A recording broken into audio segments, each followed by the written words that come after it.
to the end, and he is going to run it out. He doesn't want to leave this finals.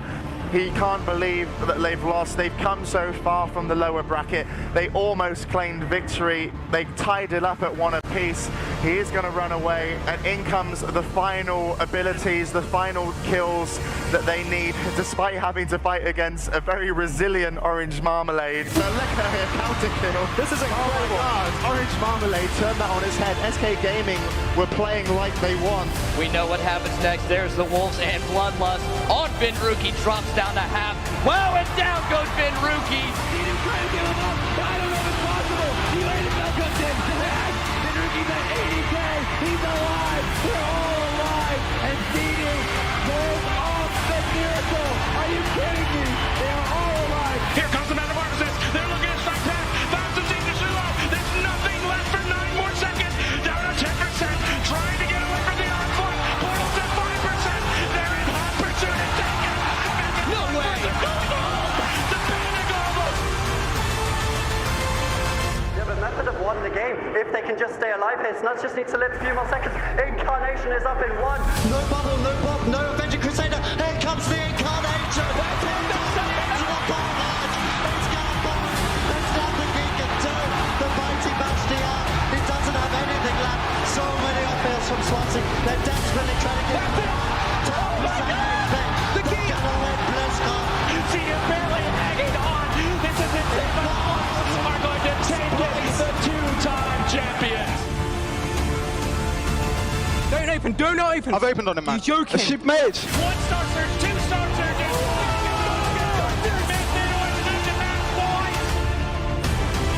Big swap on Looney though. Pistol stun into Cheek, drown into gas. And they take him down. What was that damage? The game winning gouge coming in from WOD, denying anything from Looney. That was absolutely insane.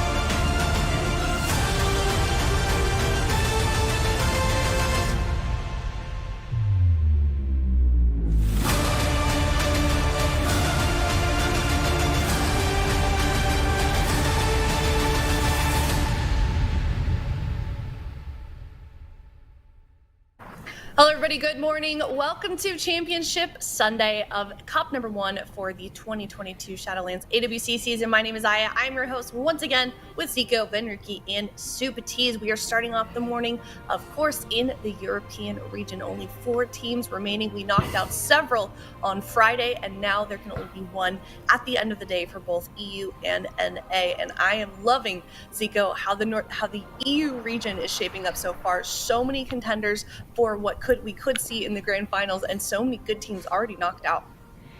Absolutely. In Europe, we can see it right here on the bracket. We have, some newcomers, not maybe newcomers, but definitely a newly formed roster there in Spawn of Damage. We got, some big veterans, and also kind of a newly formed roster there in TBD. And in the upper bracket, we got KUNGARNA and Casual Dads. That's going to be kind of a showdown up there. Last time, we saw a lot of crazy things happen in Europe. We saw Destro Warlocks, Outlaw Rogues, you name it. And today, I don't expect it to be any different.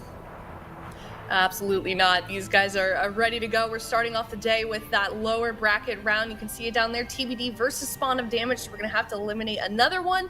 And then whoever ends up back in that grand finals position really had a hard fight out in that elimination bracket, Supatiz.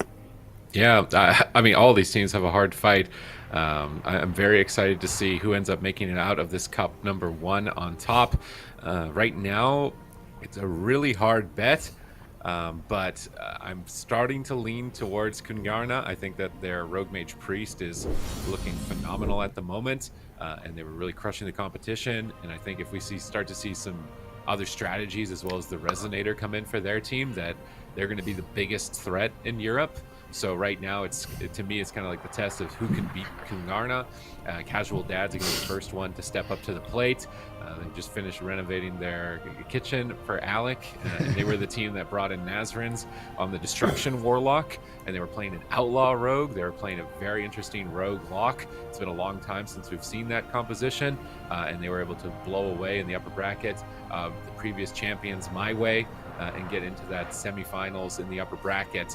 If they could take out KUNGARNA, then I mean, they're pretty much asserting dominance in Europe in my mind at that point, and I'm very curious to see if they're going to be able to do it. Yeah, I'm curious as well. I think personally, I want to see what Casual Dads can do. I think I may be rooting for them just because, like, you know, when speaking with Alec the other day, he said that they're just kind of, like the name implies, a casual team. They wanted to do this for fun, or at least Alec is, and then, you know, they just kind of blew us out of the water on Friday when we were looking at those European initial cups. So I don't know, but all 4 of these teams, Ben, looking really strong. Do you have one that you're favoring at the moment? I mean, my heart wants to believe in the Casual Dads, to be honest with you. I always like Alec and Nixie. They brought on Nazarins as well as Clyde. I think they're a really solid roster. I think they have lots of good compositions. I like the fact that they kind of experimented as well. They brought in the Outlaw Rogue with the Destruction Warlock. I think it's going to be a long journey for them. KUNGARNA, I think right now is probably the favorite in this tournament, but lots of really good teams. My heart's going with Casual Dads. I want to believe that they can kind of rise up and take this one. Yeah, and that, of course, we're going to have to wait for the second match of the day to see who does end up making it to that grand finals position. But first, we got to start with TBD versus Spawn of Damage. One of these teams at the end of this round are going to be knocked out. But, I mean, let's talk about the actual roster Super Ts on both of these teams. You know, Zico kind of already mentioned it, like lots of, you know, newcomers, newly formed rosters, but also a lot of veteran arena players. Like, just talk to me about that. I mean, both of these teams have some pretty big names on them, like BlizzCon competitors, LAN event attenders. Like you got Ari Tross, you got Luxia, bringing in Big Mex now. I feel like this is his first chance to really show up in a tournament setting, and he did on Friday on that Survival Hunter. The Shadow Priest Survival Hunter Resto Druid looked really good. One of the only Resto Druids, if not the only Resto Druid team, I believe, in Europe.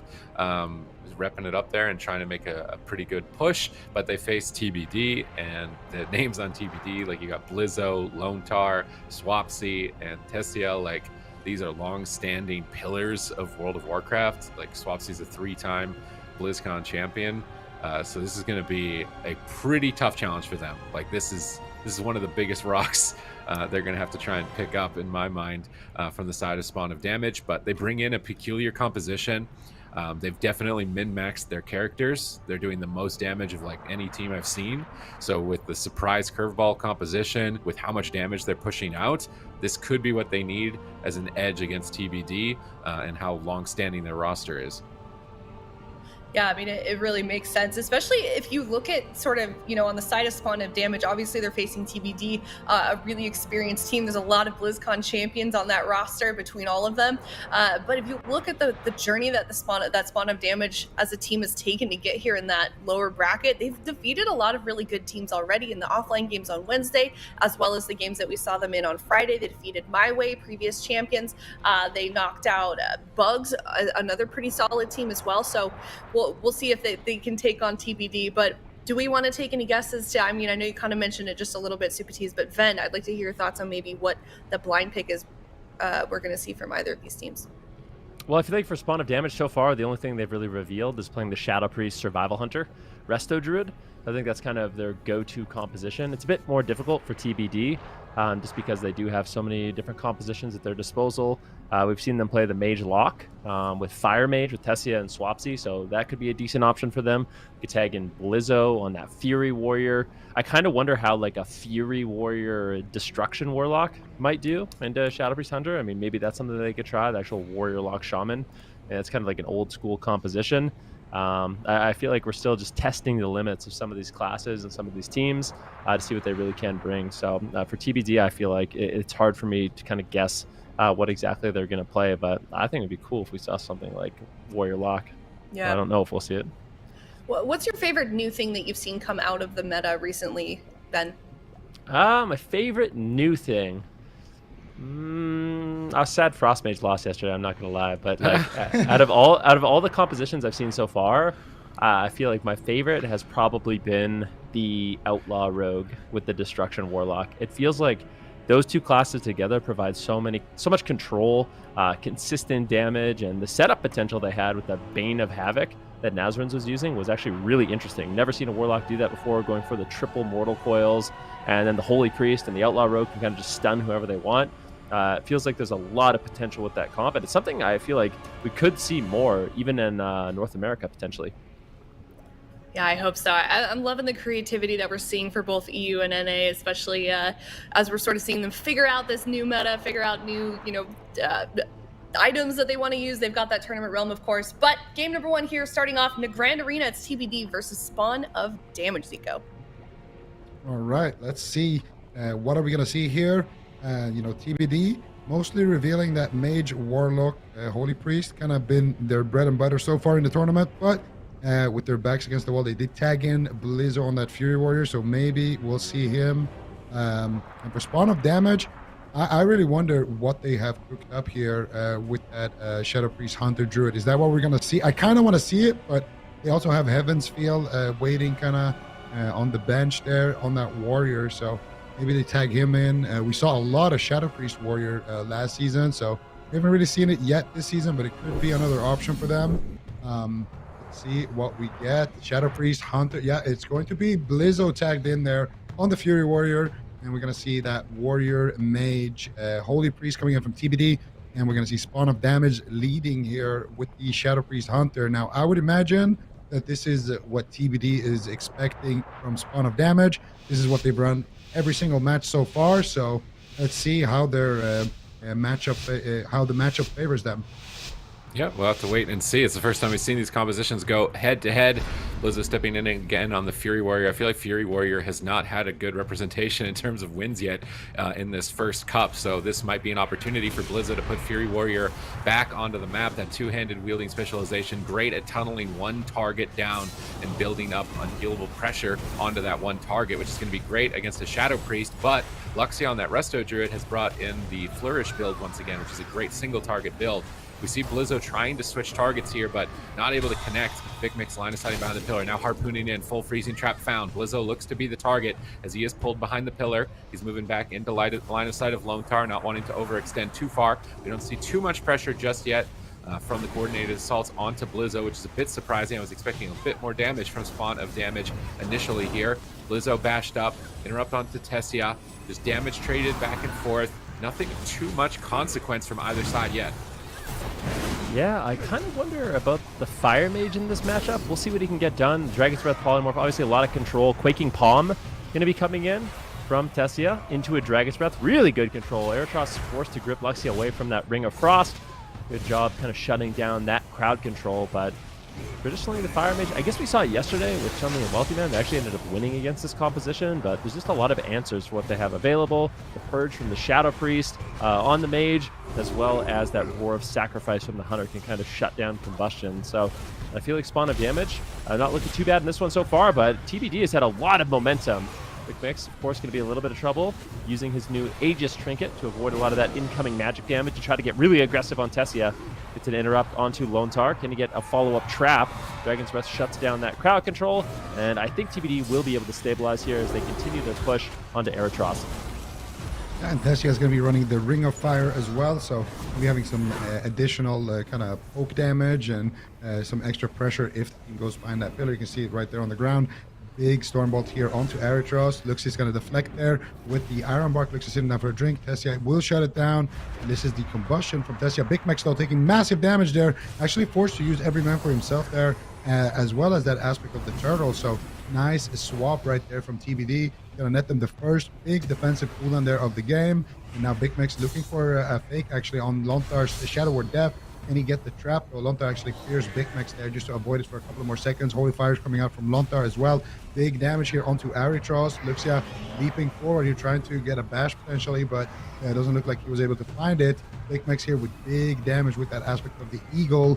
And so far, really Spawn of Damage here. Not really finding any major defensive still. Blizzo with all of his cooldowns. Lontar still has a lot to work with, and so does Tessia here. And it's going to be Aerotross actually that's on the back foot. Dragon's Breath coming in into the Ring of Frost. Big Mix leaps in actually into the Ring of Frost. So they're going to get a double Ring of Frost, and Luxia is going to have to trinket out of that one. Another big cooldown here. Push that from TBD. Yeah, Aerotross getting interrupted, put on the back foot, Medallion out of the way, potentially Dispersion forced here as well. Huge damage coming out from Blizzo at the moment, proccing so many more recklessnesses from his new 4-set bonus. So I'm almost seeing his recklessness icon lit up like for the past like minute straight right now. So he's getting some really good procs, forcing a lot of cooldowns. Now here comes the combustion. Iron Bar comes out from Luxia. Is it going to be enough? Tessia blinking over to Luxia, trying to get a Dragon's Breath. He's trying to dodge it while charging into midfield. We see Big Mix harpoon onto Tessia to try and slow his advance onto his healer and prevent that crowd control chain, and he manages to stall it.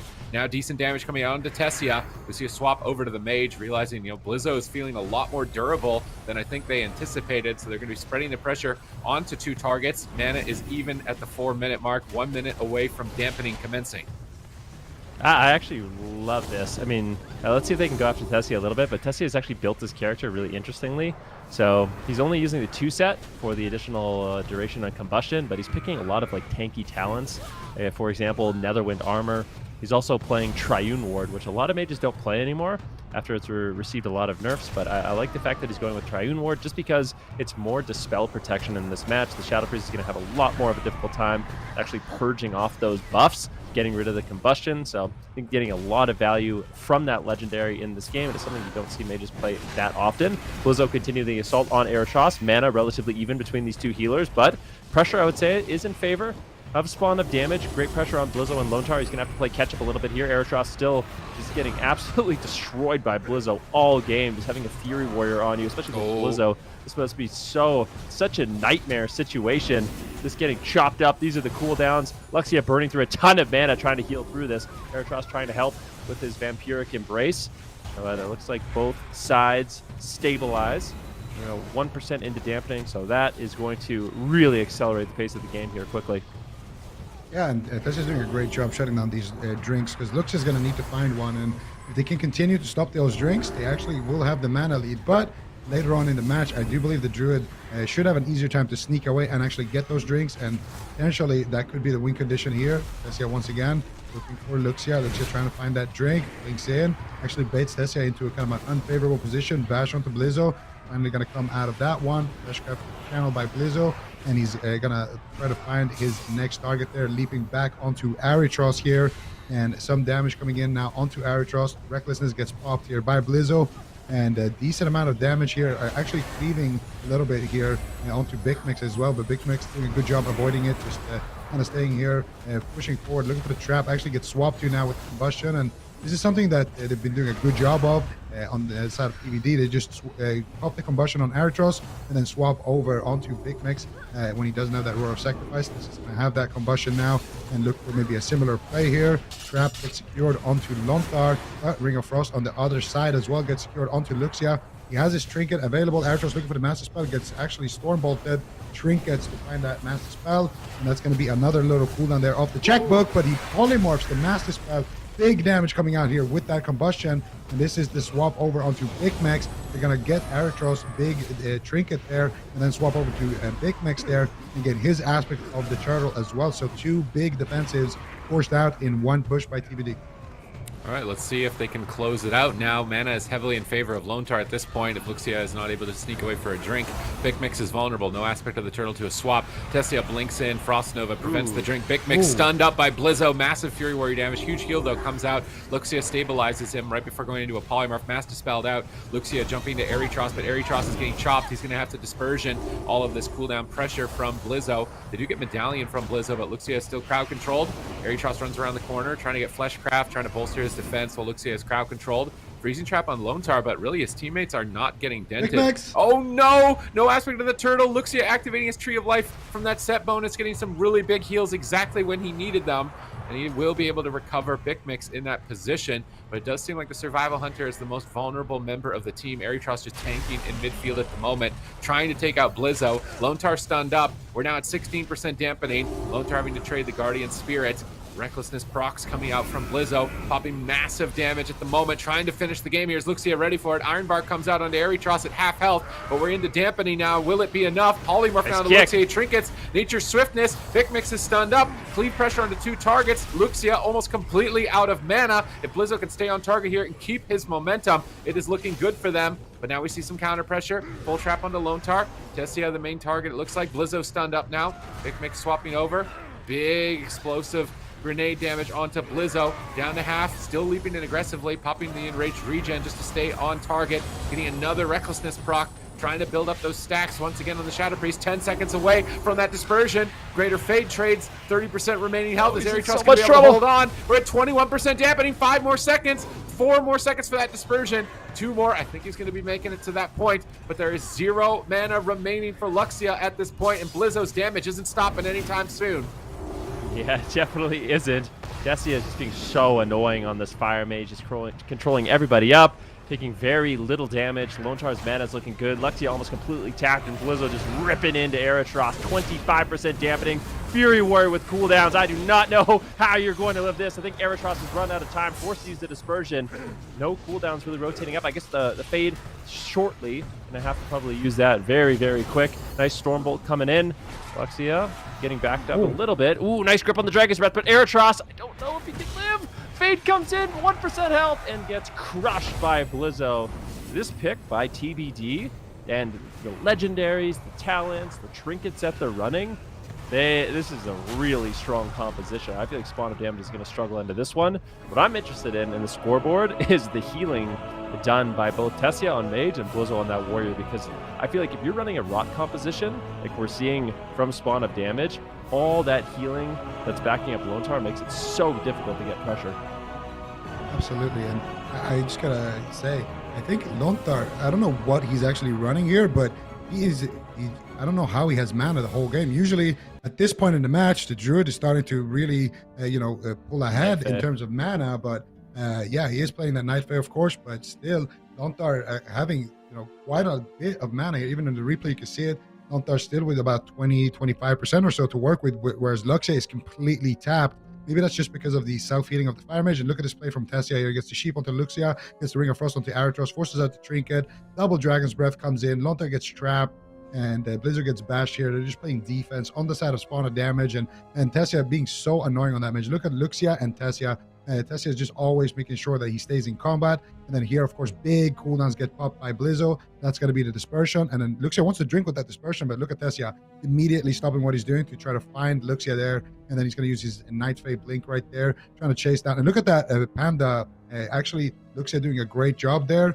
The second Panda Ritual that he uses his Fleshcraft to avoid, but it's just not enough. He's just run out of time. The constant damage from Blizzo is just too high to deal with there. And you can see it actually. Blizzo, 3 million damage there on the scoreboard, and you're going to see those numbers there as well that we were talking about in Rookie. Look at Tessia's look at Tessia's self-healing. That is incredible. Almost a million apiece there between Blizzo and Tessia. So 2 million extra healing there that Lontar basically doesn't have to care about. So yeah, that's a lot of self-healing. Yeah, I don't think the dots are going to work into this type of composition. Maybe this is the time to bring in Heaven's Field, maybe a Hunter Warrior, something a little bit faster paced, and try and rush down the Mage might be a decent option for them. The problem again for that might be just not having a Purge. We have yet to see Heaven's Field play here on broadcast at least. This map pick makes me think they're not going to do that. If they wanted to do some type of Hunter Cleave and run at the Mage, they're probably going to lock in the same thing. Perhaps there's a different talent or build they're going to make as an adjustment for this game. But if they don't make an adjustment, I'm not sure how they're going to be able to pull this off. TBD are looking way more durable than we saw these Fury Warrior compositions yesterday. Like the Fury Warriors were like kind of flimsy, flopping over every game. Starting to wonder if people were going to stick with it and ride through the initial storm of figuring out this transition of arms to Fury. Blizzo has made a big change by going Necro Lord instead of Kyrian, so he is a little bit more tanky as well from making that swap, and he gets that big mastery buff from his Conqueror's banner during his cooldowns, and that mastery buff also buffs his Fire Mage, so the combustion is probably going to be a lot more deadly as well. So I like that adjustment from Blizzo on the Covenant changes, also realizing that Spirit Bastion would not be useful here with Feign Death to remove it, with Greater Fade to remove it, so this is a very calculated decision by Blizzo. Spawn of Damage are taking their time with this lock-in, so they either want to talk about strategy or a comp swap. At this point, I think in game 2 it's probably just strategy, maybe who they want to target, who they need to focus fire, but TBD are looking like a brick wall. Like you said, 2 million extra healing on their team. The off healing from Aeritross and Bigmix only added up to 1 million, so they're getting like twice the amount of healing from their DPS on that side, and that just the math doesn't play out on that, right? Like Spawn of Damage, when we saw them win, they were top damage. They're not top damage now. So, I mean, they could just say do more damage. You know, keep your health bar above 0, reduce the enemies below 0 is a very important tip for World of Warcraft in general. So that could be what they're going to do. Beat RMP. Beat Yeah, RMP. Just beat RMP. just do more damage. Just do it. Like, yeah, it's crazy. I mean, just watching Tessia play, it must be so annoying to play into. Panda Fire Mage, you have Dragon's Breath, you have Quaking Palm for instant crowd control. Like I said, I mean, just to kind of explain the build even more, he's playing the Triune Ward, and Triune Ward is strong for a lot of reasons. Not only do you get the 3 shields, but you get the benefit. Each shield has a unique benefit, and one of the benefits is the prismatic shield. The Arcane Mage one actually reduces magic damage while it's active. So when you utilize that, you get like a mini pain suppression from magic damage dots, as well as like some of the healing from the conduits. He's playing that new Echoing Resolve trinket as well, so you get to see him have Aura Mastery up for a majority of the game. And then to counter kind of getting caught into stuns, he's playing Blazing Soul, so he can just blink, and when he does blink out of stuns, he gets a barrier. So I don't really know what the win condition is. Lontar actually switching over to Night Fae as well, giving him huge mana regen in this matchup. So you have Lontar, who's basically spec'd into tons and tons of mana, which is a win condition. Spawn of Damage getting him out of mana. And then you have Tessia and Blizzo both just sustaining themselves through the dot. So even when we see crowd control go out onto Lontar, Blizzo and Tessia can just use their defensive cooldowns, kind of just chill through it. Quite honestly, I don't even feel like they didn't force an ice block. They didn't really force anything that game. So I don't know what the strategy change here is going to be from Spawn of Damage, but at this point, I feel like TBD basically picked a perfect composition, a perfect matchup, perfect builds to counter what Spawn of Damage is doing. I think Bikmix is playing the damage legendary, and he wasn't able to top damage. I was actually wondering maybe that's the adjustment they're going to make. Yeah. Flip around legendaries, but then when I peeked at it when you mentioned the gear, the AWC companion here, I peeked over to look and see what they were running, and they're both playing damage legendaries.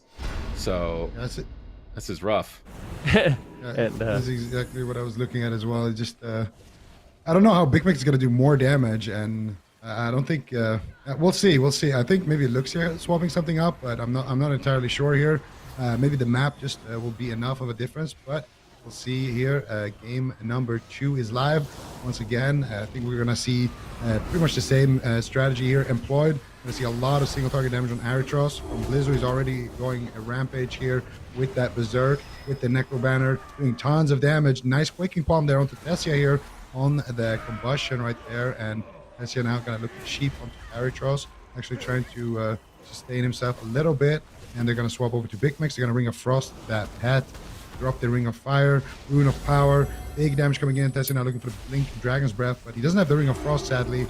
And Luxia actually, with that Force set, is going to be in that Tree of Life. And one of the benefits of that is not only that you get a lot of single target healing, but you also, of course, get that immunity to Sheep. But Bikmix dropping quite low here. Luxia has the Iron Bark, though. Is he going to trade anything? Nature Swiftness is available as well. The Resolve trinket gets traded there by Bikmix, and that should be enough. Or the Aegis trinket, sorry, gets traded there by Bikmix, and that should be enough to stabilize him. They're going to swap over back onto Aritros and try to keep the pressure going. All right, and one of the other big synergies between the Fury Warrior and the Holy Priest is actually the cooldown reduction. So as the Night Fae Priest, you provide a ton of cooldown reduction on enraged regen, which is the primary defensive cooldown of the Fury Warrior, and you can stack that with conduits as well to get your enraged regen off cooldown quite rapidly, and it's just going to give you a huge amount of healing whenever you need it. Like his enraged regen would typically be on cooldown still, but now it's going to be available again. And because the Holy Priest can keep resetting that defensive cooldown, that's going to give a lot of longevity to the Fury Warrior. That's just one of the synergies that are kind of running in behind the scenes that I think TBD are trying to utilize, not only with the mana advantage that the Fae Guardians bring on the Night Fae Priest, but also defensive cooldown reduction for their Fury Warrior. Just bolstering their defense, staying on target, riding it into dampening if they need to. And we see Shattering Throw here timed under the Fleshcraft, and now Blizzo is going to be going for some Recklessness procs and trying to tear in after cutting down that shield. His healer is caught into a Psychic Scream. He's going to pop his Cosmic Gladiator's Aegis and now come out of that crowd control, immediately popping the Conqueror's Banner, trying to bolster his damage here and go after Bikmix. If he is in trouble, he can trade out that Enraged Regen, but this is decent damage. No, Bikmix in trouble! In execute range, almost going down. Trying to line of sight at the pillar, hiding and avoiding Blizzo. Blizzo's not going to chase Bikmix behind the pillar. He's probably going to get rooted back there by all of the crowd control that a Survival Hunter has available. But now Blizzo popping in with massive damage cooldowns up onto Erytros. No Iron Bark, looking for a greater fade or a dispersion with these cooldowns. Is he going to find it? He finds a greater fade. Can he keep pushing through and get dispersion as well? Counterspell, Tessia blinks in for Dragon's Breath, trying to get the Ring of Frost. Pikmix leaps over, interrupting the Ring of Frost, but Erytros is still getting blasted down by Blizzo, and he will actually disperse even though Blizzo moved off of him. So that's basically a free dispersion right there. Pikmix is in trouble, no aspect of the turtle, and this is just feeling like TBD's game to lose. I mean, it certainly looks that way. At this point, it seems like TBD is kind of just attacking whatever they want. Go after Erytros, get a cooldown. Okay, well, go after Pikmix now when he's not on poly DR. So I feel like Tessia, he's just focusing on pure damage, as much damage as possible, and control on the DPS. So he just wants to limit their damage. Like I said, if Pikmix isn't on poly DR, then they just swap to him. Get hots on him, maybe even get him low if Luxia doesn't respond to the damage. And once he's off DR, he's just going to get spam polymorph, spam feared, all that good stuff. So Blizzo going over to Pikmix right now, trying to get some damage out. Erytros in a polymorph. TBD just basically playing to the win condition of, you know what, we can't die. We just need to do it's a classic strategy. Do damage, don't die, survive. Big setup here on Pikmix. There's a full polymorph on Luxia. Can we get a Mass Dispel? Looks like you're not going to be able to find it because Blizzo turns his attention onto Erytros. Pikmix doing a good job kiting, but they get the Eternal Aegis out of the way. Hunter could be vulnerable in future setups. We're still about 40 seconds away from dampening. Healing, or mana relatively even for both of these healers. Big cooldowns now from Blizzo. TBD looking to get really aggressive. Big Ring of Fire on Pikmix. Blizzo all over him right now with that Conqueror's Banner, that Necrolord Covenant ability for Warriors, allowing him to pump out tons and tons of damage. Luxia is falling behind. He's trying to go for a drink, but I don't know if this is the time to actually go for a drink. A little bit of damage here by Spawn of damage. It was a full trap on Lone Tar, but he is playing Relentless, so that crowd control will be short. Pikmix almost getting into execute range, catching a huge heal from Luxia. Stabilizes down to the full fear. Does Tessia have Ring of Frost? Doesn't look like he does. Won't be able to get any additional crowd control. But TBD finally under a little bit of pressure here. Spawn of damage seems to be trying to ramp up, but easily Lone Tar recovers. And now it's Erytros in trouble. Yeah, and Luxia has no trinket there. He had to trade it out there to save Pikmix. So more and more cooldowns getting forced out. Mana a little bit in favor of Lonta right now, who is sitting through a trap. This could be the first time we actually see TBD get a little bit tested, but Blizzo is just going to walk that one off with the Enraged regen. Should be enough defense for him to stay alive. And earlier when we saw him pop that power infusion, Erytros is playing that double PI legendary as well. We're just not seeing any major defensives really get forced out from TBD. Just doesn't feel like they have the pressure that we've seen previously from Spawn of damage, and now they're swapping over to Pikmix here behind the pillar.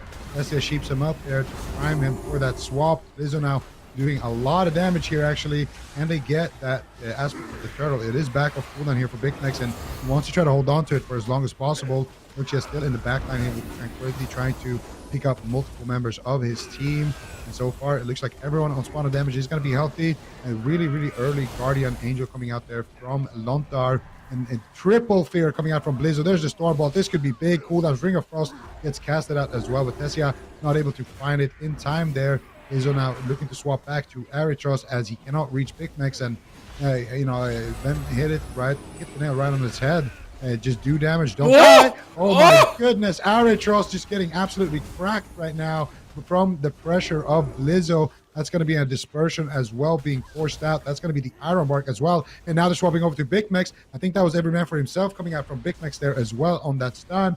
Now they're going back onto Erytros here. They don't have too much to work with. You need to try to hold that Roar of Sacrifice for the combustion of Tessia. And he still has that, which is not great news if you are Spawn of damage. If Tessia can get some crowd control on that pet right there, he can definitely get a big combustion and pop off. Luxia sitting down for a drink. Tessia's all over it right there. Blinks over with the Arcane Explosion. Luxia sitting down for a drink once again. Blizzo finally taking a little bit of damage, but he pops the Recklessness. Lontar's in a freezing trap. Blizzo's just going to self-sustain himself back up here with the Enraged region, with the Recklessness. And Erytros here might just go down. Luxia once again forced to use that trinket. And that, of course, stat bonus coming in once again, very clutch. Pikmix now trading out the Eternal Aegis as well. That trinket that gives him that big shield, and that's going to be enough defense for him. But every single time I look at a player from Spawn of damage, it just looks like they have to pop a defensive cooldown. Anything Blizzo touches has to just use something, or they just die.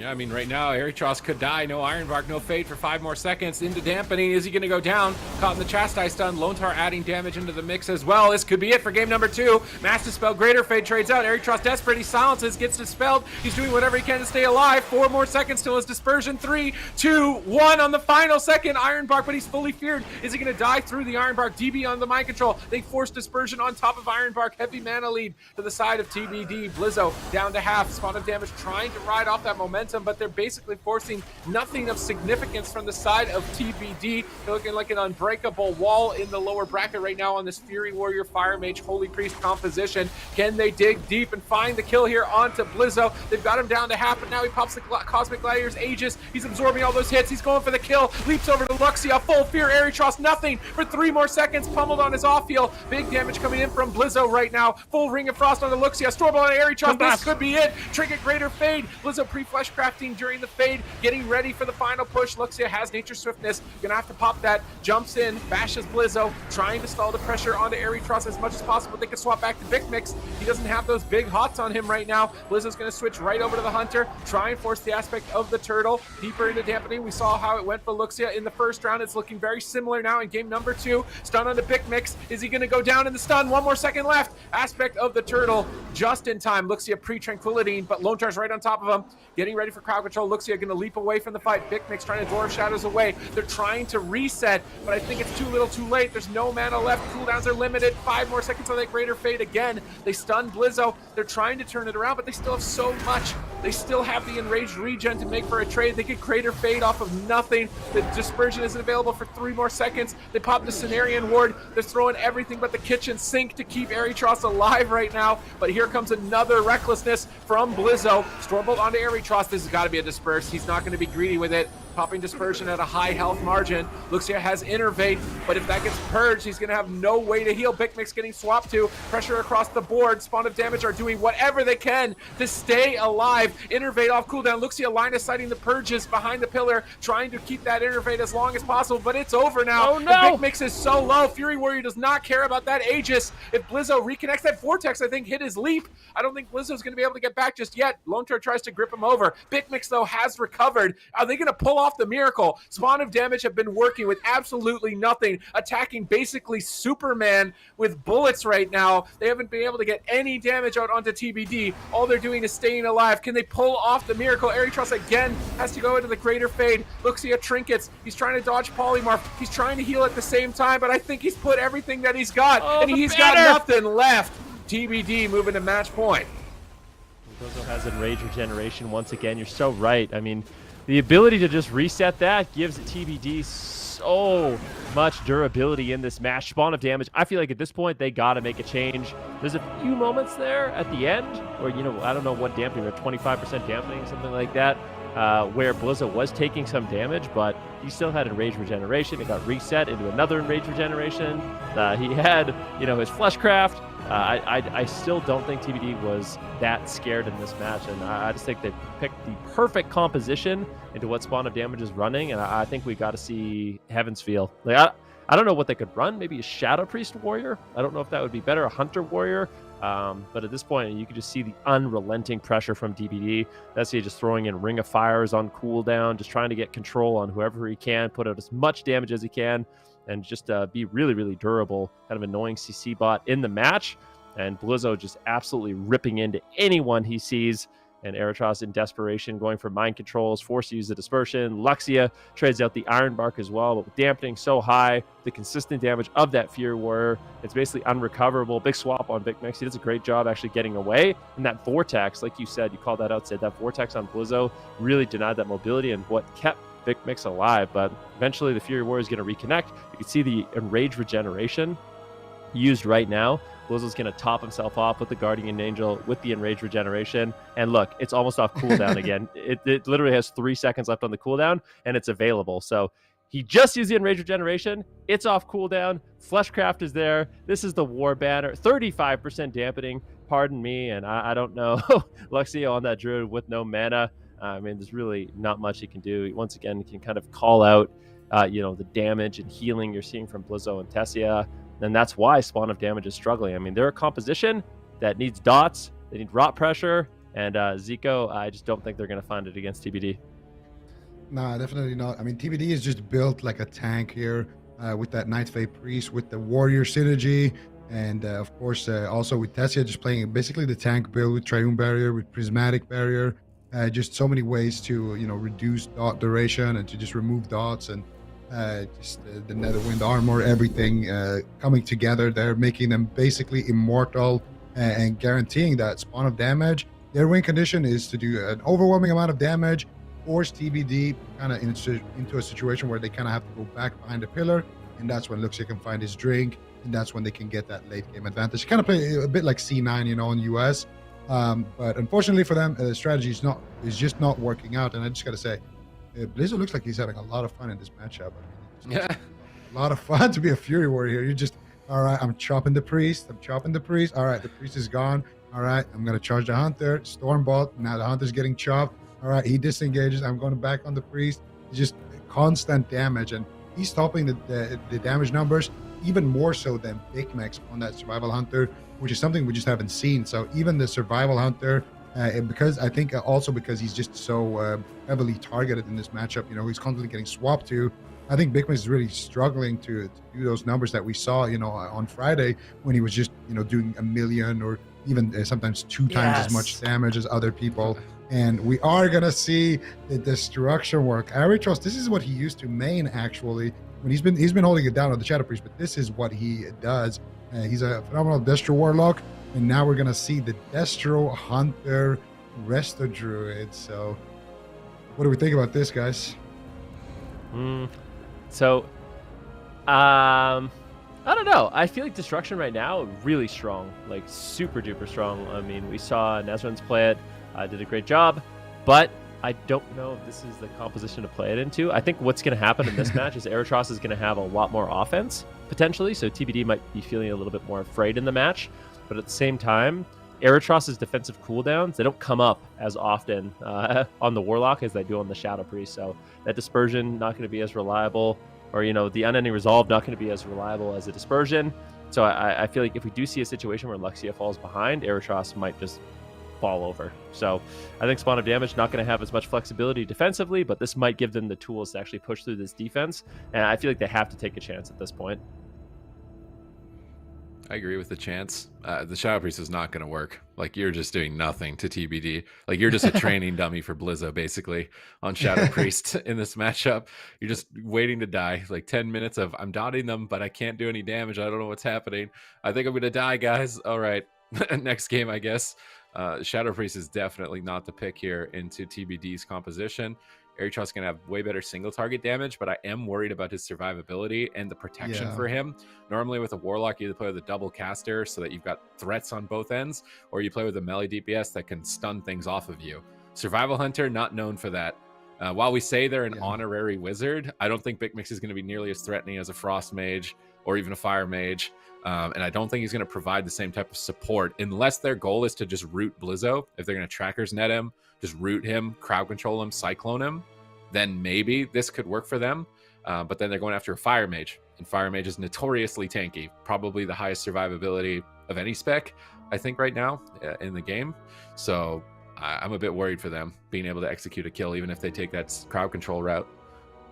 I agree with you guys. I like that they're changing it up, that they're trying something, but I don't know how much I like the Destruction Warlock. I mean, I like seeing Destruction Warlocks, but I feel like Eritros is going to get absolutely destroyed in this matchup. I think Blizzo and Tessia are going to have so much fun just going after him. And it's kind of like you said, you know, Survival Hunter, they're great for offense. They can get, you know, they can push in, get instant crowd control with those freezing traps.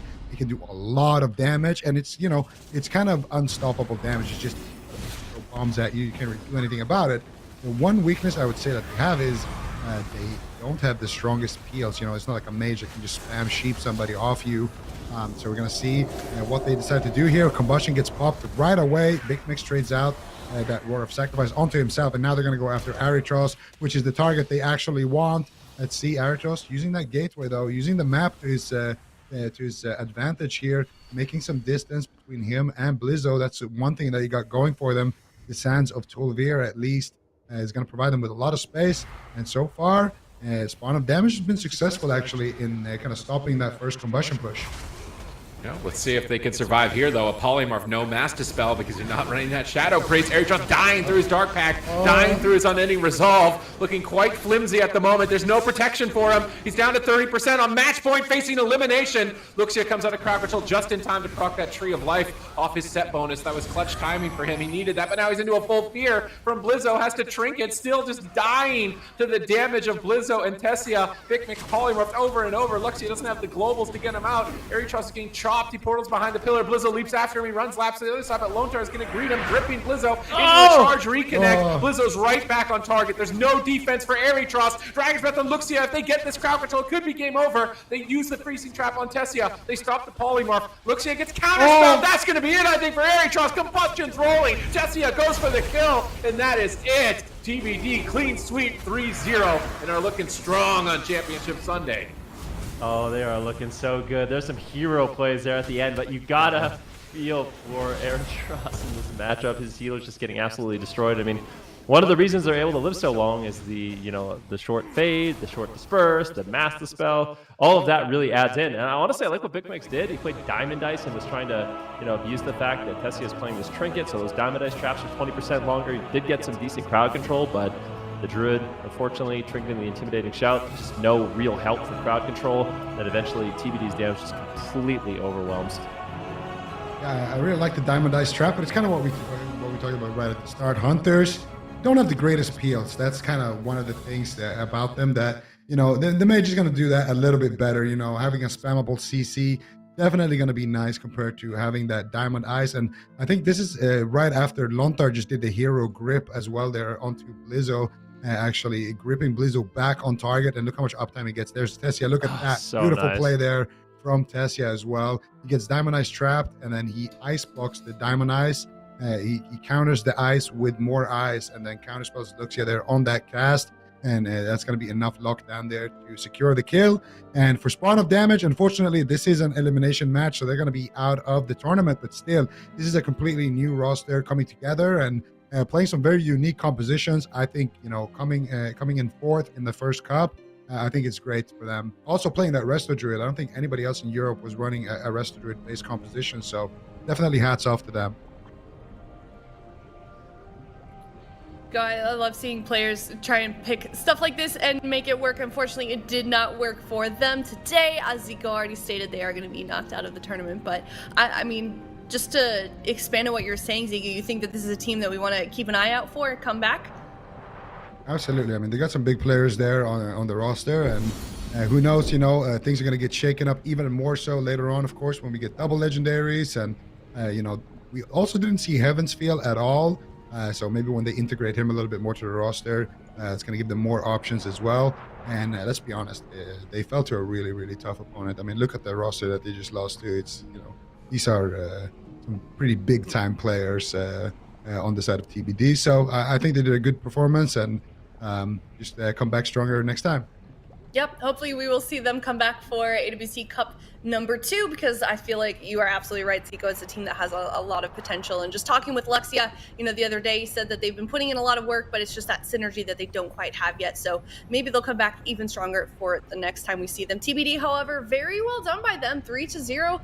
When we were talking with Swapsy and just a little bit behind the scenes, it was kind of the same story over there. They're sort of finding their footing with being a newly formed roster, but it sounds like from what he had to say that this team has been practicing a lot and putting in that work, and I feel like that's always the case when Swapsy is on any team. Ben, what do you think?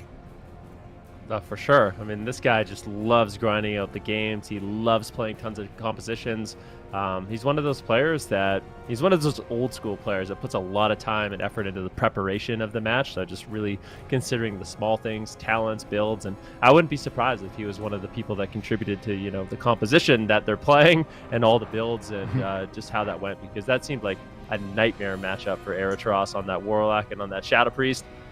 So yeah, I mean, TBD, they're definitely contenders. Tessia, we saw him in the AWC last year playing with Waz, and they did an incredible job throughout the entire season. Blizzo, Swapsy, I mean, these names have been around forever, some of the best to ever do it and still do it. And then Lone Tar, just such a great healer, known for his shaman, but obviously bringing that Holy Priest, showing that flexibility. And I feel like this is kind of shaping up interestingly. I mean, based off what happens on the next match, I mean, potentially Casual Dads goes down to the lower bracket, potentially KUNGARNA goes down to the lower bracket, but I feel like a finals, even though I want to see Casual Dads in the finals, a finals that would be really interesting is TBD versus KUNGARNA, because there's a lot of ex-teammates there, and I think they both want to prove to each other, like, you know, Who made the mistake? we're the reason we were winning, kind of thing, you know? Like, you think we were winning because of you, but it was because of me. And, you know, I think that always happens when teammates go up against each other.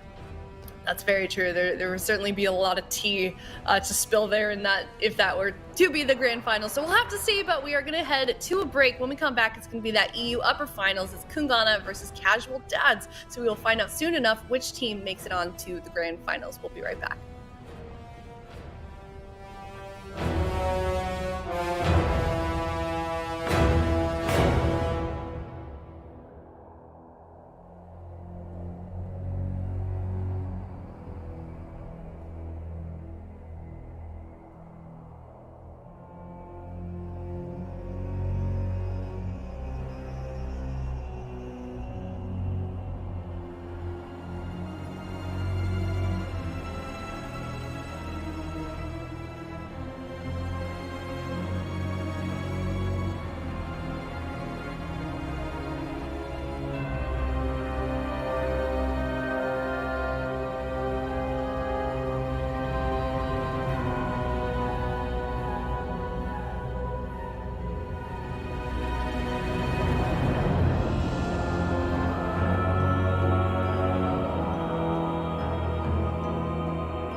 Hey everybody, welcome back. We are now hopping up to the EU Upper Finals. Winner of this series is going to be moving on to the Grand Finals for Championship Sunday here in the European region. It's KUNGARNA versus Casual Dads. Did I say it right, Zico?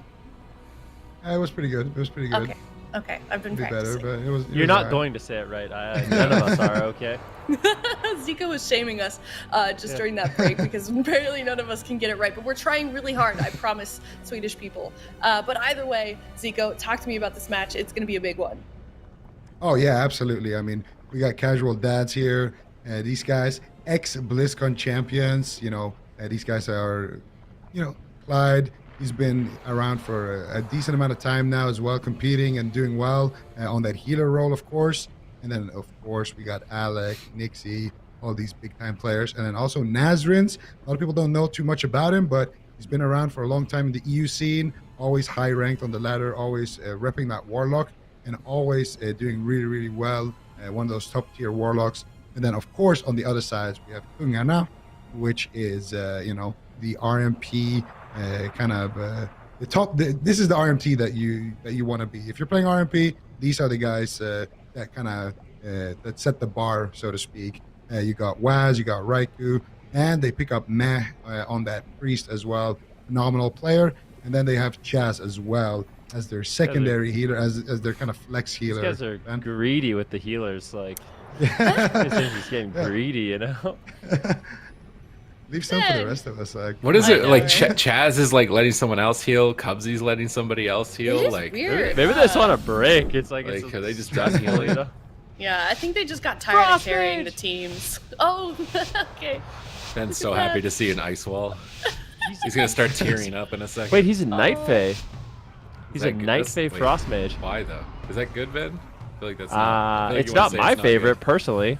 There are some mages that are high rated as Night Fae, but typically, the big Skelly is my favorite. But we'll see what Alec can do. He's going to be able to reset his cooldowns with that shifting power, so lower the cooldown of his defensive cooldowns. Ice block, cold snap, as well as some of the offensive abilities. But we'll see. They're actually going after Clyde right away. RMP getting super aggressive. Clyde gets dropped. Is he res Lego? Let's take the AWC get Panion as an update. He rezzed. He's alive. All right, so they take down Clyde, but I mean, as Clyde getting rid of that res so fast, I mean, it's better to be alive than not alive. So Clyde's going to hold on a little bit longer, but Holy Priest is I speak from experience, the Holy Priest is very vulnerable in this matchup. Oh, they're swapping to Meh.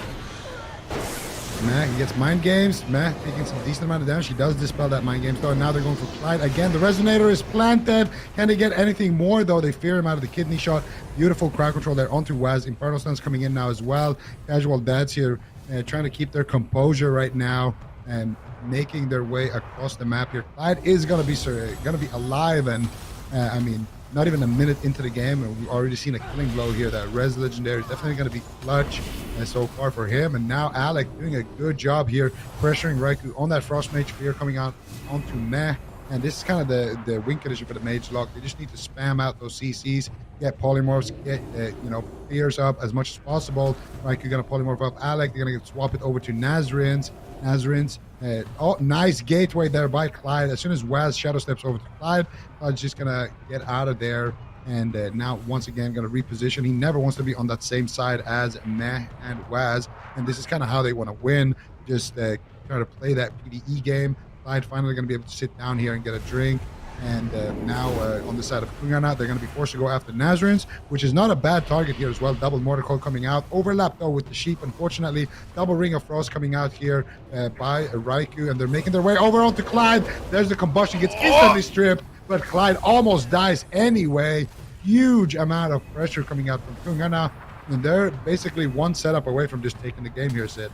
Yeah, one more clean setup. They might be able to just close it out in game number one against the Casual Dads. That Rogue Mage Priest looking so threatening. They're not even building a lead on mana at this point for the Casual Dads if they're looking for a late game kill. But here it comes. Smoke Bomb, Mind Games, Holy Fire, massive combo of damage, and there should be no way that Clyde makes it out alive. KUNGARNA striking fast and striking hard. No mercy in game one. That was brutal. And quite honestly, Casual Dads, they really struggled to find pressure in this game. No one, not a single person on KUNGARNA was afraid during this match at any point. Everyone was just full health. It was either the Holy Priest was stunned from Casual Dads, barely surviving, just burning through his cooldowns, or he ultimately fell. But just no damage out whatsoever. And I don't know if the Night. Let's see what they can do. I feel like Alec and Nazarians try to get something done, but I swear that's one of the problems with the Night Fae Frost Mage is you're not that threatening. You don't have that same level of threat as the Deathborn does, where you can actually force the RMP really, really scared in the matchup and try to pressure them away. It just seemed like it was kind of lackluster in this particular game, and I kind of wonder what they could do to actually keep the Priest alive. It is really difficult against a good RMP, and unfortunately, you're not just dealing with a good RMP, you're dealing with potentially the best RMP to do it right now in the entire game. So definitely a really, really difficult matchup here for Casual Dads. Yeah, and they're going to try to play it out, but I don't think they're going to be able to do too much here. Going to see what the casual dads are looking to do here. Kidney shot onto Nazarins, and no cooldowns to work with. He should just go down there. And kind of like you mentioned, I think KUNGARNA is just a little bit of a one cut above the rest. And this is Waz actually going to be playing that sub-rogue. We've been seeing him on Assassination so far, but also going to bring in that sub-spec. And I would say for casual, that's the only moment where they even had that, like a resemblance of pressure was when they did that one setup onto Meh. They got the mind games, and they just didn't have the damage to really back that up. But aside from that, it was really just, I mean, we're going to see here immediately the first setup of the game. Clyde just getting absolutely destroyed here, just dying instantly. Dragon's Breath into Cheap Shot. You get a Sheep there, or Cheap Shot onto Nazarins. The Shadow Fury gets stopped by Meh, and that's just insta KO. And he is playing that Res Legendary. He's going to resurrect, have a little bit of HP, use that Desperate Prayer across the map, and then here set the second setup towards the end of the game that nets them the kill. There's no trinket, he gets feared into the setup here. Very, very clean. They sheep him as well. They just spam purge him. Waz here looking for the damage, looking for the stun lock. And then there it is, Kidney Shot, Smoke Bomb, Mind Games, Holy Fire, good night, Clyde. And KUNGARNA going to be up 1-0 there in just 2 short minutes. Yeah. I'm impressed. Let's get Nixie on Outlaw like that. What? Yeah, I don't want to see the Mage Lock Priest. I swear it's so hard against a good RMP. And it seems like Raikou, Waz, and Men know exactly how to win too, which is just kill the Holy Priest in 3 setups. Go on him, make him res, go on him, get his trinket, go on him, he's finished. So, I mean, yeah, it's really hard to stop those setups. So, we'll see what Casual Dads does, how they're going to adapt. I mean, they have Rogue Mage as well, but do you really want to go toe-to-toe on the Rogue Mage with KUNGARNA? I'm not sure that you do. Maybe they try the Frost Mage once again, but it could be a bigger map, might help, but just, like I said, speaking from experience, dealing with these setups can be really rough. I'm not sure what they're going to do. I feel like the Rogue Lock is also kind of just, in this matchup, like maybe it's decent into the Cleaves, maybe it's decent into the jungle, or well, they beat the jungle, but I don't know how much the Outlaw is going to get done. Like, I'm just worried about the Destro Lock being too stationary too in that Rogue Lock comp. Like, the RMP's just going to run away every time. They're going to get a go, run away, get a go, run away, and can you really catch them? Is what I'm worried about for them. But yeah, the Mage Lock looks rough. It looks like there's basically no protection for the Priest. There's no AoE CC. There's no kind of like instant stop that they can use. So every go is just so clean. And if a Mind Games connects on a stun, like, that's a death. Like, you're going to get a big cooldown.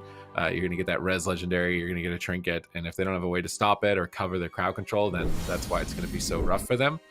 So curious to see where they go. Runes of Lordaeron is a big map.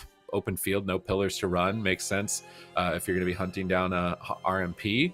Makes me think they're going to stay with the Mage Lock. Maybe he goes back Necro, or not back, but goes Necro for the first time. Necro Frost Mage on an open map and try and pin the RMP and just blast them away. Could be what they're thinking here. Or they could try Rogue Lock. It's still a decent map in the RMP.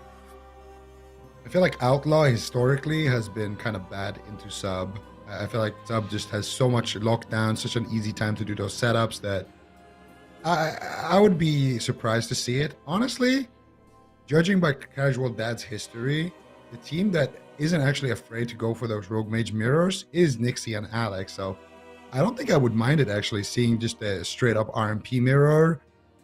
It just depends how much RMP they have been playing as well, of course. But historically, they have been a really, really strong team into other Rogue Mages. They've always been, a team that kind of the other RMPs are scared to mirror, actually. So we'll see. Maybe they go for that. They are going to go for the Assassination Rogue. Okay, that makes a lot more sense, at least, than the Outlaw Rogue. So they're going to bring Nixie in on Assassination, but they're going to play that Rogue Lock Priest into that sub RMP. Yeah. It's going to be interesting to see how this one goes. They're going to have ruins at least, so it's going to be tough to kind of for the RMP, because the RMP wants to do those hit and run strategies, and Casual Dads kind of want to have uptime on somebody with that Vendetta. So this is a map where they can do that at least. So maybe this could work. Good, yeah. At least Nixie is going to be able to defend a little bit more, putting kidney shots on Waz, but they might just go after Nixie to be honest with you, this opens up a new strategy for KUNGARNA now where they can just get crowd control on Clyde and then just stun Nixie. So Nazarian's going to have to be there with the defensive Mortal Coils, with the defensive Infernal Stuns to really try to peel for his team. Interesting map choice bringing in this composition. I don't think they could really... I feel like at this point, we're going to see RMP from KUNGARNA for forever. Like, until they lose, I feel like they're never going to switch off of it, and I don't know if they're going to lose because RMP is quite good right now, and they're very good at it. So, Casual Dad's trying to make something work here. I really liked the Rogue Lock. When we saw the Rogue Lock play on Friday, looked solid. We saw Nixie play both Outlaw and Assassination, and it was good. I mean, the consistent damage they were able to bring was really impressive. I'm curious to see how it can go toe-to-toe here against an RMP. See what he can get done. I'm excited nonetheless. I feel like I really enjoyed Nazarian on Destruction Warlock, like specifically bringing in that Bane of Havoc in day one, those triple Mortal Coils, waiting to see if he's going to do that again. That could be one way to set up on the RMP, just coil the whole team, set up a fear out of it, kidney shot, try and go for a kill. So I'm interested to see what they bring. They've just always had these unique strategies, peculiar comps, and they're coming into the tournament as Casual Dads facing like the all-star pro lineup, really. So let's see what they can get done here with this Assassination Rogue. I think Nixie is taking a page out of Calvish's book. He's got that cheat death, it looks like, on his defensive lineup. So he is a bit worried about getting one shot, I think, by the Shadowy Duel and the Resonator combo, which can be so lethal. We saw that work against Sea-Doo in North America, and that's something that KUNGARNA could be running as well. Waz is sprinting in right now, looking to try and secure a sap. I'm not sure if they're in combat. It looks like they might be in combat at this point, so I don't think Waz is going to get a sap. Maybe they just want to open on Clyde. Waz just in position to shadow step basically to anyone on the team. Raiku's out of invis now, so Nixie's moving forward. We got Holy Ward on Waz, so he's going to likely get the first stun. Holy Ward on Nixie as well. Both rogues Holy Warded. They actually open on the Fell Hunter.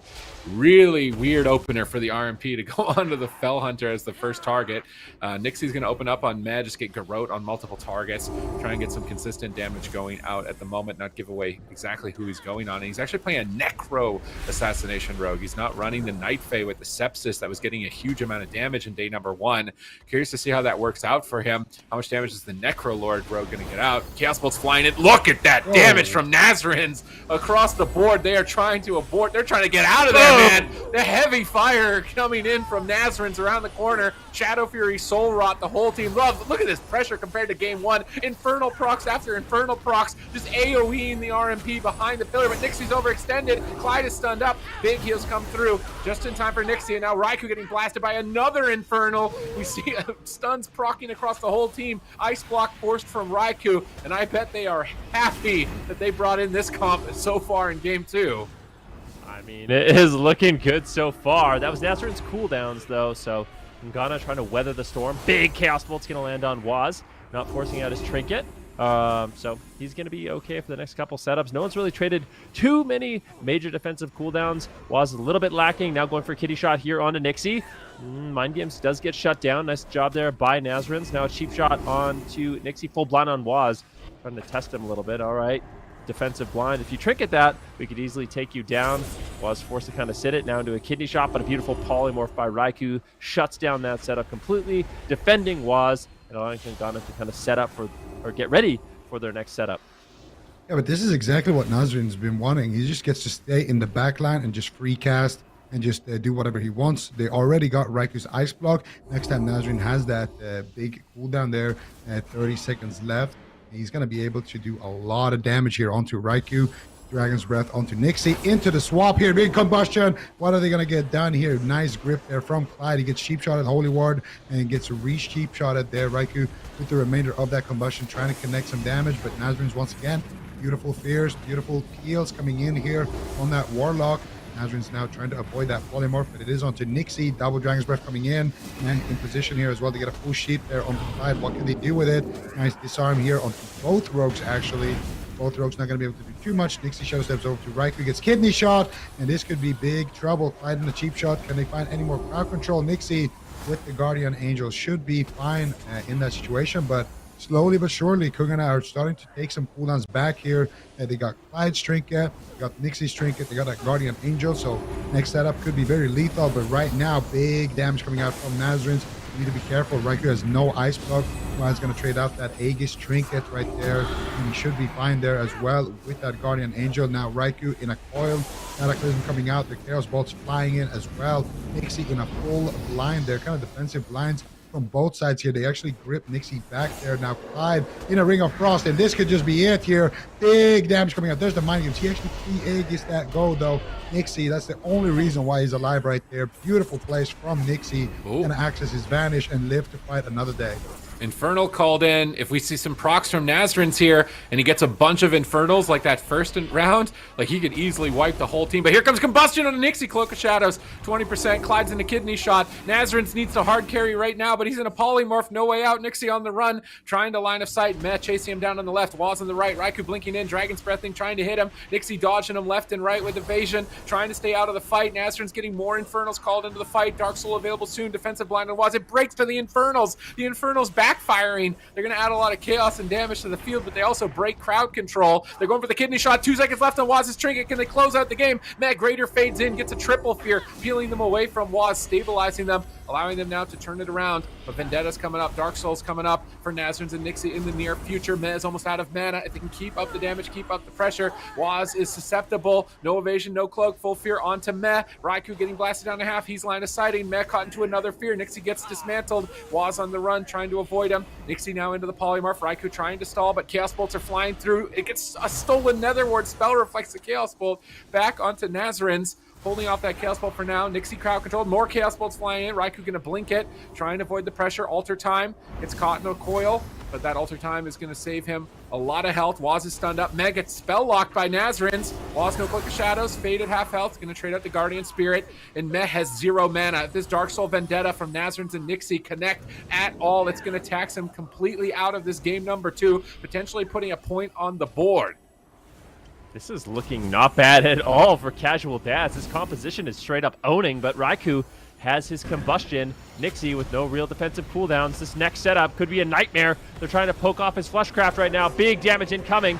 Nixie preemptively Aegis once again, but I don't think it's going to save him. The Guardian Spirit tops him off. Nixie does manage to survive. What a close call that was. But no trinket on Clyde, no trinket on Nixie. This is exactly what you want to see if you're KUNGARNA. Nazrin's right now, he's got a lot of offensive cooldowns. He's going to have to carry his team in a big way if they want to survive that next setup. Yeah, and they are kind of in that checkmate position. It's going to be up to Nazrin's to counter pressure as well. Before that point, Nixie pre-vanish here. Dark Soul coming out now. Big damage onto Raikou. He's on fire. He's going to have to ice block. And Nazrin doing exactly what he needs to be doing here. Double coil coming out now as well. Looking for the fear onto Meh, potentially. Meh with the Holy Ward should be fine for now. Waz there with the pre-Aegis as well. Kidney shot now onto Meh. A little bit of a swap here onto the healer. Nazrin now getting cheap shotted into that shadowy duel by Waz.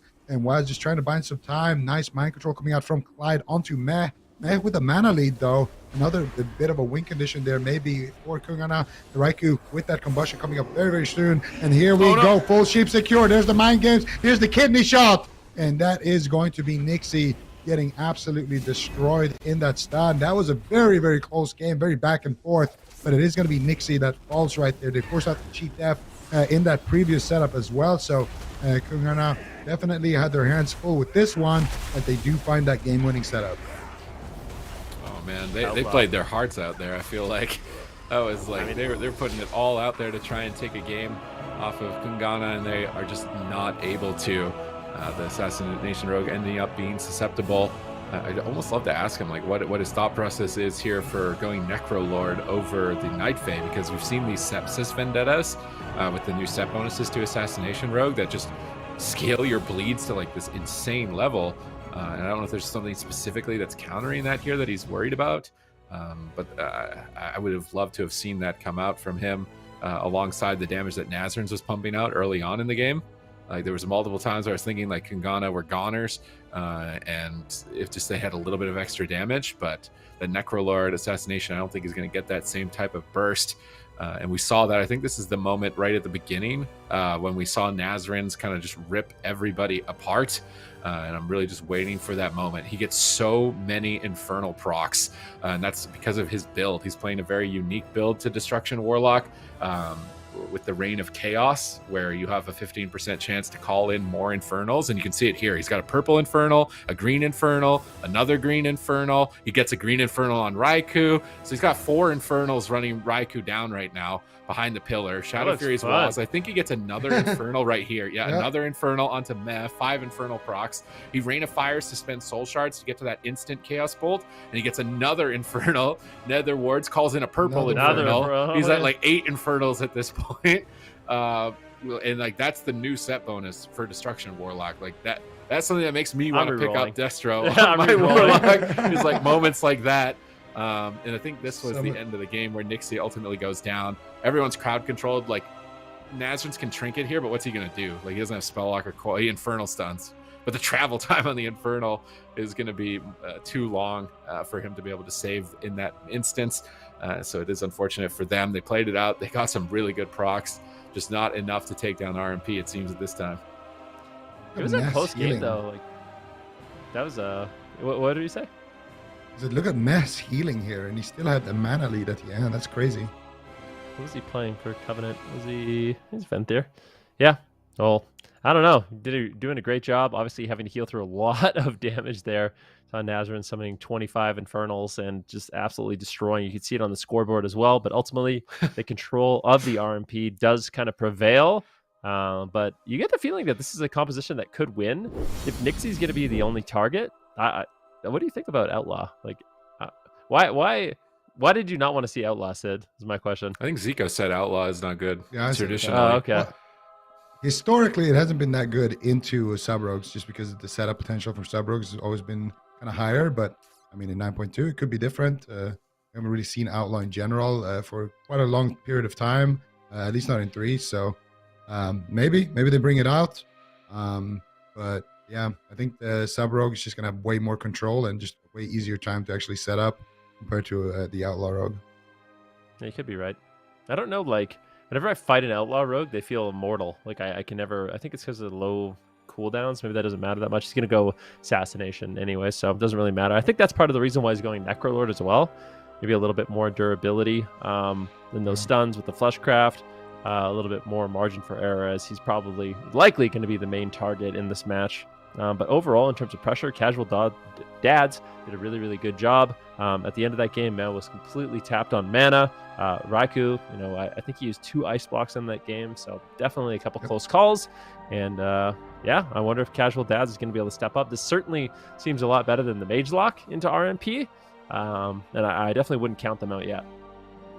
Yeah, I think so too. I think for Casual Dads, this is probably their best bet. And to be fair, it was a close game. It could have honestly gone either way there, but just lacked that little bit of finishing power there onto Waz. They had him low a couple of times, but just not able to find that kill. And I think a big reason for that is I'm really curious what Meh is actually running to be able to heal that much and still, have mana.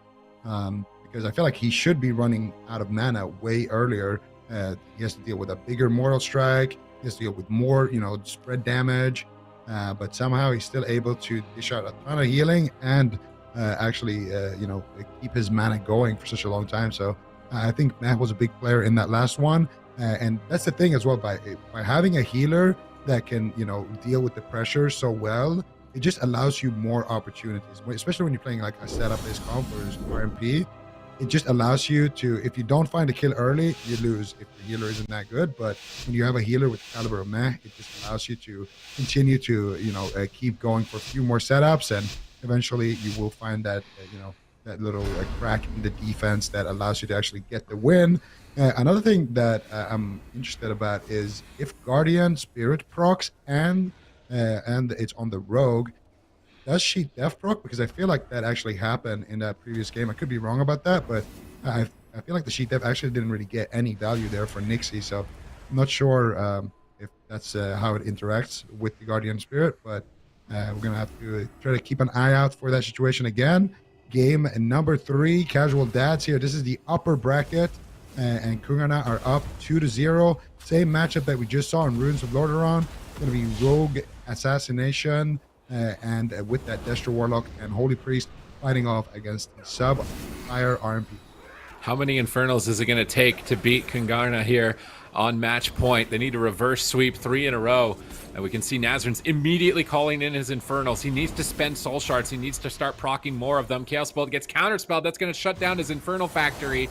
And he's not going to be able to pump out a lot of damage with that counterspell. Clyde stunned up. Nixie stunned up. Full polymorph match point. Nixie Trinket vanishes. Trades out the Aegis. Trying to recover in this position, holds on to Cloak of Shadows, still has cheap death. Chaos Bolt's flying in over onto Waz, proccing those Infernals, massive damage onto Raikou. He blinds the Shadow Fury, he gets the Ice Block cauterized just in the nick of time. Nazrin's getting value out of that Dark Soul. They need to make sure they win the game with the next one, otherwise Raikou's Ice Block is going to reset. Destro Warlock, so that damage is absolutely crazy. You'd love to see it. But Nazrin's going to get shut down now. The Dark Soul is going to be on cooldown. Now it's up to KUNGARNA to kind of respond. Who are they going to go after? Nixie gets caught into the full kitty shot, into a cheap shot. Can they take him down? Still pretty healthy, but they get the trinket from Clyde. So now there's no trinket on Nixie, no trinket on Clyde. Raikou's going to have his combustion coming up in about 30 seconds. I would say this is a really scary moment here for casual dads. They're going to have to play this next situation perfectly. Nazrin's going to have to peel. They're actually going after Raikou. They might just drop him. He's incredibly low. No ice block, no cauterize, 10% health. Clyde trying to take him down. Was coming in desperation. Cheap shot on Clyde. Now, Nixie! The turnaround. I don't think he's going to get. Cheat death! Oh, cheat death! But still gets dropped. What a close call on Raikou, but Was coming in. Coming in as fast as possible with his sprint to save the day. The cheap shot, that's the kind of presence of mind you need. He gets the double stuns, completely shuts down the damage, and they turn it around instantly, even without the combustion. That was a beautiful setup there by KUNGARNA, but at the same time, casual dads, I mean, they played this one out nicely. I like the composition, but ultimately they're going to be the ones going down that lower bracket. Waz hits us with the flex there as well, and you know, and making sure that everybody stays subscribed to Warcraft there for that flex. And of course, KUNGARNA here going to be moving on to the grand finals here, starting off very strong in the first cup of the year. And of course, Waz, what a player. In the end there, we're going to see it. He just sprints in. He just comes in from downtown. He's like, all right, we don't have time to wait for combustion. Coming through. And he just gets that cheap setup there with Raikou as well. And Raikou, also a very courageous player right there. You're going to see him here. He's cauterized proxy, almost dies through it. Forced to use the Ice Block there as well. Man gets Shadow Step kick and that Guardian Spirit onto Waz. And at that point, now Raikou has no cooldowns left here. So they're both kind of in a situation where Raikou can just instantly die. And of course, Clyde using his trinket right there. Nixie, no trinket as well. So Nixie, he's basically a dead man walking. So he's going for the all-in to get the stun onto Meh. Look at Clyde here with the mind games. Meh trinkets out, dispels him, and they just get the sheep there onto Nixie. Fake cast Shadow of Death to get the sheep there out of the sheep shot. Waz sprinting in from downtown and trying to pre-line right there as well from Nazrin's. He knows Nazrin might use his Night Fae Racial there, maybe blink in, try to coil him or something. So he's just, you know, attacking him. And while he's on global, just taking a step behind that pillar for a second there. Just min-maxing his damage while also avoiding, you know, any potential crowd control coming his way to secure that kill, and most importantly, to not leave any gaps in that stun. KUNGARNA looking clean there, 3-0 on the day, and it's going to be scary, whoever has to go up against these guys in the grand final. I don't want to. What did you say, Super Tees? I don't want to. I don't think anybody in the game wants to right now.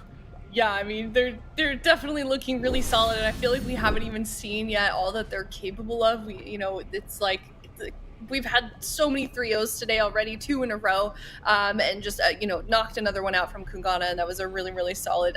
I'm not surprised. I think all of you guys were kind of rooting for KUNGARNA, right, when we were talking about it a little bit earlier. I wasn't rooting for them. I'm excited to see their comp. Maybe not rooting. Like, you just thought that they would have a better Not that I wasn't rooting for them. I just, I wanted Ben's trying to play both sides here. I'm not trying to play both sides. Listen, I think if you look at this matchup, 99% of people think that KUNGARNA is probably going to win it. But casual dads, I like the compositions they're running, bringing in something unique. I like the players, so I was ready for them to step up. But unfortunately, not an easy matchup. No, I mean, Casual Dad's also a super solid team. They just played probably one of the hardest teams in this entire tournament in the European region. So I wouldn't be surprised if we do see them knock out a win here. They're moving on to the grand finals. They're going to play the winner of the next up series that we have. It's Casual Dads again, so they have another chance here to make it back up and get a little bit of replay, but they're against TBD. Thoughts on that series, Super T's? What do you think is going to happen? We saw a lot of Fury Warrior. We saw what a Fury Warrior can do to a Destro lock with poor Eritros over there in the last series. So I have a feeling Nazarins, unfortunately, and I think they should put him on the bench, play some Rogue Mage. I think that would be a better bet for them. Like, get Alec and Nixie back together. I'd love to see them run some Rogue Mage down here in the lower bracket. TBD already struggling with it. So that's what I would like to see, personally. Any thoughts on that, Zico? Yeah, I think it's time for Alec to stop renovating his kitchen and get into the games here. It's time to show us what he can do on that mage. We already did see him on the Frost Mage, and now it's time to see him on the Fire Mage. It's time to see him in that matchup, because I do agree with Sid. I think the Destro Warlock, Blizzo is just rubbing his hands together, basically, just at the thought of a Destro Warlock in the arena. That's fair. What do you think about Holy Priest being back in the mix here, Ben?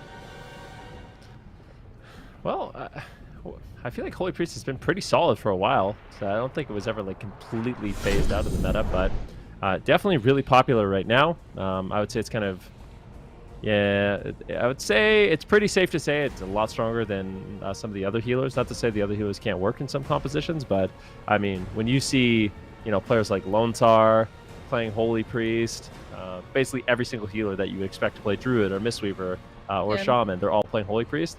And then you can tell it's really, really strong. So I think it provides a lot of defense, tons of offense. I mean, that's one of the main strengths of the Holy Priest, is how much damage it can throw out.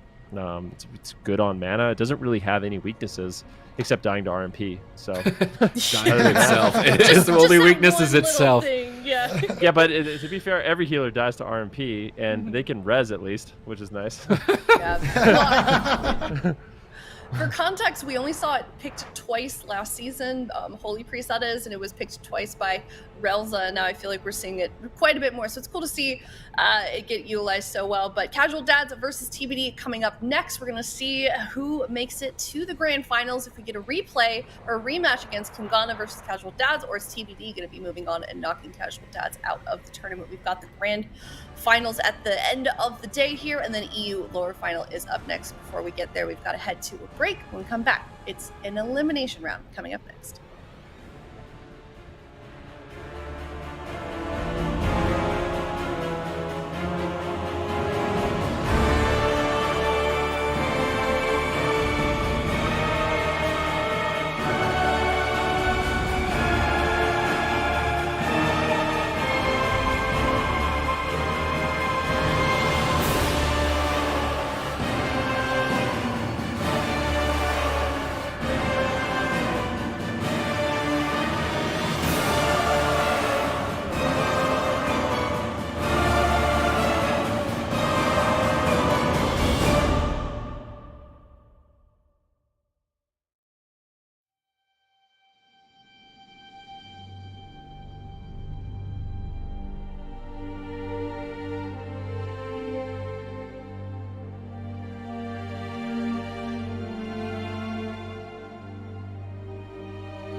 Patch 9.2 Eternity is here, and with it, Shadowlands PvP Season 3.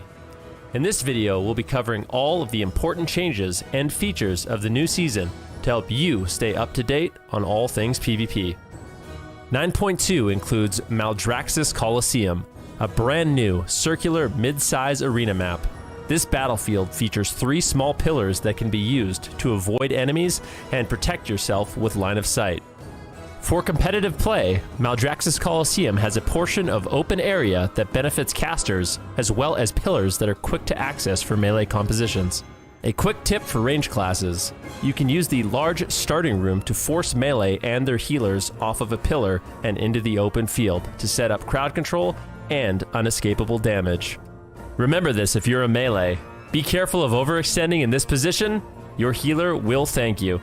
Season 3 will also feature 5 new Cosmic Gladiators PvP trinkets with unique, powerful effects. These trinkets can deal powerful cosmic burst damage, absorb enemy healing, protect you from magic damage, and give temporary immunity to crowd control effects. One of the new trinkets to look out for is the new Cosmic Gladiators Resonator. You can use this trinket to deal large amounts of cosmic damage after a short 4-second window, split amongst all enemies caught in its blast radius. Multiple players using this trinket can cause lethal damage. You can protect yourself from this damage by using the new Cosmic Gladiators Eternal Aegis. This powerful defensive trinket absorbs magic damage and all incoming cosmic damage. A well-timed Eternal Aegis can completely prevent the damage of one Resonator. The PvP trinket 2-piece set bonus, Gladiator's Distinction, has also changed. In earlier seasons, the set bonus granted a 40% increase to the damage and healing bonus of Versatility. This made Versatility very important to stack for PvPers. In 9.2, the set bonus will change to an increase in primary stat and bonus stamina. While still an important secondary stat, stacking Versatility will be slightly less important this season, giving you more flexibility with multiple secondary stat combinations. You'll be able to unlock the ability to wield 2 powerful legendaries at the same time. In addition to the original legendary effect you've created, you'll also be able to use your unique Class Covenant legendary. There will be many powerful combinations that can greatly increase your defensive and offensive capabilities. You'll need to experiment with these effects to utilize a combination that works best with your playstyle and preferred PvP content. Class set bonuses have also returned to the game. All specializations have their own unique 2- and 4-piece set bonuses. These powerful perks may greatly increase a player's damage, healing, or defensive abilities. You won't want to miss out on the power of these bonuses, as they'll provide a huge power boost to your character. For PvPers, set bonuses can be acquired through the Great Vault, so make sure to cap your characters to access these powerful sets. Finally, a brand new brawl has been introduced in 9.2, Solo Shuffle. This game mode allows you to queue up by yourself and jump straight into the arena for conquest points and honor rewards. 6 rounds of 3v3 will play out with different combinations of players, giving everyone an opportunity to play multiple rounds with each other. After all 6 rounds are played, the players with more overall wins will claim victory and earn bonus rewards to purchase and upgrade their PvP gear.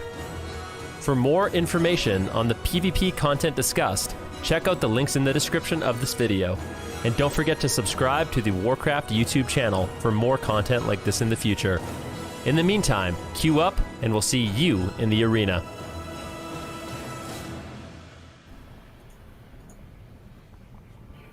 Hello everybody, welcome back. We are now in the EU lower finals. The winner of this series will be determining who moves on to the grand finals to face off against KUNGARNA. And Ven, who do you think is more likely to be able to defeat KUNGARNA in the grand finals? TBD, to be honest. I mean, I feel like Casual Dad's the composition they have. It wasn't the worst matchup for them, but I just feel like TBD, I feel like it has to be done. We can't count the Casual Dads out. I feel like this could be an even matchup, but I think TBD is just more well equipped. I think they have more compositions, a little bit more flexibility potentially. They have a lot of history with those players, like I said. Lots of them are kind of ex-teammates, and I think they have a lot to prove to each other. Specifically, I feel like TBD has a lot to prove to KUNGARNA. You're chuckling, Super Tease. You do disagree? It's just the way that he said TBD and the timing of it. Like, if you didn't take into account that the team is actually named TBD, it's like, who do you think is going to be the best one to beat KUNGARNA? TBD. Like, that's not my fault. I quickly chuckled at it. Like, it's like their name is interesting. It is a little troll. It reminds me of when I feel like there was a team that was No Name. I think Minpoike's team named themselves No Name. You guys remember that? Yeah. It was like Remember equally No as Name, weird. Mystery Org, question Yeah, mark, question mark, we've had question some mark. yeah. Or like that season when everybody had like super something. This is why in they their took names. arena team names away, you know? Yeah. Yeah, true. Okay, well anyways, it's Casual Dads versus TBD game number 1. Okay, Mage lock. It's actually going to be Alec on the Fire Mage now, abandoning the Frost Dream. And let's see what they can get done as that Fire Mage and the Destruction Warlock. Alec going to have to play a lot of defense. And we saw in the last game that TBD played what they could do to a Destruction Warlock. I fear if Clyde gets caught in crowd control, Nazarans might just flop. So see what they can do. Stun on Clyde. Big swap on Clyde. Can they take him down? Guardian Spirit has got no trinket. Really trying to use that Will of the Forsaken play. They do get the Guardian Spirit out of the way. Now just going to be tap targeting over the Nazarans. Absolutely ripping in on that Fury Warrior. What is Alec going to do? He hasn't gotten Trinket out of the way. He needs to go and find some crowd control of Montar, but it has not been easy for him. Yeah, Blizzard now caught up in a stun. Chaos Bolt connects. Another one gets counterspelled there. Nice defense coming out from Tessia. And we're going to see now the pressure once again onto Nazarins that Aegis is going to fade. He's going to teleport out of line of sight, get out of there before he's in too much trouble. Clyde needs to cross the map, though. He can't really connect here with his Warlock. He's going to have to do some healing from max range. No, Nazarin's going to be making his way back, but he gets caught in the midfield, and they Stormbolt him up. Nice grip, though, from Clyde. Should bring Nazarins to safety. He's trying to make some distance between him and Blizzo. Blizzo now swapping back onto Clyde, takes that War of Shadows. Big damage here potential for Clyde. Blizzo still just trying to tear into whatever he can. He wants to get back on Nazarins on that Warlock, though, as soon as possible, but for now, Clyde is a juicy target. Now, finally, going to be making his way back onto Nazarins. Nazarins relaying his portal there behind the pillar next to Clyde. Chaos Bolt connects here onto Blizzo. Infernals gets called in. Tessia as well, taking a decent chunk of damage there. Alec now with the combustion gets spell stolen, though, by Tessia. Big damage there onto Blizzo. He's going to use that enraged regen, though, and he will be fine. He's even hitting the Fell Hunter there while he's making his way back to his target. Just for a little bit of additional healing. Now going to be hitting Alec here for a little bit. Blade storming out of that. Nova. Lontar gets counterspelled on the mind control. Lontar actually needs to be careful as well, taking a little bit of damage, but should be fine. Should be able to stabilize Tessia now. Looking for Clyde, looking for Nazarins, trying to push in for some CC. Blizzo's going to connect back onto Nazarins. And the Ring of Fire on one side, the Ring of Frost on the other side. Actually, the Ring of Frost from Alec on the other side there. Just trying to buy a little bit of time here for Nazarins. Nazarins so far doing a great job just hiding across the map. Anytime Blizzo is there, just drags him out in the open field. Now another setup that's launched onto Blizzo. Yeah, they're going to grip him back to the pillar, but Chaos Bolts are flying in. Dragon's Breath from Alec. Is he going to get the sheep out of it? Doesn't look like it, and they're going to make a good trade here with that Guardian Spirit. Alec now in trouble, overextended from that DB play. Now getting mind controlled potentially back into their clutches, trying to hold him back. Full polymorph onto Clyde. Ice block from Alec forced out the combustion of Tessia. Nazarin's popping Dark Soul, trying to get aggressive here. Polymorph still onto Clyde, Fear on the Lone Tar, crowd control to both healers, but it looks like Blizzo stable for now. But as I say that, he gets stunned up and immediately has to trinket. Spell Reflect, Enrage Regen. That was a big push from the Casual Dads. Their Dark Soul and Combustion, but Blizzo is going to more than respect it.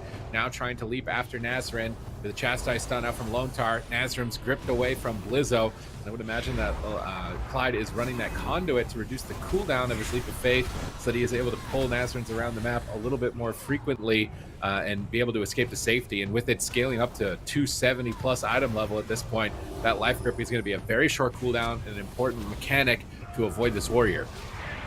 Yeah, I mean, there's no doubt about it. That extra mobility going to come in clutch. Alec trying to find some crowd control here. Lone Tar with no trinket and Blizzo with no trinket. If Alec can reset his combustion, I can see Casual Dads winning this in one clean setup. Double Dragon's Breath comes in. Can he find the Ring of Frost? The Infernals. Blizzo getting low, but no, the Infernals AoE, and that is one of the problems, in my opinion. We have a Fire Mage who's trying to, be so finessey with the crowd control, and then you have a Destruction Warlock just not caring about anything. Look at the Fire and Brimstone and Infernals breaking the CC. if that CC didn't break, they would have won the game. So a bit of it's one of the problems with the synergies between Fire Mage and Destruction Warlocks.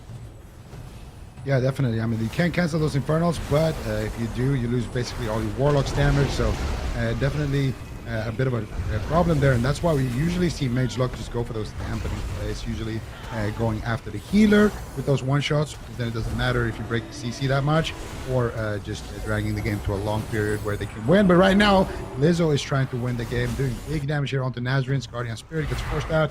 Demonic Circle coming out here from Nazarian's, going to be in a safe position there. Alec now going to get swapped to here with the leftover of Tessia's Combust. Alec still taking a lot of damage here from that Recklessness as well. They're actually committing a little bit here onto Alec. Might be an Ice Block for Alec, and he is going to cauterize at least, maybe an Ice Block as well. Lizzo leaps over, they get the Shastai stun. Can they finish him though? Alec getting geared up here. Lizzo's going to reconnect. He's getting a lot of uptime right now onto Alec. That should be the Ice Block. No, he's just going to, he doesn't even have the Ice Block. Gets spotted and deleted, and Alec is going to go down. I didn't even see him Ice Block earlier in the match. Thought he had that one still in his back pocket, but unfortunately for him, he did not. And Casual Dads, unfortunately for them, they are going to be facing the wrath of TBD and Blizzo here on that Fury Warrior. But it was a close match. They had that win condition where they almost took Blizzo down as well earlier. So not a bad first game for the Casual Dads. I feel like TBD are just looking like Wizard Slayers. Like, they ran Clyde out of mana at the end of that game. I think it was a combustion earlier on in the match that Alec kind of respect blocked. He was at like 50%. I think Clyde was in some crowd control. So he just automatically traded that before proccing Cauterize. But at the end of this match, didn't have it. So, and they were out of mana. Like, momentum is heavily in favor of TBD. They really went to the drawing board with this Fury Warrior Holy Priest comp. Because I feel like the past times we've seen it in this tournament, it hasn't performed optimally. Now it's looking like the Fury Warrior comp is at optimum capacity, and they are just running people over. Like, they ran over Spawn of Damage. They're running over Alec in this game. Like, he's just running for his life. Nothing left. No mana. No cooldowns. Like, you're not making it out alive here. And now with Blizzo getting that Fury Warrior online, transitioning from ARMS, he's looking just as terrifying on it. Yeah, I mean, I can definitely agree with that. What have we even seen? Like, this composition has been popular in both North America and Europe. Well, kind of just I guess just melee Fire Mage Holy Priest seems to be strong. Fury Warrior, we saw Windwalker Monk yesterday from Chun-Li as well. I do feel like those comps should theoretically struggle into the Rogue Mage. I think that's the only thing we've seen that is really, really scary for them. But overall, yeah, it's really durable composition. Blizzo doing tons of damage. If he can just stick on a target, he's going to be dropping them. And I kind of wonder if maybe they go after Alec a lot more. If we see the same matchup play out once again, I wonder if they just go after Alec a lot more. What I personally would like to see is just Clyde, Alec, and Nixie play. Just play RMP. I think sometimes the best solution is the most obvious one. And I think play RMP, and you can literally just stick an Assassination Rogue on a Fury Warrior. I think it's a decent strategy. You don't even have to play sub and try to go for finesse. Just kidney shot the Fury Warrior on cooldown and keep him defensive, keep him scared, and I think it could be a winning strategy. I'd like to see it at least once. Yeah, I mean, not sure why they don't run it. I feel like maybe they just like their other options more. Maybe they practice the other comps more, but I feel like the Assassination RMP, it's you can definitely dampen with it a little bit. Like, you're basically playing a mirror with a Fury Warrior instead of the Rogue. So I'm gonna see if they decide to do that. Maybe there's something that they're scared of on the side of TBD as well, that they didn't want to lock it in blind. Or maybe the map suggests that they want to try their wizard strategy again. It didn't look bad, aside from the fact that they lost. They did have, it wasn't like a walkover. It wasn't just like, they got absolutely destroyed. They did have kill pressure at some point during that game. So maybe they just want to talk strategy, change gear, change trinkets, change, small things like that, and go for those mid-game adaptations, because a lot of the time those are what can win you a series as well. But you can also not be too stubborn with it. Sometimes you want to just tag in Nixie and just send the RMP. Let's be honest. So far in EU and NA, you kind of have to be an RMP or beat an RMP to make it to the top, and that's something that we typically say a lot. I feel like lately, especially. You either have to beat it or become it at this point, it seems like. Yeah. So the casual dads are taking their time to lock in. I don't like the mage lock. I'd still just, even if they do rogue lock, I think I'd still rather that. Seems like they had so much more pressure. Bring in a Night Fae Assassination Rogue, put on the Fury Warrior, get some Infernals out, you know, maybe a couple 20, you know, a good couple dozen Infernals or something, and then just go for aggression. It does seem weird that they've practiced every combination of classes, it seems like, except Rogue Mage. Like, why are you pulling Fire Mage Destro, Frost Mage Destro, Outlaw Destro, Assassination Destro? Like, you're like every combination possible except the best one. Why is that? What's going on here? Like, you guys played Rogue Lock. Nixie and Alec played together, one BlizzCon. I think they played Windwalker Mage at that time, but like, you guys were like one of the most terrifying rogue mages in the game. Why are you playing every combination but it? It doesn't make sense to me. That's a great question. I think a lot of people are wondering that right now, including myself. But Casual Dads, they're going to be bringing in the Assassination Rogue, Destruction Warlock, and like I said, TBD. When we saw them play on Tolvaron, it was kind of a nightmare situation for the Destruction Warlock that they were going after. They kind of just chopped him up as fast as possible. So I feel like in general, Fire Mage Warrior, Fire Mage Fury Warrior, just sitting on a Warlock has always been really, really difficult, especially if you're that Destruction Warlock. You're going to have to deal with just constant melee damage on you. The only thing I could potentially see here is Casual Dads maybe taking down Blizzo, but I don't think that's going to be the easiest thing to do when you have Tessia there on the Fire Mage, just Dragon's Breathing cast, Dragon's Breathing Nixie on every kidney shot, just being as annoying as possible. So this game kind of comes down to Casual Dads needing to punish Blizzo, and then TBD just trying to enable Blizzo as much as possible, with Tessia just denying the damage from Nazarens and Nixies when they want to burst. And if they can do that, I feel like TBD will probably pull ahead. Yeah, and it's going to be up to Casual Dads. Going to bring a lot of heat to this matchup. You know, Nazaren's going to need to do basically what he was doing, you know, up against KUNGARNA, where he basically solo forced cooldowns, you know, on his own. It's going to be tough to do, though, especially with Blizzo and Tessia just constantly swapping back and forth between the Rogue and the Lock and just doing insane amounts of damage. I mean, we talked about it a little bit earlier, but Fury Warrior just hasn't looked that good in the tournament, except so far for when Blizzo's played it. When Blizzo's played it, it's looked fantastic. It kind of makes sense why people play it, but when the other teams have locked it in, it just looked kind of underwhelming. They just kind of run in and die most of the time, and they don't get that uptime. But with Blizzo, you know, it's a team effort, of course, as well. We see Lontar, you know, with those big grips as well to grip him back on target and things like that. And, you know, Tessia as well with the Dragon's Breaths and Novas and stuff like that to allow Blizzo to actually connect. But it just seems like Blizzo's been the one that actually makes it work so far. Yep, and we'll have to wait and see if he can deliver the win here and get all the way to the grand finals for a shot at KUNGARNA. Really interested to see if they can do it and pull it off with this Fury Warrior, as it doesn't seem like Rogue Mage will be an option for either team, which is still odd for Casual Dads. But the game has started. Let's see what Nazarens can get done, man. His Chaos Bolts have been deadly, but he's immediately counterspelled on his Gateway. They are right on top of the Warlock, putting the pressure. You hate to see it as a Warlock, not getting your Gateway right off the bat. He's got no portal placement. He's just dropping Casting Circle and trying to cast at the moment, but still not going for a Gateway. Stunned on his Casting Circle. Clyde's in a Poly. They're cutting through that Dark Pact. They're cutting through the Aegis. They're cutting through Unending Resolve. They're just chopping up Nazarens and serving some Warlock sushi right now. I don't know if he's going to make it out alive. If they have to trade Guardian Spirit here on top of that, it's going to be game over moments later. They're trying to hold on to it, trying to tank the damage, trying to push them back, but Tessia is going to blink behind the pillar. Blizzo gets gripped away from the Dark Soul, and now it looks like they should be able to recover. Nazaren sneaks in a Gateway. He can use that to escape. Still doesn't have a portal down, I think, anywhere on the map, though. Blizzo right back on him. Any crowd control on Clyde. It could be lights out. Tessia's right on top of the pillar here, getting ready to get a polymorph as soon as possible. Nazaren's trying to get away, using that soul shape to blink away from his port on the gate. Kidney shot on Blizzo. Finally, it looks like Casual Dads have some control in their lives. Ooh, big Chaos Bolts here on Blizzo. He has some answers, but that's 4 Chaos Bolts in a row. Blizzo manages to hold on. He needs to try to reconnect to Nazarens if he can.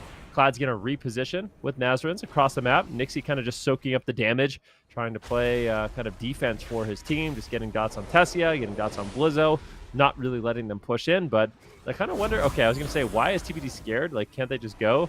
Blizzo leaps in, gets kidney shot. But after this kidney shot, Blizzo needs to try to reconnect if he can. Charging over to Nixie. Pretty peculiar. Definitely want to be on the Warlock, I think, in this situation, but using some of that mobility to go after the Rogue. There's the Stormbolt, gets gripped away, and it can be very annoying chasing down a Warlock, but eventually, if you can catch them after their mobility, they're kind of just stuck. So there's the gateway. Now Blizzo needs to get there one more time if he can. Big Power Blast coming in for Tessia as well. Kidney shot on Blizzo, and they take him down. Lontar seems to have enough healing, and finally, this is where Nazrin's going to be kind of stuck, and TBD's opportunity to play really, really aggressive. Yeah, Blizzo's getting some uptime. Casting Circle coming out. Fear Spam is coming out as well. The Dark Pack is going to do a decent amount absorbing that Stormbolt damage, but he cut through it, and here comes the Recklessness. Are they swapping over to Nixie? They are with the Recklessness. Big damage coming out here with the Combustion as well. Nice answer, though, from Nazrin with that Shadow Fury. Blizzo now making his way back to the target, teleporting away from Blizzo. Tessia, though, in his line of sight with the Combust. Beautiful reflect there on the Mortal Coil, actually by Tessia there. He spell stole, I believe. And they're going to get some nice pressure there. Full blind now onto Lontar. Can they get anything else? Can they get a sap? It doesn't look like it just yet. Lontar's going to be able to sit through that crowd control. Blizzo now making his way back on the target. Nazrin's with Soul Shape. And Clyde with Nazrin's here on the opposite side of the map. They're going to grip Nixie back as he's getting swapped to with that Stormbolt. Nazrin gets counterspelled. Soul Rod coming out. Big damage potential here with one Chaos Bolt flying in onto Blizzo. Gets reflected there. Another Chaos Bolt, though, sneaks through. Disarm onto Blizzo. Mind control onto Nixie. Tessia here looking for the Sheeps here. Looking for some kind of control onto Nazrin's. Infernals gets called in. And Nazrin's is on fire. Doing a great job kiting so far. Nice fade by Lontar. On that Mortal Coil right there, avoiding that double CC. And now finally Blizzo catching back up with Nazrin's Sheep onto Nixie, and they are getting out of there immediately, realizing that everybody's dogpiling on the same pillar once again. Clyde does not want to be on the same pillar as Lontar, and Nazrin gets caught up, gets stunned up on his casting circle. One Chaos Bolt onto Lontar, two Chaos Bolt onto Lontar. Lontar might just go down. He trinkets into a stun right there, but he does get that Ray of Hope. It's going to be a negative Ray, though. He gets feared on it. I do believe he got enough heals out in that one, and he does survive. But that was a nice push there from the casual dads. Nixie now taking huge amounts of damage. Guardian Spirit gets traded out from Clyde as well. So both of these priests having to use their own personal cooldowns plus the trinket right there to keep themselves in the match.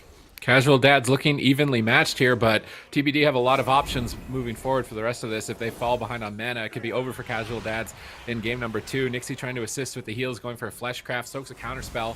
Lontar getting that Symbols off, trying to reset some cooldowns and get some mana back. Lontar got a big juicer amount of mana from that Symbols. He's massively ahead of Clyde, but Clyde looks like he's drinking. Tessia blinks over. Dragon's Breath, no trinket on Clyde. If this Polymorph lands, it could be game over for Nazrin's. Fear on Nixie. He portals away, trying to line of sight, trades out the Dark Pack, but we've seen that Dark Pack get cut down in the past. He's going to trade on any resolve on top of it just to make sure. Trading with the Recklessness. Clyde finally out of crowd control. He's going to have to spend basically the rest of his mana, though, to try and stabilize Nazrin's. So much pressure on him constantly. They stun Lontar, trying to go after the healer, but I don't think it's going to work. Nazrin's is struggling to stay afloat right now. Lontar's pushing forward, stuns Clyde. No trinket. If they get a Polymorph out of this, it's going to be game over. Mortal Coil follows up, trying to stall the match just a little bit longer. Nazrin's kiting. Clyde going for a Symbol of Hope, trying to get a bit of mana, and he does get the full Symbol of Hope off. Nazrin stunned up, going to reconnect. We see Clyde pre-holy warding, full blind on Lontar, no trinket. Nixie's trying to get a kidney shot, gets Polymorph, goes for the kidney shot onto Blizzo, but he pre-Aegists it right here, and that's going to be a massive shield on Blizzo for a long time that Nazrin's cannot cut through. In the meantime, Clyde is still struggling. That Symbols mana, he just spent all of it, basically. He's popping the Guardian Spirit on Nazrin's, trying to keep him tanky. Looks like Nixie's trying to go after Tessia, trying to get pressure. It's a bit of a caster race. Nazrin's portaling behind the pillar, and then kiting back into midfield towards Clyde. Likely a leap of faith on the next mobility. Blizzo's patiently waiting, not using that. Doesn't want to get stuck out with no heroic leap. Double Mortal Coil. Nazrin's setting up, but he doesn't have enough damage here. He's going to use the Soul Shape. Clyde is trying to drink, but now he's stunned. He's right next to Blizzo. Blizzo's not going to let Clyde sit down for a drink for too long. Nazrin's still using that Soul Shape to avoid the Warrior as long as possible. Spell reflected on the Fear, just being annoying here. Another Fear onto Blizzo. Looks like he doesn't have Berserker Rage. Tessia has Combustion. Dragon's Breath. Is that Polymorph going to land? Full Polymorph. Nazrin's is going to trade the Aegis. More than a smart trade for that Combustion in this position. Can they keep the chain going on Clyde? No more follow-up.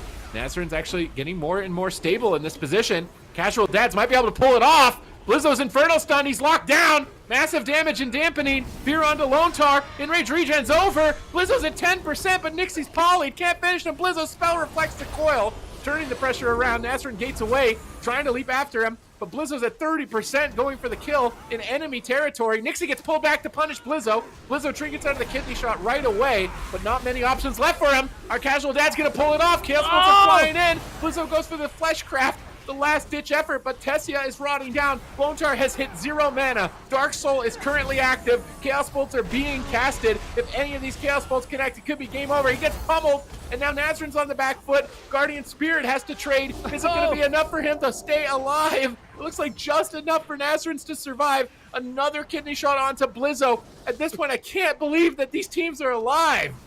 I cannot either. This is Polymorph on Clyde. He's actually just sitting it right now. Nazareth might be okay. It's going to be Blizzo that falls. The Enraged Regeneration and the Ray of Hope. Is it going to top him off? It could be a lot of healing. Blizzo getting so close to Nazareth. The Ray of Hope doesn't do much. He's still just so incredibly low. Nazareth's doing such a great job kiting, and the kidney shot from Nixie is enough. And I'm surprised. I mean, Blizzo had a lot more problems in this matchup actually connecting on Nazareth than I originally thought.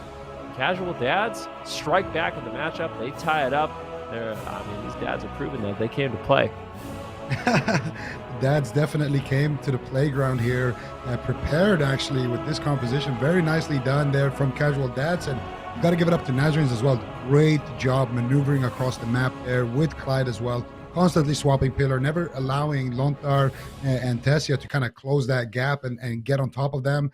And Nazrin's as well with beautiful kiting. He had a disastrous start to that match as well. Didn't get his gateway, didn't get his demonic circle out, and he's actually playing the casting circle. So he's allowing himself to actually have that every minute or so, allow himself to get some free casts basically where he doesn't have to worry about the interrupts.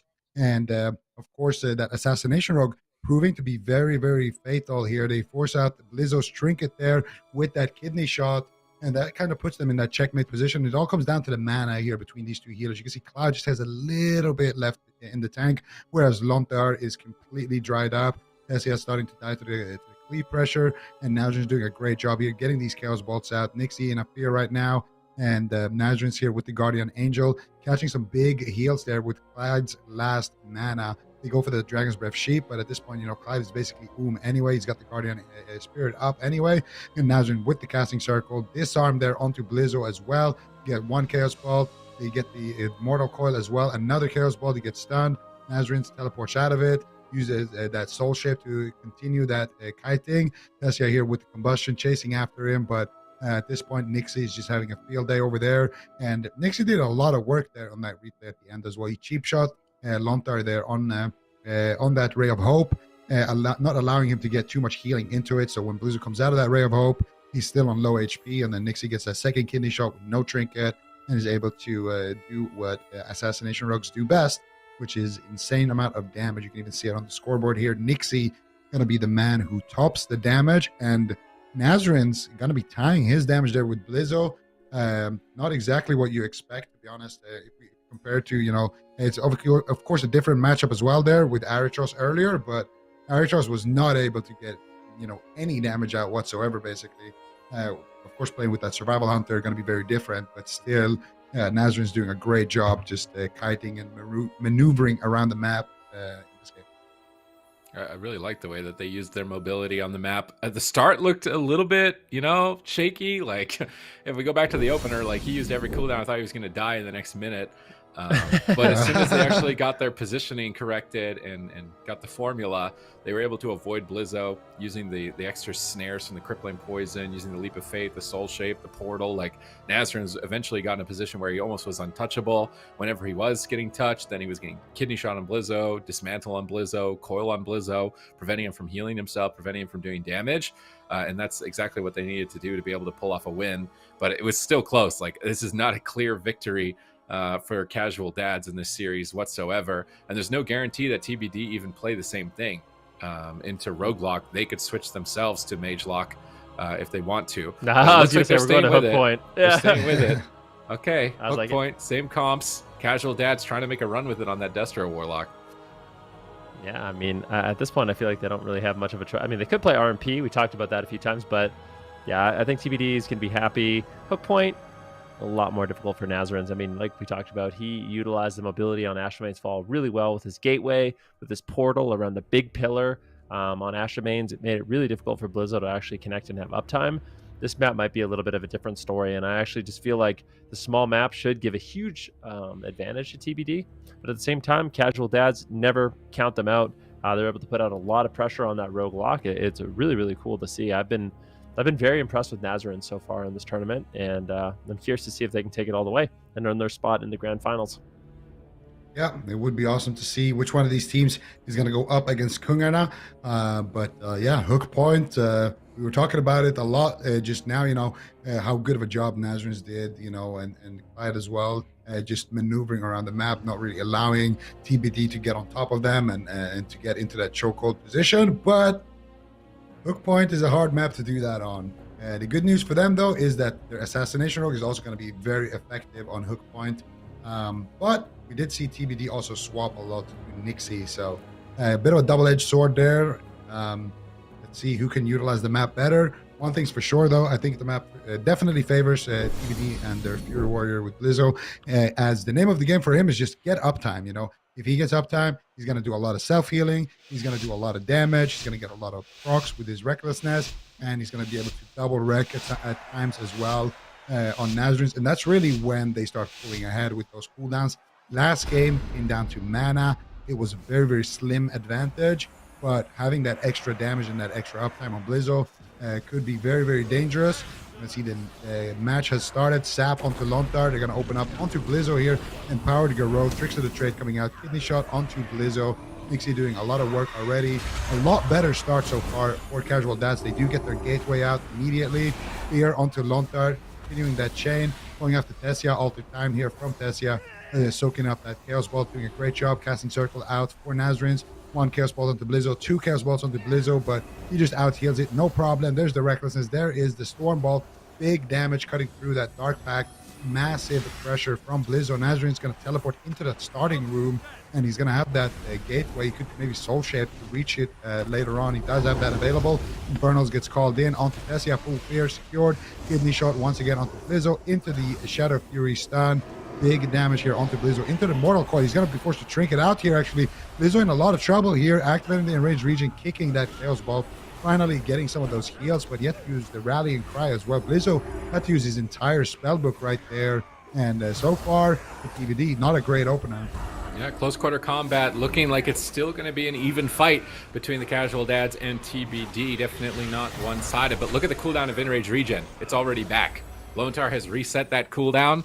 Not even moments earlier had he popped his major defensive cooldown, and Blizzo will have it again for a Kidney Shot. That is the main difficulty. Nazarene's on the run, but gets caught down to half. Clyde in a Dragon's Breath, unable to resolve. Pretty late here. He might go down through it, trying to find some Chaos Bolts onto Tessia, but Tessia's got Alter Time. He's going to be able to tank those quite easily and lob some damage back at Nazarene's. Counterspell onto Clyde, double Psychic Scream. Nice setup by TBD as they're pushing for the kill. They get the Dark Pack from Nazarene's.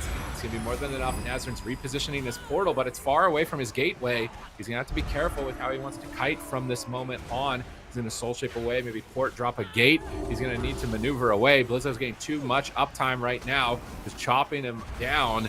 And Clyde is going to grip him back to the gateway, reposition with the portal, and then portal right back out of line of sight of Blizzo. And I think Blizzo's limited on mobility. He actually intervenes to Lontar to try and reconnect. Nazarene's line of sighting him.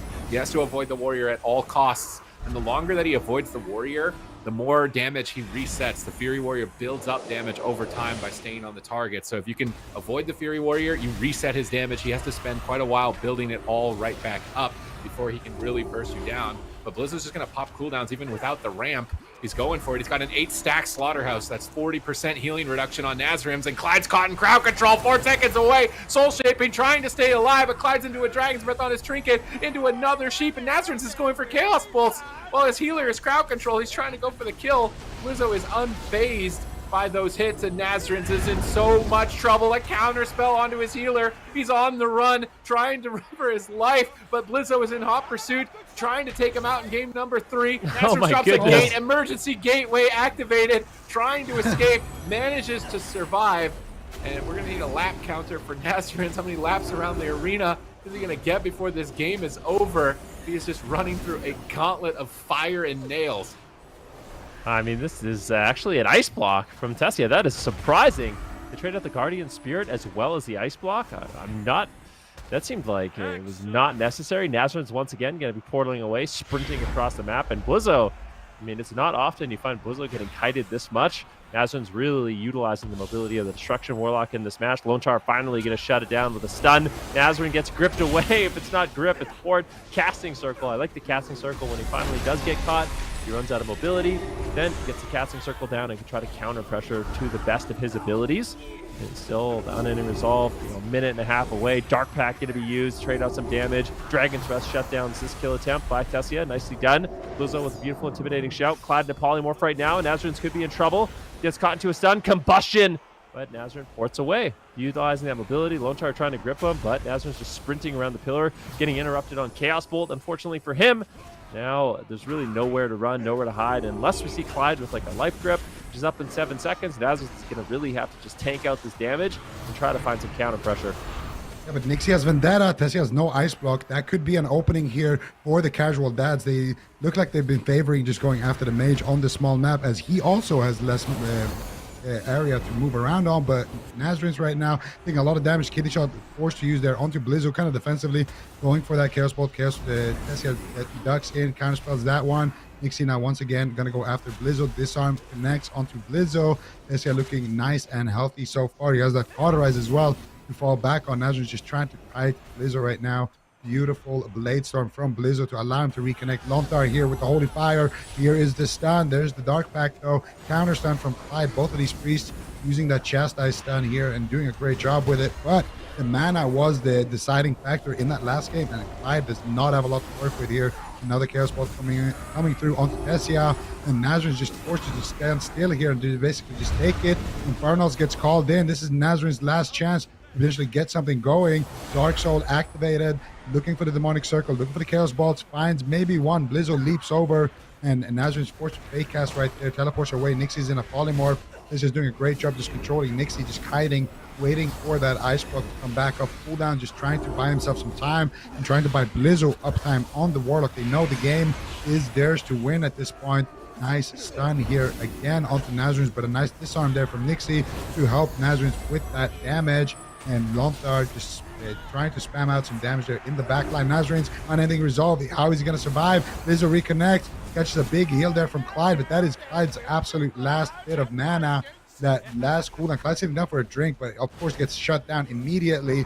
Nazarin's basically no HP left. Another Infernal here onto Blizzo. Blizzo just having massive uptime. Clyde trying to sit down for a bit of a sip. He gets just a tiny tick of mana there. Nixie now looking to make his way over onto Blizzo. Could kidney shot him potentially, but Blizzo has his trinket as well. Nixie has his blind though. If Blizzo trinkets aggressively, maybe he can full blind him and buy himself some time. Blizzo with the reflect now still has all of his cooldown, still has that recklessness, and here we go. He's gonna hop it. Clyde actually avoids that fear, but he gets Dragon's Breath clothesline on the other side into a full sheep. He has his trinket blind onto Blizzo's trinket. Exactly what we just talked about. Nixie forces it out and then buys some time here with that blind. Clyde sitting down once again for a drink, not able to find it. Nazarin's teleporting away, and now he has to line of sight Blizzo, but Lontar fears him to allow Blizzo to reconnect. Nice disarm though from Nixie. Both of these teams just playing absolutely beautiful to allow Blizzo to connect and to disarm Blizzo from his assault. Let's see if they can pull it off here. We're getting into deep dampening, and healers are almost out of mana. Full plumber from Clyde. Nazarin needs to escape. Mortal Coil on Blizzo. Demonic Gateway. Blizzo heroic leaping in pursuit. The Aegis trades for the combustion. Nazarin line of sights with Clyde behind the fence line, avoiding Tessia and Lontar. Trying to set up damage on Blizzo here behind the pillar. Can Nixie get back in time? No, he's polymorphed far away. Clyde repositions to dispel it. Dark Soul available. Vendetta available. No trinket on Blizzo. Can they go for the kill here? They're popping Dark Soul. Blizzo's going to enrage regen and Aegis through this. And I think that should be enough for him to survive. Now Nazarin stunned on his Dark Soul, falling behind. We see Clyde going for Symbols of Hope right now, trying to get some mana back, reset some cooldowns for his team as well. Vendetta is rolling. They need to get pressure with this. Can they get the kill onto Blizzo, as it seems like Nixie is committed? He's not finding enough damage though. And Tessia can easily just shield up and avoid all of that pressure. Lontar's pushing in. TBD, smell blood in the water, and they are going for it. I mean, definitely. Clyde, not too much mana left. 20% dampening, full polymorph on Clyde. I believe he got the Shadow of Death on that, but Nazarin is low. Ring of Fire getting dropped down. Just trying to put out some cleave pressure as much as possible. But still, I mean, Casual Dads, they're holding on. Blizzo's rotting down. Tessia's rotting down as well.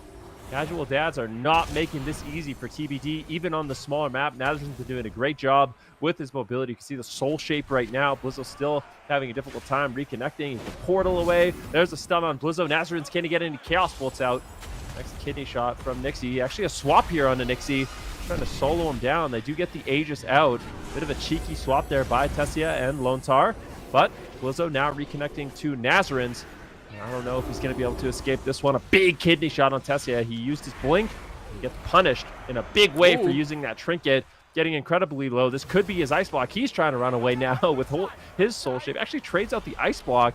That was a questionable ice block, I believe. I mean, Tessia goes down. He's definitely going to regret that. But at the same time, Nazaryn's low. No mana left on Clyde whatsoever. He gets interrupted. Nazaryn's health is going nowhere but down. I don't think he can get away from this one. Maybe the Dark Pact, he portals away. Is he actually going to survive? I feel like if Blizzo and Tessia can reconnect, there's no way that he lives. But still, the portal, the gateway, Clyde now in a polymorph. Gets it once again. Nazaryn's so low. The Guardian Spirit. Big heals from Clyde. How? How are you healing, Clyde? It's 28% dampening. You have no mana, and somehow Nazaryn's is full health. All right. Showing the strength of that Holy Priest right now. Big Chaos Bolt gets interrupted. That's a beautiful CS there by Tessia. That's going to completely shut down the damage. Nazaryn was able to assist on that kidney shot. Tessia moving forward, gets feared. TBD really wants to close this out, but Nazaryn just refuses to die in this matchup. The casting circle comes down. Nazaryn gets gripped away. Likely now get a portal. Blizzo just can't get to target. Tessia could fall. Nixie might be able to solo him. There's the altar time. Tessia blinks in. Can't be chased just yet. Nazaryn solo, he gets stunned. Tessia, either one of them could fall. Nazaryn took the soul shape. Tessia does not have that same mobility right now. Just pops the combustion. He does have the cauterize, but this game is just so back and forth. Beautiful kiting so far from Nazaryn and Clyde. Just able to sit down for a little sip. Lontar now sitting down in the back line trying to get a drink. Did they stop him? No, he's regenerating mana. He gets a tiny little bit there. But Nixie with the Vendetta rolling. This has got to be the game. He has to try to take down Tessia through everything with this Vendetta because I don't think he's going to get another one. Nazaryn's right now in massive trouble. Someone's just fell out there. He's got that Guardian Spirit, but how much healing is left in the tank? Clyde is in counterspell right now. Gets some big heals there. Big Chaos Bolt connects onto Tessia. He's going a bit of a for race it. here. They're going for the kill here, but Tessia does manage to get full HP once again. He's got that altar time ready. He gets a full ring across onto Clyde. There's no way Nazaryn survives this one. Blizzo is all over him. Executes coming in, but he teleports away on 10% HP. Lontar's there! Lontar is there, and he grips Blizzo across, and they take Nazaryn's down. But what a game. 38% dampening here. Both of these teams just showing the caliber of play here that it takes to get into this lower bracket final. Beautiful stuff from both sides, just finding these tiny little drinks, making those little micro outplays just to get uptime and denying the uptime. And eventually, it is going to be TBD keeping their lead in the series 2-1. I am impressed right now. TBD, like they strike back hard here on hook point. They're not falling for the Warlock's kiting. They stay on target.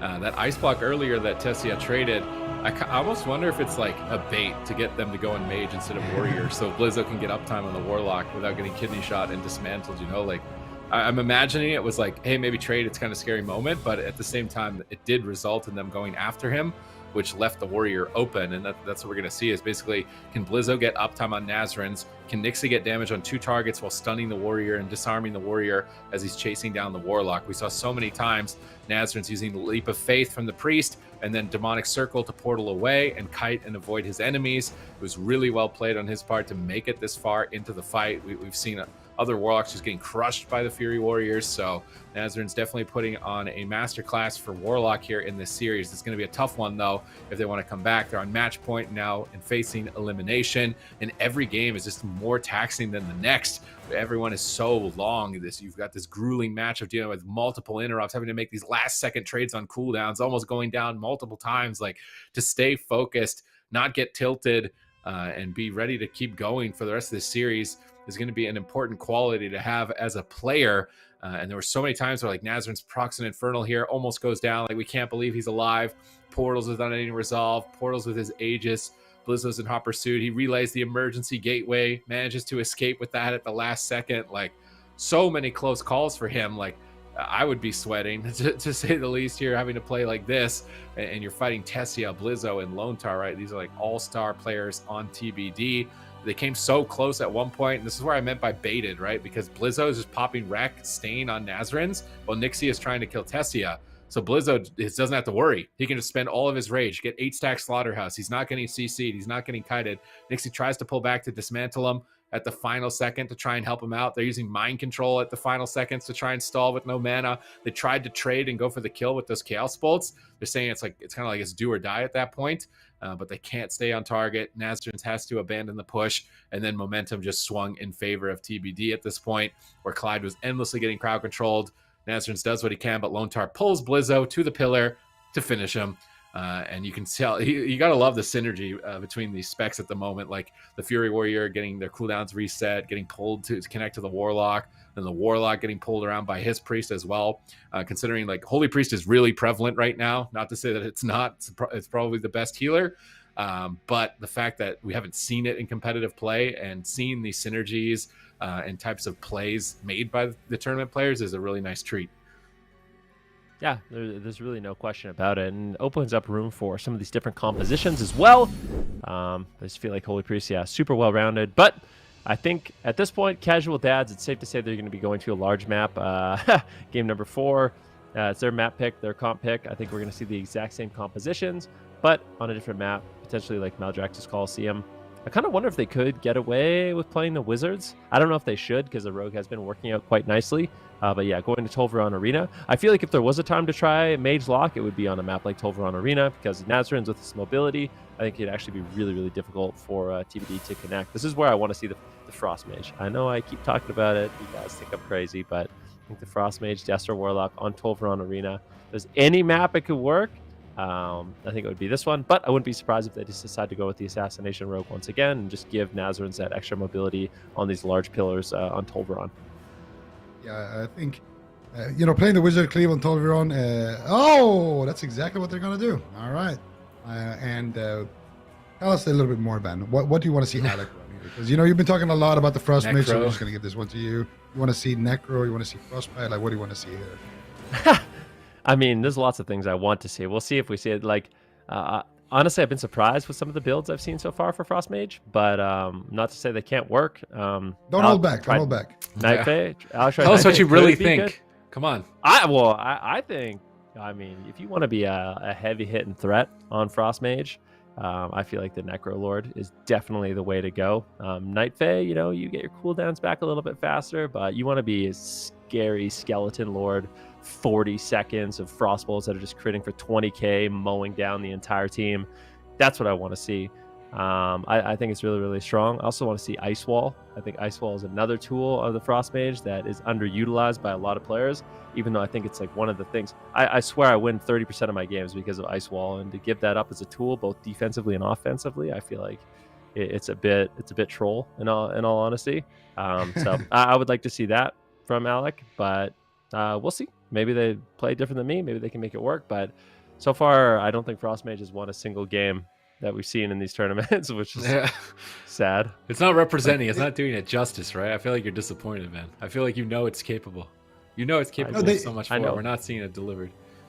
I think they won one game. Didn't they win with that random one-shot yesterday, Cloud9, their first game? They didn't. Did they randomly one-shot anybody? I feel like they lost. They played on the Grand Arena and they just died. Remember?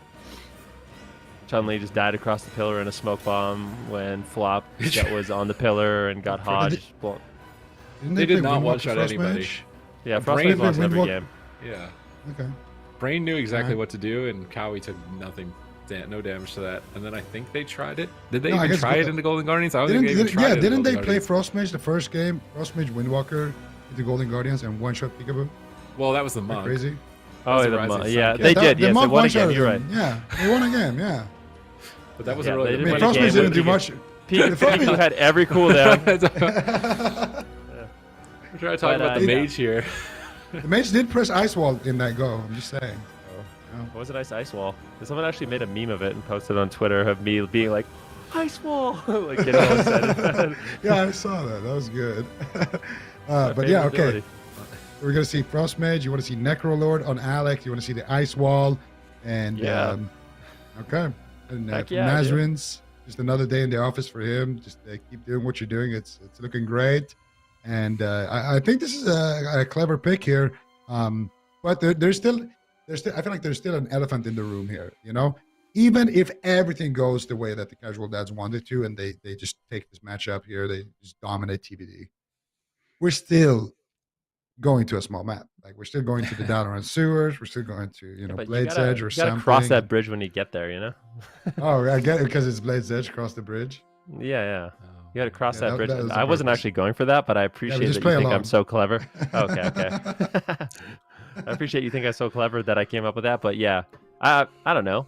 You take it one match at a time, you know? Of course, we're gonna see a small map, and it's gonna be difficult, but I really feel like this is a matchup you can win as the Mage Lock. Like, this is a very winnable matchup, especially if you know your Frost Mage is pumping. That's when things get nice.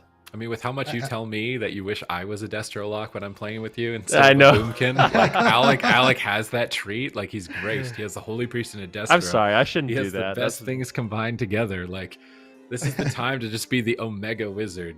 Get the Bazooka Frostbolt Cannon out. Like, throw out some massive hits. Just mow down everybody. Like, I want to see it, but no. Night Fae again. Maybe it's good. We'll see. Like that. Okay, so here's the benefit of Night Fae. Let's talk about it for a second. So you don't have the scary skeleton mode, which is one of the craziest things in the game right now, in my opinion.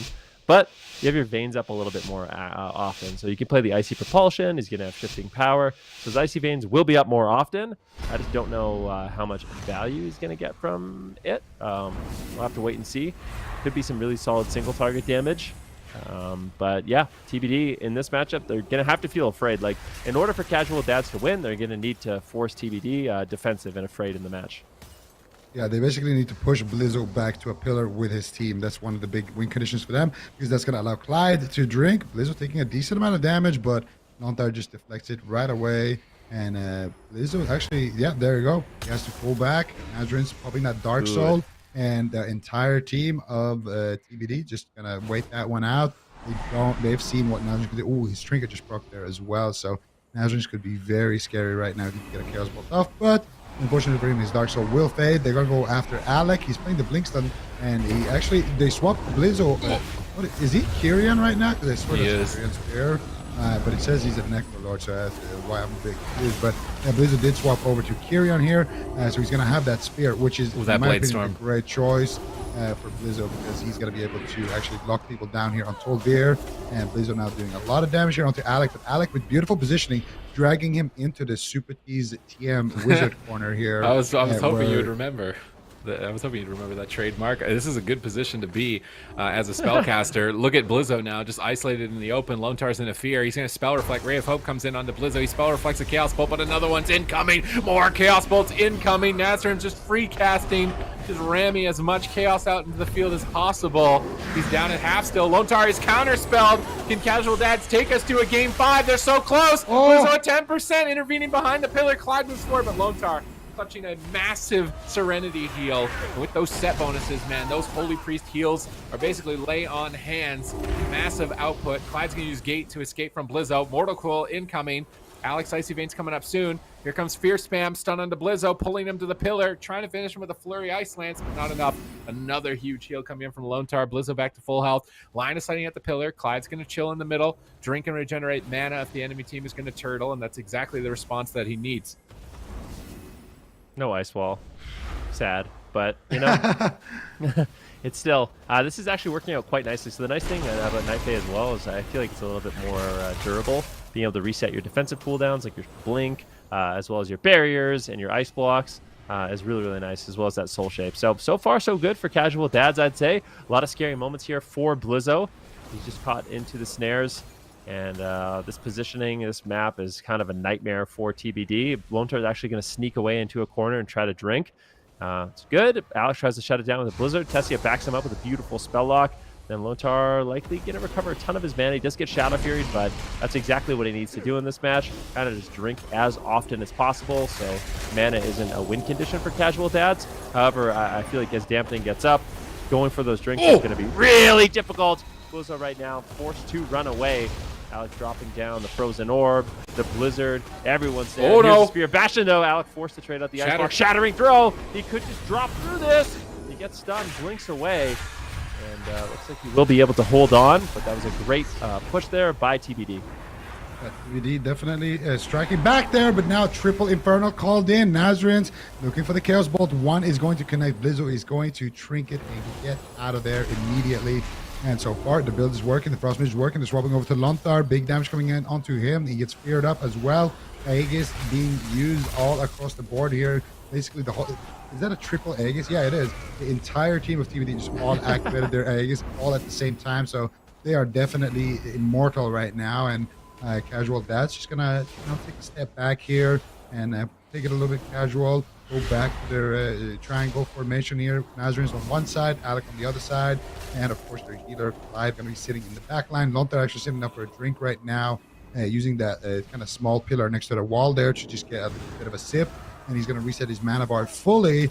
And I would not be surprised to see this game going deep dampening, and then maybe a push over onto Nazarians. Those Infernals. So far, the Infernals are proccing right now for Nazarians, and so far the strategy for them has just been to go after Alex, stun him up, and then Kyrian Spear his Blink, because he's playing that Blink stun. So so far it's netted them one ice block. They just try to do it there, but a beautiful grip actually onto Alec shuts down that Kyrian Spear, and they're going to be able to fight a little bit. Blizzo getting dragged out all across the map here. Lontar is on the opposite side of the map, and Lontar's just like, where are you going? Yeah, get out of there, Blizzo. Man. What are you doing? You don't have Trigger. You're going to get slayed over there. Lontar is in a full field. They might actually just take him down there, and that grip by Lontar, very heads-up play there. And I do believe he also used his Will of the Forsaken in that exchange towards the end of that spear. So Lontar basically saving his warrior there from going full Zug mode.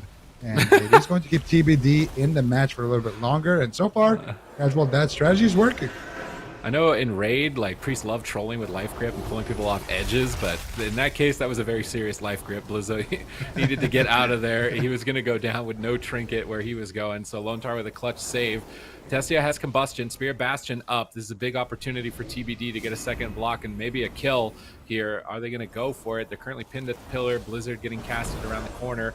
And it looks like a Chastise stun out on Nazarians. They're going after the Warlock. They pin Clyde, but he can just Demonic Gateway out of it. So nice positioning there. Nazarian's avoiding that Spear of Bastion like an expert, but he's still chasing after him. That Dark Pact absorbing some hits, but Clyde's in Polymorphs. Is Nazarian going to go down? Nether warding the Combustion. Is he going to fall? Big heals come out from Clyde right at the last second, trying to stabilize with that Apotheosis. He's also resetting his Chastise stun. Where is he going to go with that one? I'm wondering. Likely going to be Blizzo again, but he's got Spell Reflect up. He's going to have to be careful. More damage being lobbed into Tessia. Double Shadow Fury pinning both Blizzo and Tessia. Polymorphs out from Alec, trying to slow down the pressure of Blizzo, but not really going to be too successful with that. Blizzo just charging in on top of Nazarians. Another Chastise stun. Ring of Fire pinned on Nazarians. He's going to Soul Shape back to the pillar. Blizzo reconnecting.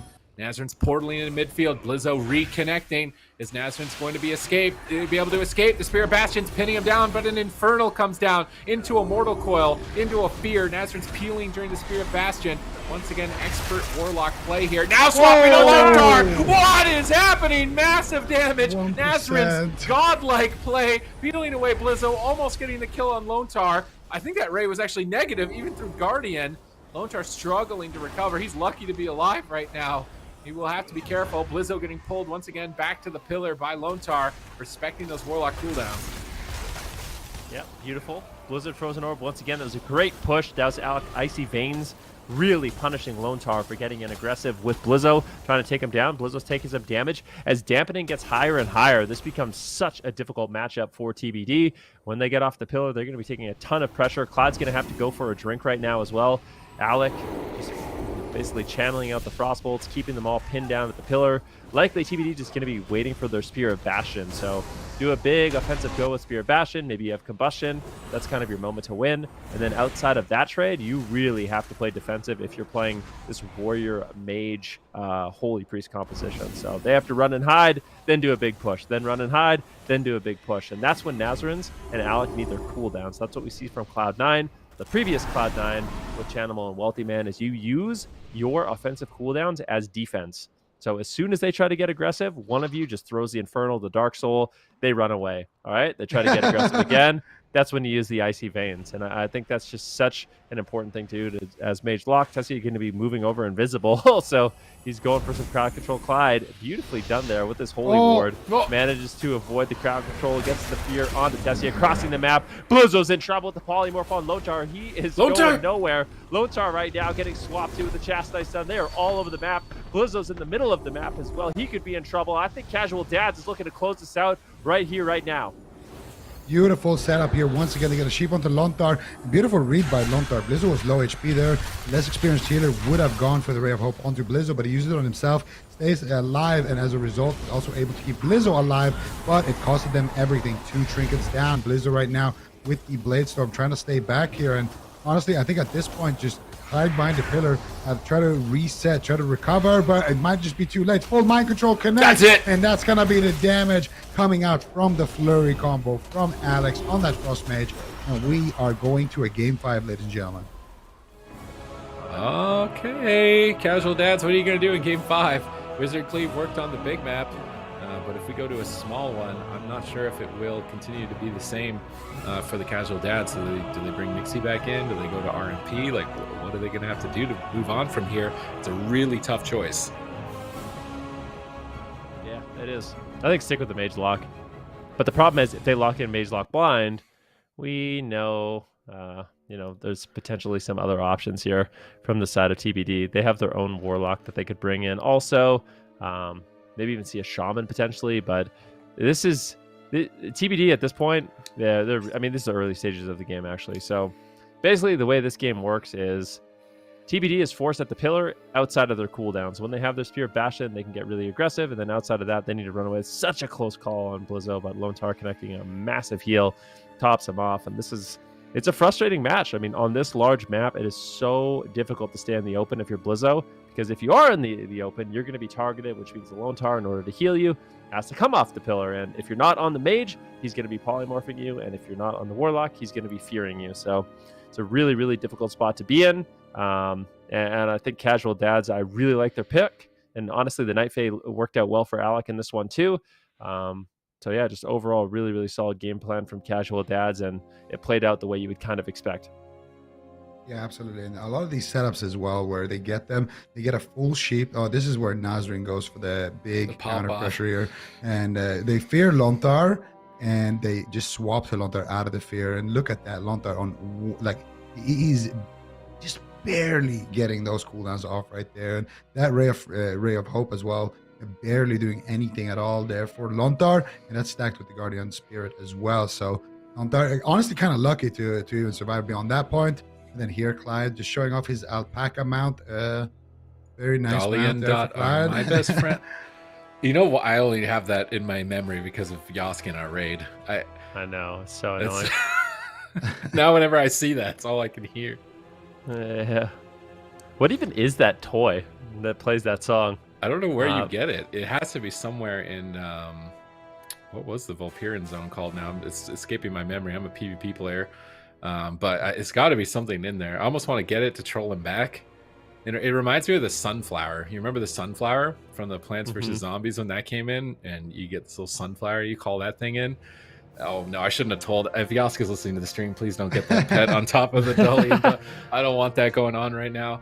But this is an excellent execution by Casual Dads. Like, they avoided the fight entirely. This mind control at the end on Lone Tar was sick by Clyde. Everybody got to pop off. The Destro Warlock's top of the meter.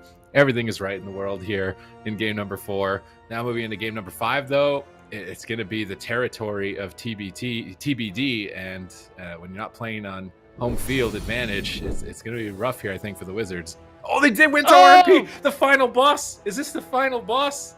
They were just holding it? Like, we're not going to do it until the last possible second. Like, this is our final form here. TBD, are you ready? What if TBD plays R? If I was TBD, I'd play Mage Lock. Do it. Didn't you hate Mage? Oh, because it's an Asa Rogue? Yeah, because it's an Asa Rogue. 100% play Mage Lock. Well, they did that thing where they bait the other team to lock in a small map, and then they lock in, they've kind of forced them on a Wizard comp. So even if they do lock in the Mage Lock, it's going to be on a small map, and Didn't we see Casual Dads play Mage Lock and get dumpstered earlier by KUNGARNA? By a sub-rogue, yeah. That's true. That is true. Yeah, a lot of those setups came in on the Holy Priest, but they're going to get that matchup. This is exactly what they're kind of hoping for, I would assume. So for Casual Dads, they've actually, this is, TBD's map pick and a counter comp pick. So Casual Dads kind of turning that situation on its head. And now they're going to go into this game here with even odds. But the question is, we haven't seen them play RMP whatsoever. We know they played it in the past. They've looked phenomenal on it in the past. They won BlizzCon on it in the past. So we know that they have the capability to be a top tier RMP, but how much time have they actually invested into that RMP? Because so far, we've seen them play Outlaw Rogue, we've seen them play Assassination Rogue with the Warlock, and we've seen them play Mage Warlock. And, if you're a Casual Dad, how many comps do you actually have? Like, I feel like they're the most prepared team. They brought out the most amount of comps at this point.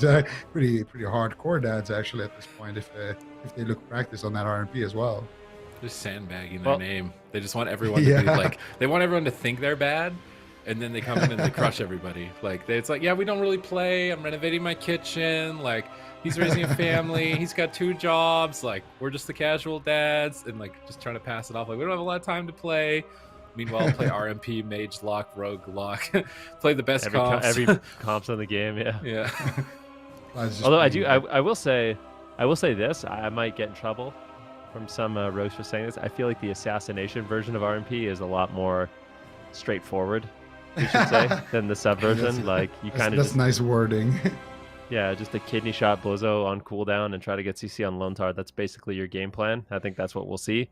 You don't need to always have the perfect triple cross CC. You can with the Holy Priest, but I feel like, Casual Dads, even if they don't have a ton of practice, is this version of RMP, just because Alex is a great mage, Nixie's a great rogue, and Cloud's a great Holy Priest. I think they could easily pull it off. Yeah, this is the version of RMP where having good individual skill on your class can definitely get you kind of far compared to having that team synergy.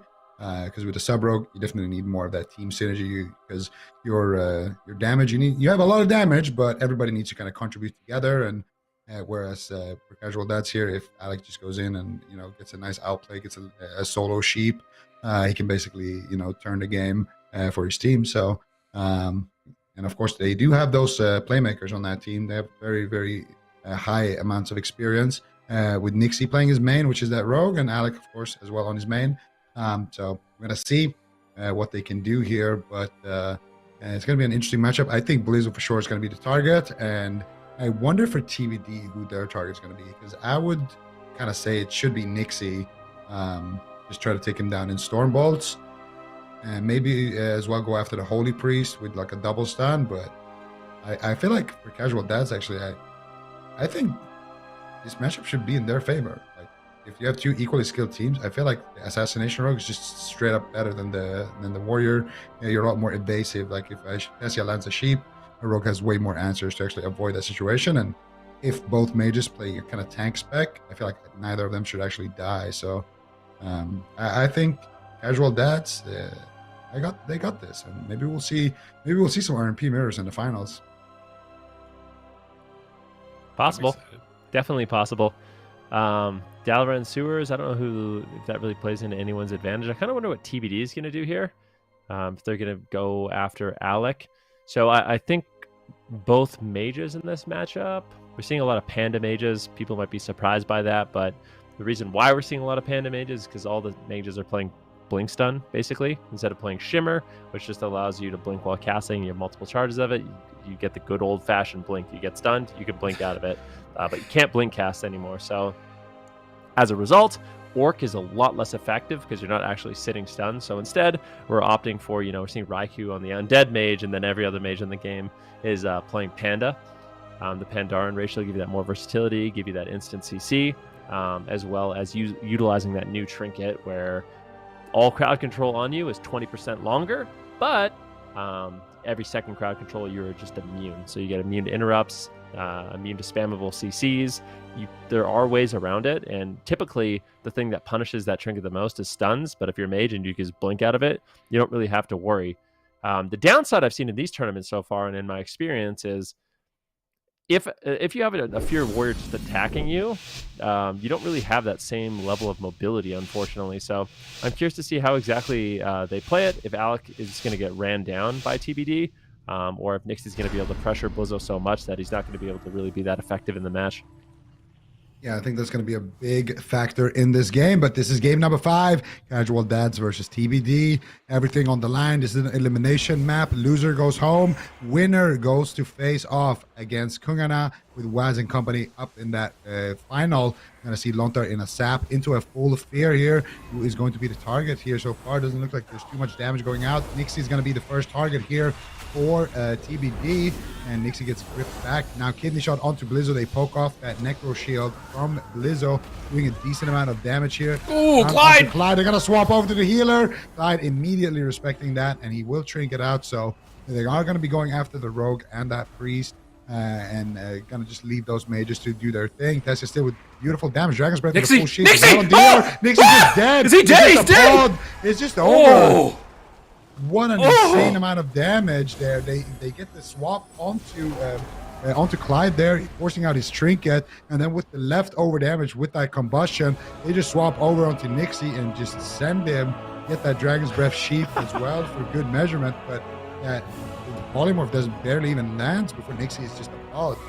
I was thinking, like, you know, the Fury Warrior is going to be the target that dies through all of their cooldowns. Yeah, like, me too. Enrage regen's not going to do anything. Blizz is going to be on the floor here. I'm thinking Rogue Mage will go into the finals. We'll get some mirrors, but Blizzo just like levels up, ascends past, and just blasts away multiple targets. Like, this replay is insane. We're seeing it from the start of the game, and it was just non-stop damage. They went after Clyde in a swap. He panicked, ran to the pillar, like, what was that? I've never seen that before. And then like, hey, there's a Nixie over here. Oh, you want to kill that? That's great. Okay, it's dead. Like, I have never seen that much damage before from the Fury Warrior Fire Mage. TBD are fired up, moving here into the grand finals, and we'll see those moments like Clyde right here. Chastise stun, swap, chunk. Any trinket fades. Like, okay, I guess that's damage. Nixie's like, am I good? Am I good, dude? I don't think I'm going to die, right? Am I fine? I'm fine, right? I'm not gonna die. You die. I don't know. I faints. It's like faints good, right? I Stun. pre-faint the stun. Yeah. Pre-faint the stun. I'm 1 second left. I'm good, right? I'm good. What was that? Just chunk potted him. Like, he's got evasion and cloak up in the pod. I thought, like, what did Blizzo just do? What did he eat for breakfast today? Like, what's going on with Blizzo, man? That's crazy. All right. Well, that you'll love to see that. I mean, TBD beating an RMP in that fashion, maybe that's going to be what they need to kind of fire them up for the grand finals. That was the last game, and TBD will be advancing to play against KUNGARNA. I'm pretty sure Tessia stole the combustion of Alec there on the swap to Clyde that forced out the trinket, and then popped his own combustion to send Nixie there towards the end. So that is, yeah, it's a pretty incredible amount of damage, but of course Blizzo doing the majority of it, as Nixie did pre-cloak and pre-evasion and pre-everything on that stun. Pretty incredible stuff, but it's going to be TBD. And this is an interesting thing. Guess what? Tessia used to play with Waz and company last season, and so did Swapsy. So we got half of Waz's old team versus the other half in the final, basically. Ooh, that's some juice right there. Okay, well that is gonna be our two teams, KUNGARNA versus TBD for the grand finals. And yeah, I'm excited for all this like cross play of old players that we're gonna be able to see. Speaking of Tessia, I have an interesting stat about him. He does have one of the highest internet rates in AWC at 85%, and then also something interesting about Fury Warrior, we hadn't seen it since BFA until this tournament, which is pretty unique. Lots of new specs that we haven't seen in quite some time coming into play here. So we'll see what they do decide to play up next. Super Tees, do you have any idea if we're going to see that again? I mean, what other option do they have unless they want to do Mage Lock as well? But they just saw Alec lose his Mage Lock, so I'm imagining they're going to try the Fury Warrior. Yeah. At least for the first game, unless there's something totally out of left field that they've got that is to be determined that we haven't seen yet. I would imagine it's going to be the Fury Warrior. We're going to see RMP versus Fury Warrior, and it's going to be the subtlety version of it, which I think is a lot nastier. if you've got the team synergy for it than the assassination. It's way more edgier. You're just going to blast people away in a cheap shot, pop a combust, maybe save a resonator for later, maybe save a couple shadowy duel on the trinket. It's over. So it's a lot. I think it's a lot nastier than the assassination we saw here for the casual dads, even though we didn't really get to see it play out. Like, I feel like if you blinked, that game was over and Nixie was dead on the ground through feint on the stun. Like, he wasn't playing cheat death either, so I want to check and make sure. Was he running feint like he was? There's no way he wasn't, right? Yeah, elusiveness, he's definitely running it. So pre-feints the stun and goes down. Blizzo's ready to play. Let's just say that, and I want to see it. Yeah, I do as well. We can take a look at the bracket here. As I mentioned in the grand finals there for Europe is KUNGARNA versus TBD. Lots of 3-0s, I feel like, as well, like we've seen today. Obviously not that last one, pretty long series, but just kind of crushing the competition here. We've seen a bit of a run with TBD as well. They got knocked down early on by KUNGARNA, so this is going to be obviously a redo for them. We'll see if they can pull it off. I was talking with Chaz as we went to during those offline games, and I said, "Do you think that you can handle TBD?" And he said, "Of course. We've already beaten them a few times, so we'll see if that confidence can prevail to the grand finals." Ben. Yeah, I mean, we'll definitely have to see what they can get done. I feel like at this point, if you're the team in the upper bracket playing the best comp of the game, you're the best at that composition, you got to be feeling pretty good. You haven't lost yet in the tournament, so I still feel like they're the team to beat, and TBD is going to be the team that has to kind of rise up and prove themselves here. But I mean, winning that last game the way they did, they got to be fired up. Taking down a good team like the Casual Dads. This is just so classic for Blizzo too. Blizzo just in defiance on his warrior, trying to beat the RMPs. So it's definitely always been kind of the final boss for KUNGARNA. I respect it. Well, we'll see if they can defeat the final boss. We have to go to a break. When we come back, it's going to be the grand finals up next for the European region. And then, of course, North America will be to follow. It's TBD versus KUNGARNA up next.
to take victory. They're going to claim the 30,000. It's only Orange Marmalade to fight to the end.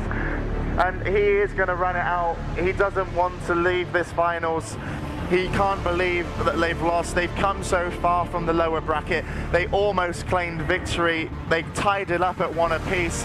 He is going to run away, and in comes the final abilities, the final kills that they need, despite having to fight against a very resilient Orange Marmalade. So look at her counter kill. This is incredible.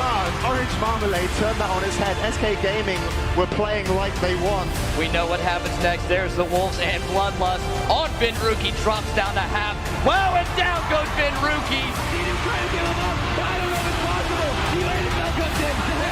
Benruki's at 80K. He's alive. We're all alive. And CD pulls off the miracle.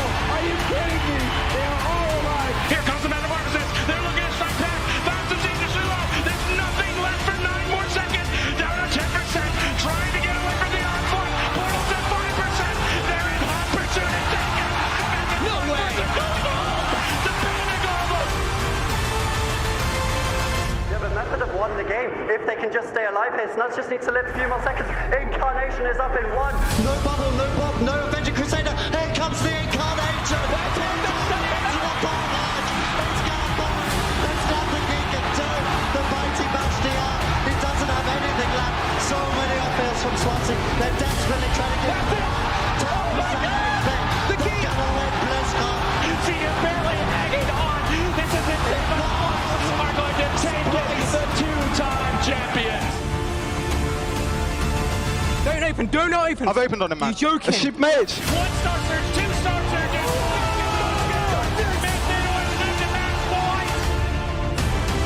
Big swap on Looney though. Pistol stun into Cheap Drown into gas. And they take him down. What would that damage the game? Winning gouge coming in from Wad, denying anything from Looney. That was absolutely insane.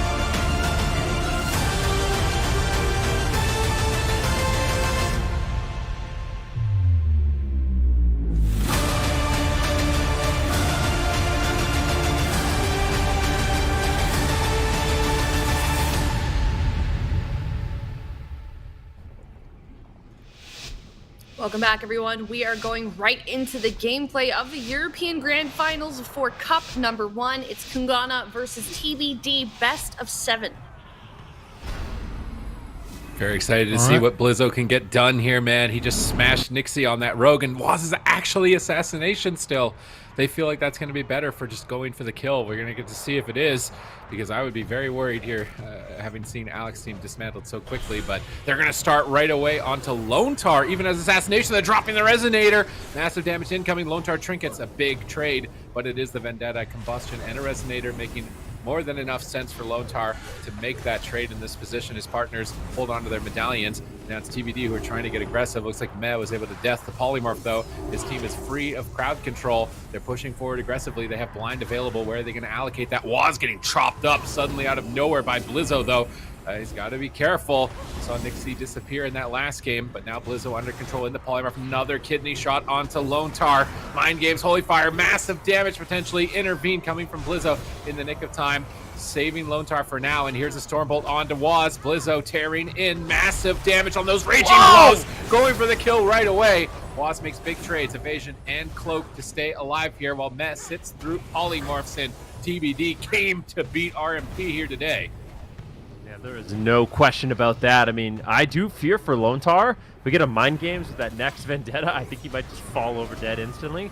But at the same time, Waz in some trouble. Keep in mind, Meh is playing Relentless. Lone Tar in another kidney shot. This isn't the scary one, though. So this is not the scary kidney shot. They're going to wait, bide their time. Waz needs to survive just a little bit longer. He does have a full blind, so we can throw a full blind.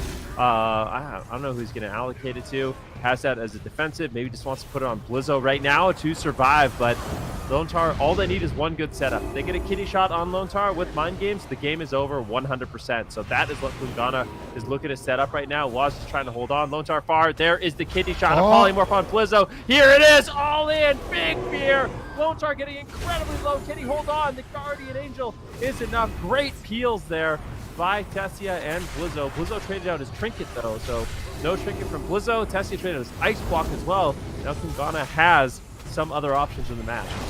Yeah, but Lontar has his trinket back up. Waz has a blind though. What are they gonna get done with it? They could blind Lontar, go after Tessia. They could blind Lontar, go after Blizzo, or they could just try to force Lontar's trinket with a kidney shot and then use that blind to kill off Blizzo. No matter what, they're gonna need 2 setups though to actually end the game on the side of KUNGARNA. Let's see how they decide to allocate that CC chain. Right now, Waz is just kiting, buying time for that next kidney shot. There's the Holy Ward. Lontar trying to outplay it. There's the fear onto Blizzo. Here's the kidney shot. Here's the damage. Lontar knows if he triggers this one, he is a dead man. But it looks like he will be able to survive. There's the intervene coming out from Blizzo there as well. Blizzo now caught up in a sheep. Ring of Fire coming out here from Tessia, trying to build up some pressure, but Waz doing a great job just hit and running right now. But now he gets caught up in the Stormbolt. Raikou there, though, with the Dragon's Breath. This is going to be enough. Waz does survive. Doesn't have to use his trinket there in that stun lock as well. So both teams slowing down the matchup just a tiny little bit. Lontar once again trying to free Holy Ward those kidney shots. And Tessia slowing things down as well with a beautiful Dragon's Breath. They're swapping over to Meh. Meh taking some damage there as well, but he will survive that next kidney shot anytime now. They get a double fear. They're going after Meh once again.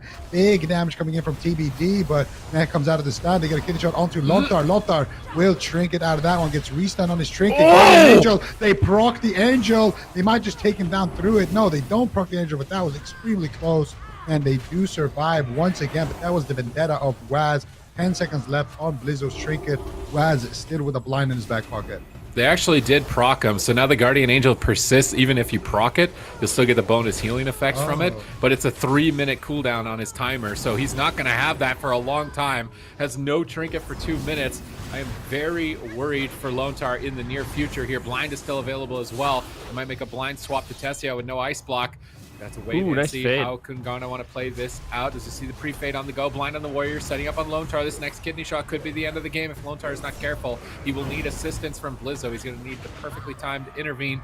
He's going to need likely a disarm as well if he wants to stay alive for this setup. They're just chopping away at Meh, but I don't think that this is the right move at the moment with Lontar in this position. No trinket, no guarding, pre-desperate prayers. He's anticipating the stun. There's the full kidney shot. There's the full fear on the whole team. Lontar isolated, but Blizzo making a hero play, fearing back KUNGARNA, pausing the fight and allowing Lontar to stay alive. Now pressure onto Meh. It is Blizzo versus the world right now. One warrior in an RMP world coming once again in the grand finals to stand as the final boss. Will he be able to pull off the comeback? Will he be able to do it? Meh getting stunned up once again, intercepted by Tessia's Dragon's Breath. Oh my goodness, Lontar once again getting swapped to it. Is he running that legendary is now going to be the question. It seems like he may or may not, as they're still playing it out.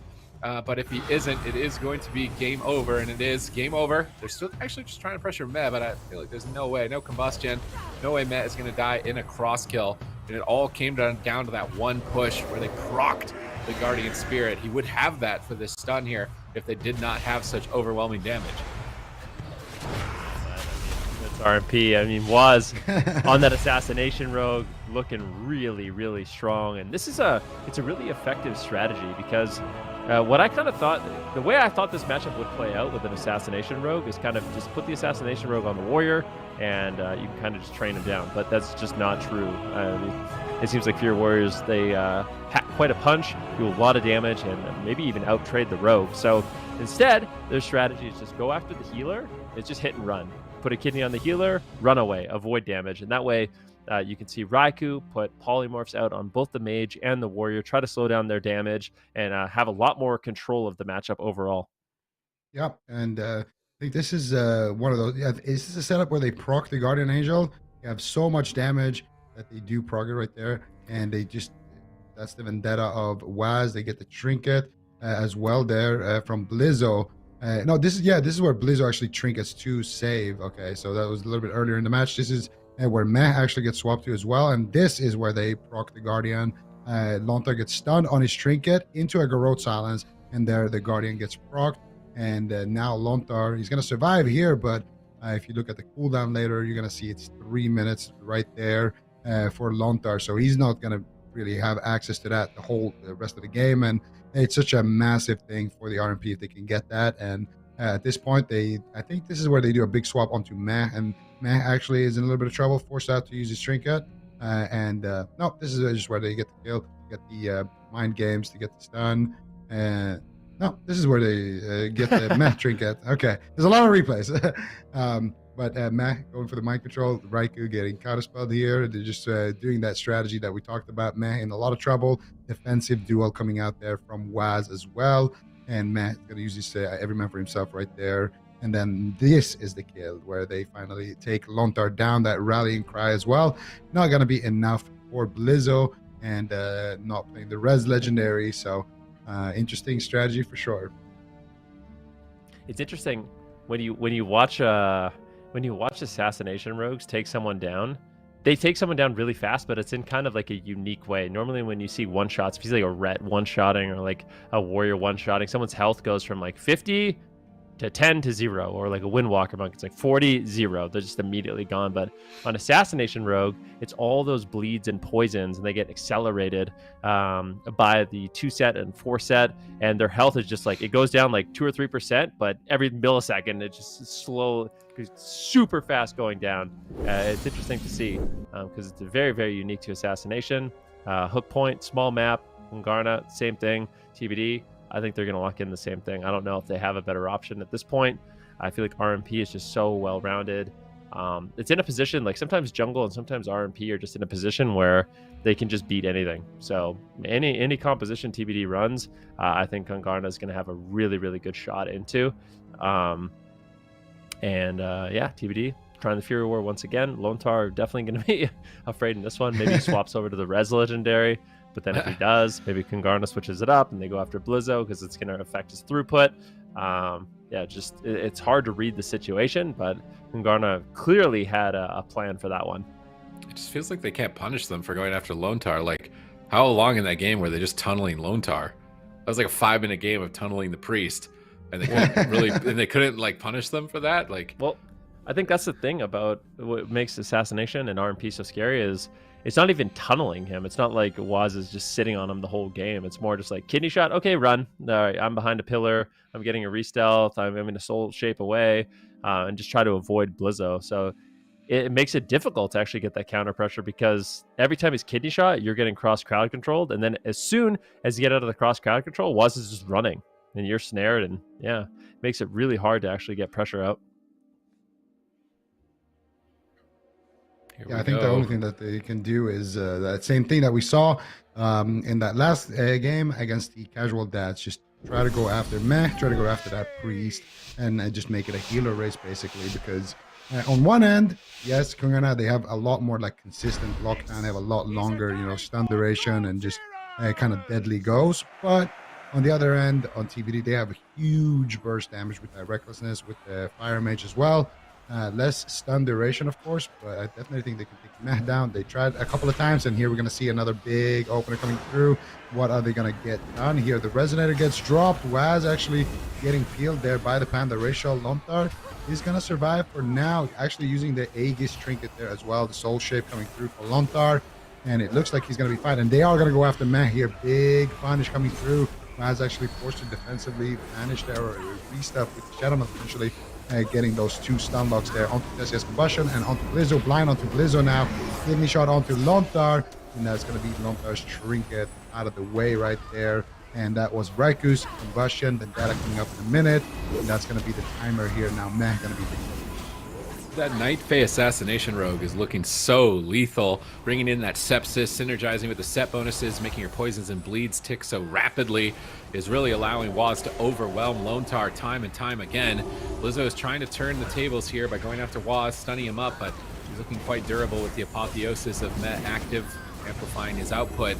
Lontar pre-Aegising here, realizing, I got no trinket for this next stun. I don't want to be going down. I'm going to pop the pre-Aegis, delay the stun, and maybe pressure Waz away, but the Aegis is over. Full kidney shot connects. Holy Fire incoming from Meh in the backline, and that Holy Priest damage is nothing to scoff at. It's just enough to push Lontar over the edge, and he has to trade Guardian outside of the stun lock. No Guardian, no Trinket. Combust is coming up soon. If they don't kill Meh like right now, I think it's game over. But Meh has everything. Why is he casting Mind Games? He's counterspelled on a heal. That could cost him the game. He's down at 10%. Is he going to be able to escape? Greater Fate around the corner. Catches the Serenity.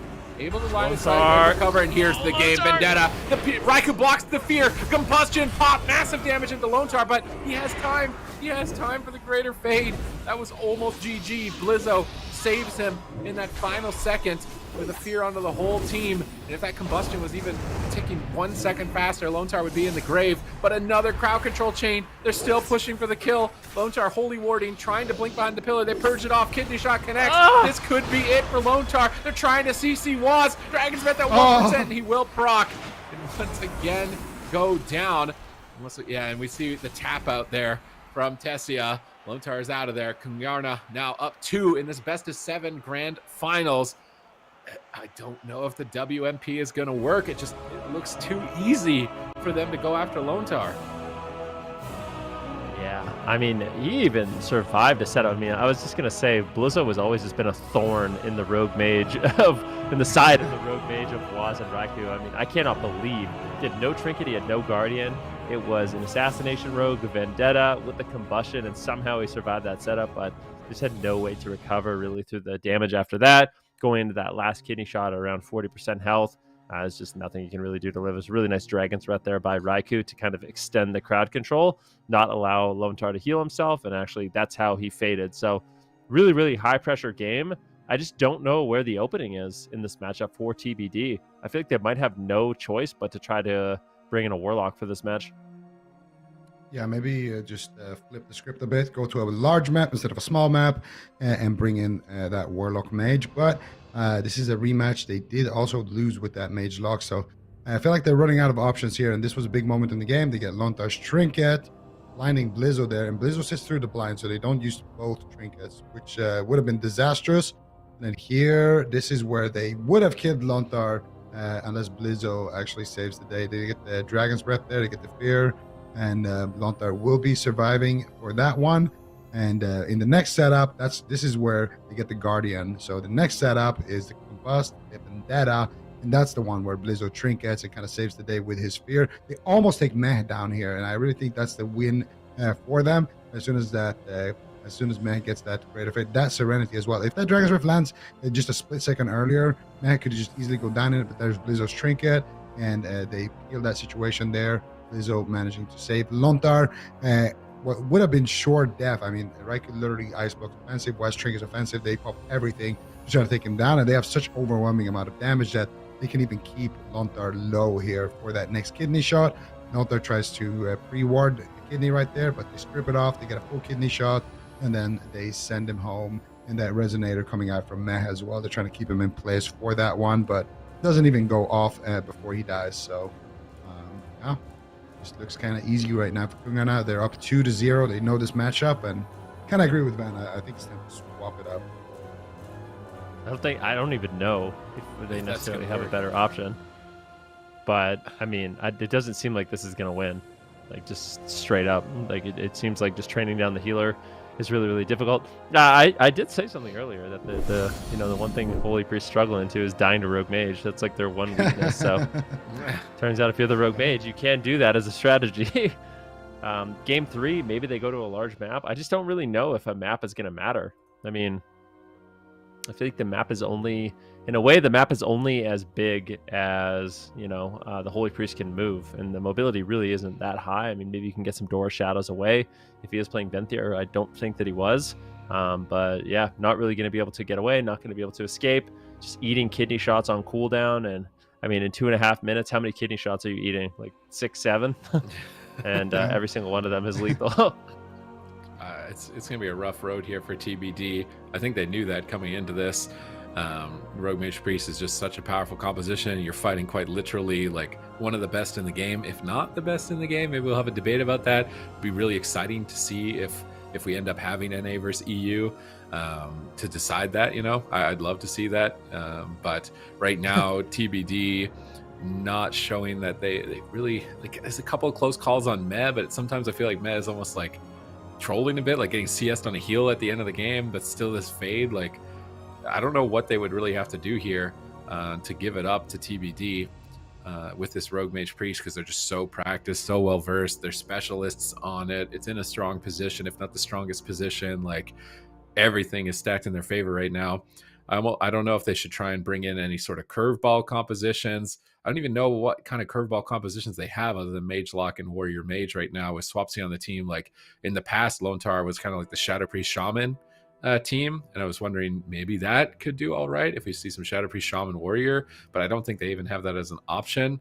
I think at some point they do need to try the Mage Lock. So now would probably be the time to do it. Maldraxxus, Coliseum, or Imperium Domain, like a small map, or Tolvaron, whatever. Go for the Wizard Cleave, see how it feels, try and get a win at least on these big maps. And then when you go to the small ones, like, what are you going to throw at them at this point? Like, it doesn't seem like you have good options at all. They're probably going to go back to the Warrior Mage, I would imagine. I would actually like to see a Cleave, I think, on a small map, if they're going to do this Train the Holy Priest strat and just throw caution to the wind, maybe turn the pressure up rather than continuing the same meta comps that KUNGARNA have been playing against over and over.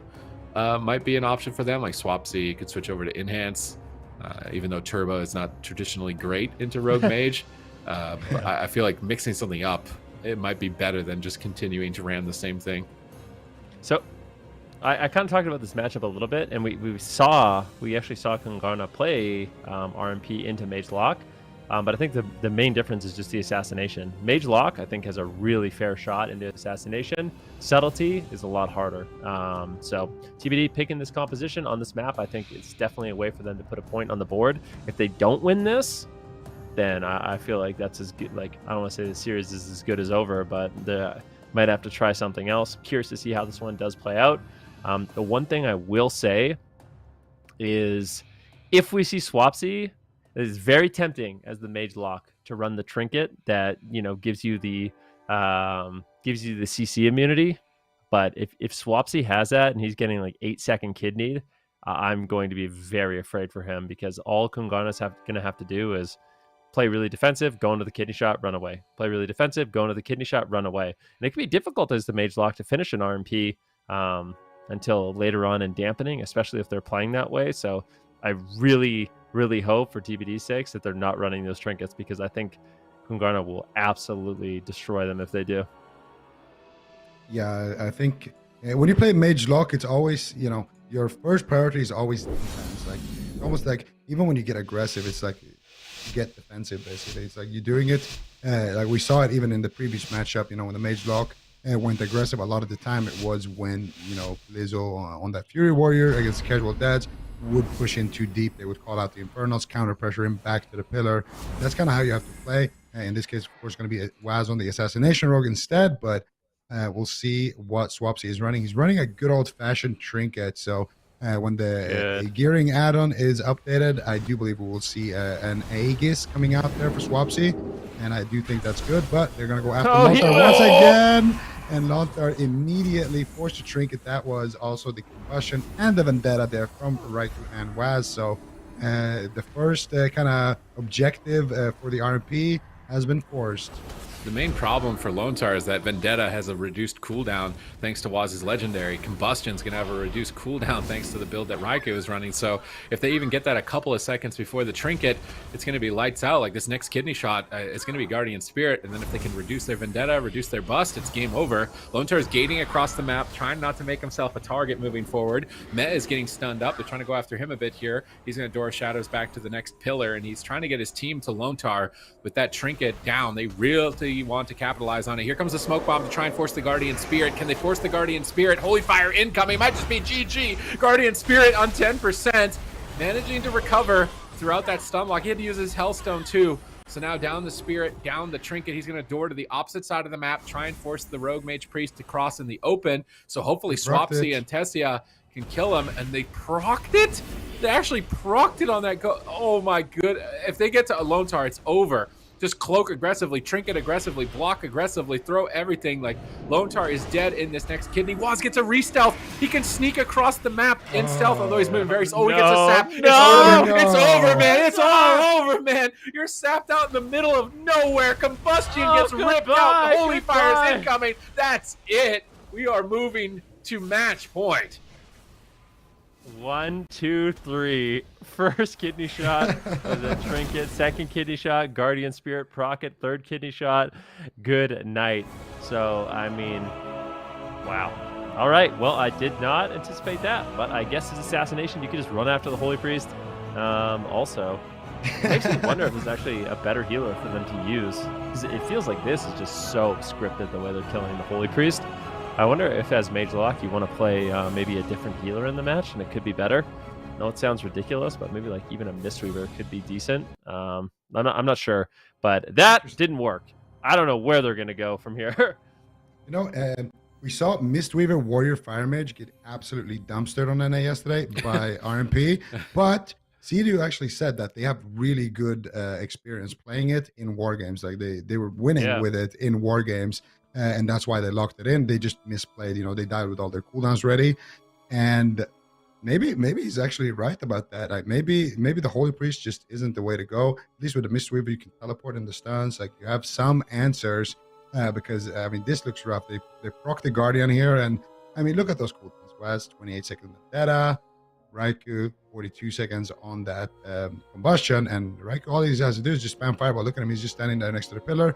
He's just pressing Fireball onto Swapsy, Fireball, Fireball, Fireball, Fireball, Fireball, and he's gonna get that combustion. You can see only 15 seconds left now. And Lontar, what do you do if you're Lontar? Like, if you stay in, well, you're in combat, so you won't get sapped, but it's over for you.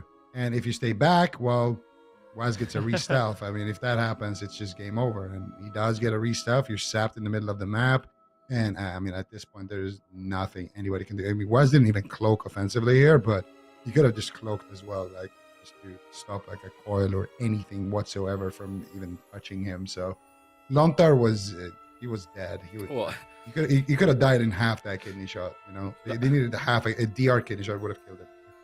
The RMP left that game, I think, with all 3 trinkets, Ice Block, and Cloak. So Mage Lock got literally nothing. Training the healer, they got nothing while they trained the healer. There's no way.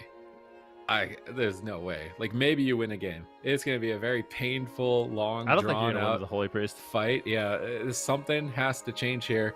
It's just, it's so early in the patch. It's so early in the season. We don't know what it's going to be exactly, and we've seen RMP just dismantling everything. So I want to just see something from left field. I just want to see some melee DPS, bring something in that's completely different than what's been going into KUNGARNA, and maybe they're not ready for it, you know? Like, they caught Nixie in that game. I don't think he was ready for the amount of damage they did to him, so bring in maybe a Ret Paladin, maybe Swapsy on Ret even.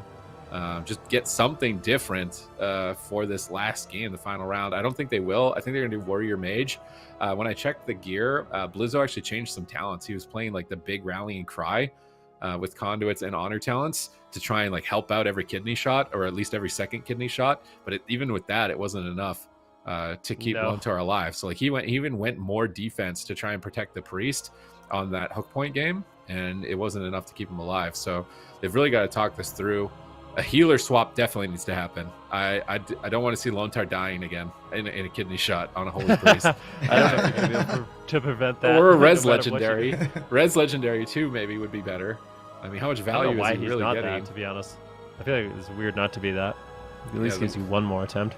The way RMP is playing, it doesn't seem like you need the throughput. So having you the need Res 2 lives against RMP right now. I mean, more than that. You need to be a cat. You need 9 lives here. And TBD need to find a way to, if they're going to keep playing Holy Priest, to get Lontar through like 9 kidney shots. Even 9 kidney shots might not be enough. They didn't get any trinkets, no block, no cloak. Like, they got nothing. Like, literally, they got nothing in that last game. They're going to need something different. I want Mistweaver. I know people don't believe in the power of the Mistweaver right now, but I swear. Okay, a cleave at least, but why is it a priest? Yeah. Res Legendary, 100%. Like, if you think... Unholy Death Knights are interesting right now. I don't think we've seen too many Unholy Death Knights, but they're a spec that, you know, we really didn't see much last AWC. But I feel like with the 4 set and stuff like that, this is their time to shine. The double Legendary coming in next week. 4 set.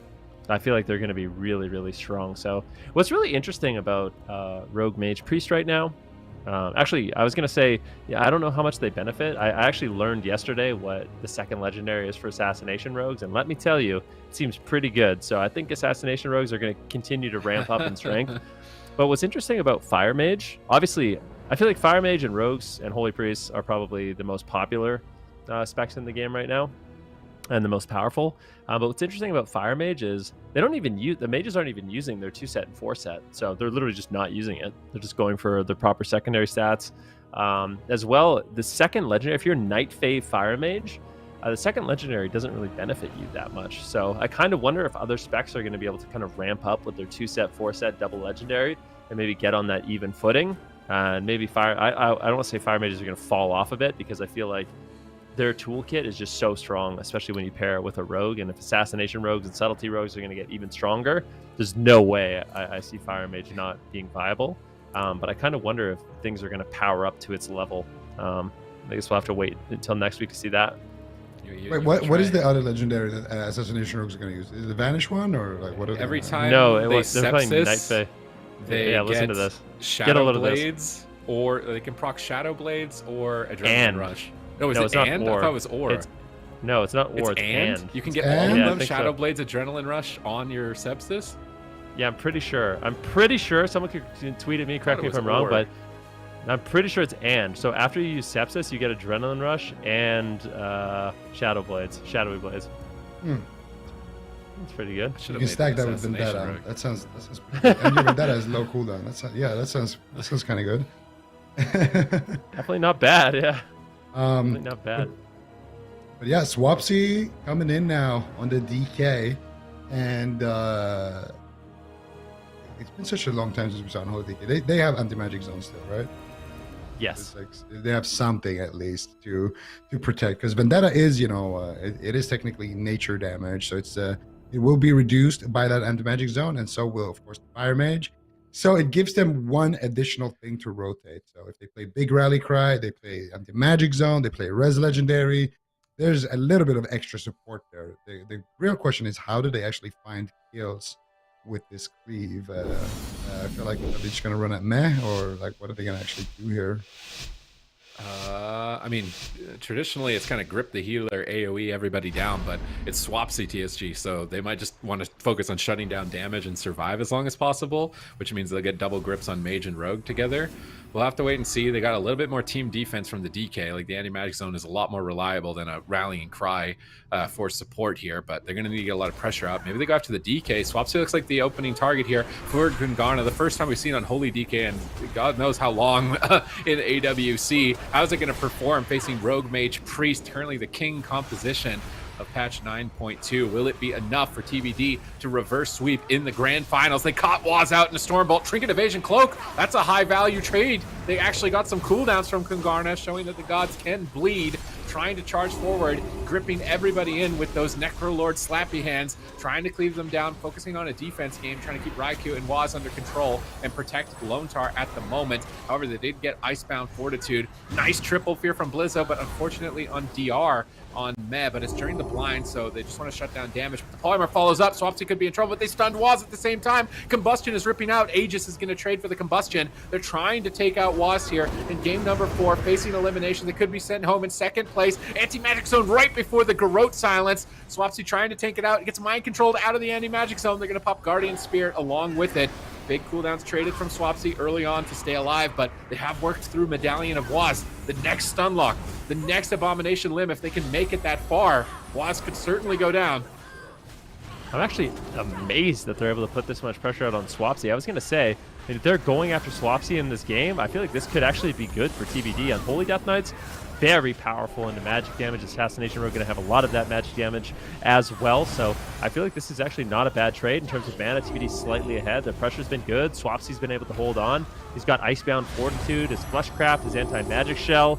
Lots to live with right now. Interrupt there onto Raikou. Lontar just chasing Meh for potential crowd control. He gets caught into a Chastise though. Here's the Garrote Silence on Swapsy.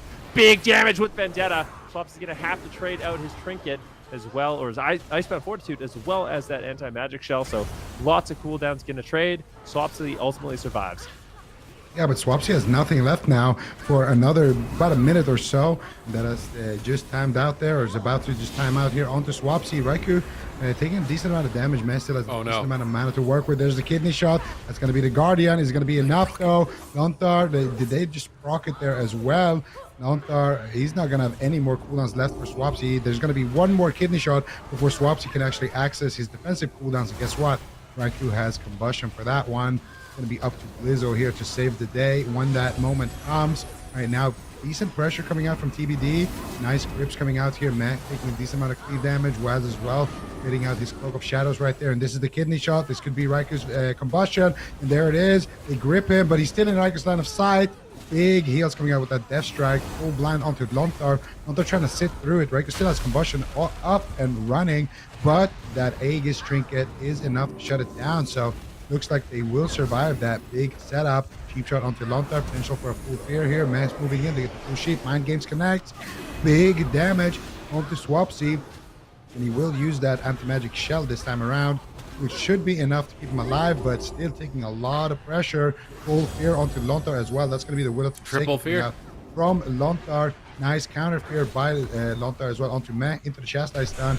And a decent amount of pressure. And you got to be honest, for TBD, this is the best they've looked, but their cooldowns are dwindling. They need some pressure fast into Raikou.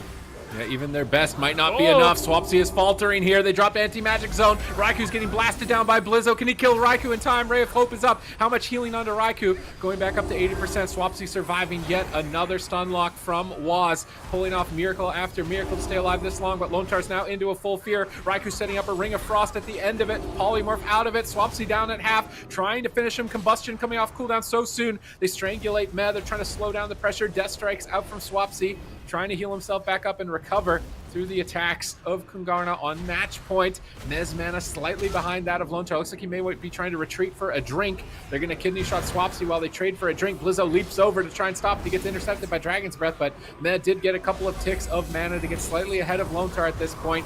30 seconds away from dampening. Combustion, Vendetta available right now. Where are they going to go with them? Maybe they don't even need them. Swapsy is struggling to stay alive. He's dismantled. He can't Death Strike. They're swapping to Meh though. TBD going after the healer, trying to finish Meh, but Meh trades with Fade and manages to recover so far through the assault of Swapsy. He's getting so much damage out with that Abomination's Limb across the board. He's trying to stay on the healer. TBD are taking more risks as this game goes on, knowing that they need to close this out. Their perpetual cooldown trades may run short.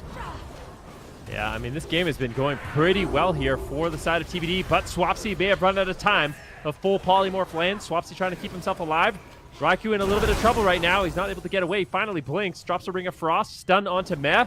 Great pressure from TBD, but at the same time, Swapsy's getting low. Has to Death Strike. Big healing, but the healing doesn't seem to be enough. That Shiv is so powerful. Was now caught into a stun. Very back and forth, but Swapsy's still on the back foot. He's running. He's trying to hide this Vendetta, just ripping into Swapsy. And I mean, Death Knights are so durable, but even a Death Knight is struggling to survive against the Assassination Rogue. Full kidney shot's going to land from Waz, chastised onto Lontar. Swapsy low. Anti-magic shell and a Fleshcraft will be enough for him to hold on. TBD, they got to close it out soon. Waz getting low, trades out the feint. This is just such a back and forth game on match point for TBD. Yeah, but Swapsy does have his trinket to work with. Waz has a full blind though. Could allocate that onto Lontar if he wants to. Swapsy again in a kidney shot. This could be his trinket. He's taking a lot of damage. Lontar in a chastise. Swapsy will use the trinket, but he might die through it. Meh connects with the fear. Lontar with the Will of the Forsaken. There's going to be a 10-second window where they could fully blind Lontar and try to take down Swapsy. However, Swapsy has that Icebound Fortitude to work with, as well as that anti-magic zone. Raikou has combustion though. They're swapping over to Waz. Big damage onto him. He's gonna get a Ray of Hope from Meh. Strangulate onto Meh though. That could be a negative Ray. They stun Meh up. I don't think that Ray is gonna do too much. And Waz still low-ish, about 50% right now. Get the polymorph onto Blizzard. Here comes the kidney shot onto Swapsy. That's gonna be the Icebound Fortitude coming through. Chastise into a full fear onto Lontar. Can they take Swapsy down through his cooldowns? No way. Icebound Fortitude and anti-magic shell, anti-magic zone, and he's still struggling to stay alive. Meh finally getting kicked here. Lontar still in crowd control. Guardian Angel now getting traded out as well. And they basically just forced out every single cooldown. They have to kill here. They have to kill here. They need to kill Waz right now. Meh still has mana to work with. He still has that Guardian Spirit to work with as well. He's trying to be greedy hold on to it, and it looks like he's going to be fine for now. Kidney shot onto Swapsy. Big damage coming out here. No real offensive cooldowns committed just yet, though. Still a while left, but Meh right now taking a lot of pressure as well. Blizzard's all over the place. The pummel. Takes the door, and can he get the heals now as well with the cross kick? Strangulate coming out onto Meh. Defensive blind onto Blizzo is going to slow down the pressure of TBD, but this is the best they've looked so far in this entire series. It might be too little, too late. There's no trinkets available. Swapsy down to half, dampening, getting higher and higher. If they get any crowd control, maybe they don't even need it. Huge heals coming in from Lontar. Massive hero heals coming in from Lontar in possibly the final seconds of the match point. Will Waz go down? Big trades from Meh, but Meh has 0 mana. If Swapsy and Blizzo can just stay on target, they could potentially pull this off. A miracle to take a game off of KUNGARNA at this point. Can they keep it up? Can they stay on target and pull off the miracle? Guardian Spirit just came off cooldown. They've got anti-magic shield again. Can they stay alive? No, a full polymorph. I think that's lights out for Swapsy, as he will fall. And KUNGARNA are Cup #1 champions. I mean, just such an impressive performance by them. I mean, many people expected them to do well, but they really showed that on this RMP. Bringing in Matt on the roster, Raikou with his return, winning this Cup #1 in such a dominating fashion as well. 4-0 in the finals over TBD, and TBD is not a joke of a team. It's Blizzo, Swapsy, Lontar, as well as Tessia. A really, really impressive performance. Absolutely crazy stuff. KUNGARNA, I mean, they just got signed, and so far making some miracles happen here. Not dropping a single game so far in this tournament, and very, very dominating fashion, and you can tell these boys came to play. Got a clean sweep the finals here in Europe, and we're gonna take a look at those replays here. So many close calls here onto Swapsy. Still very, I want to say early. Yeah, this is when he almost died through every single CD. They had to use the Guardian as well on top of every cooldown that Swapsy had, and in TBD's defense. This was a great game for them, honestly. This was the best they've looked. They actually had some kill pressure, some dangerous situation here onto Waz using that Gladiator's emblem, and that's going to keep him alive in that situation. And then immediately, as soon as Kidney comes off cooldown, they swap over. And this is, Lontar's trinket as well. They just force out so much, especially when you get to these uncertain situations. In dampening Meh here, and baiting one kick on his Door of Shadows, gets strangulated here. Right after that cast, unfortunately, if Swapsy had that one a little bit earlier, could have been enough maybe to secure a kill, but it was definitely back and forth here. TBD showed up here on that last game. I feel like they just wasted too much time trying to win with that Warrior Mage. And then here they get Swapsy super low. The rally comes out this time to save him. Waz super low as well with that Ray of Hope. And they do a great job actually CCing Meh during that raid. Waz does get topped off with that evasion as well on top of it. Then they counterspell the Fleshcraft, going after Swapsy again. And it's just been, the entire game has basically just been tunnel Swapsy through every cooldown in the game. Get the kidney shot, they get the full sheep. Raikou here with the combustion, just blasting off. And they have the Vendetta as well. And look at Waz there, super happy to be back. And of course to be winning in that AWC. Look at Swapsy's healing, man. He had to heal as much as his Holy Priest just to stay alive, and he still died. What? That's unbelievable. 1.6 million healing. Insane game here from Swapsy, Blizzo, and Lontar. Fortunately, not enough, but perhaps they're starting to, peel away at the solution to Rogue Mage Priest, because that was certainly the best show that we've seen so far in terms of compositions. And with the double legendaries, I think that definitely will benefit them in some ways, but also Waz on assassination, so maybe a little bit evening out there. The mage is not going to ramp up as much, but Waz is going to be a really big threat on assassination. Those assassination stocks are rising. You definitely want to buy now. It is by the way. It is and? What? Yeah, Adrenaline Rush and Shadow Blades? Mm-hmm. And Sepsis ticking away at like light speed? Yep. it also means that subtlety rogues get Vendetta. That doesn't sound as scary to me for some reason.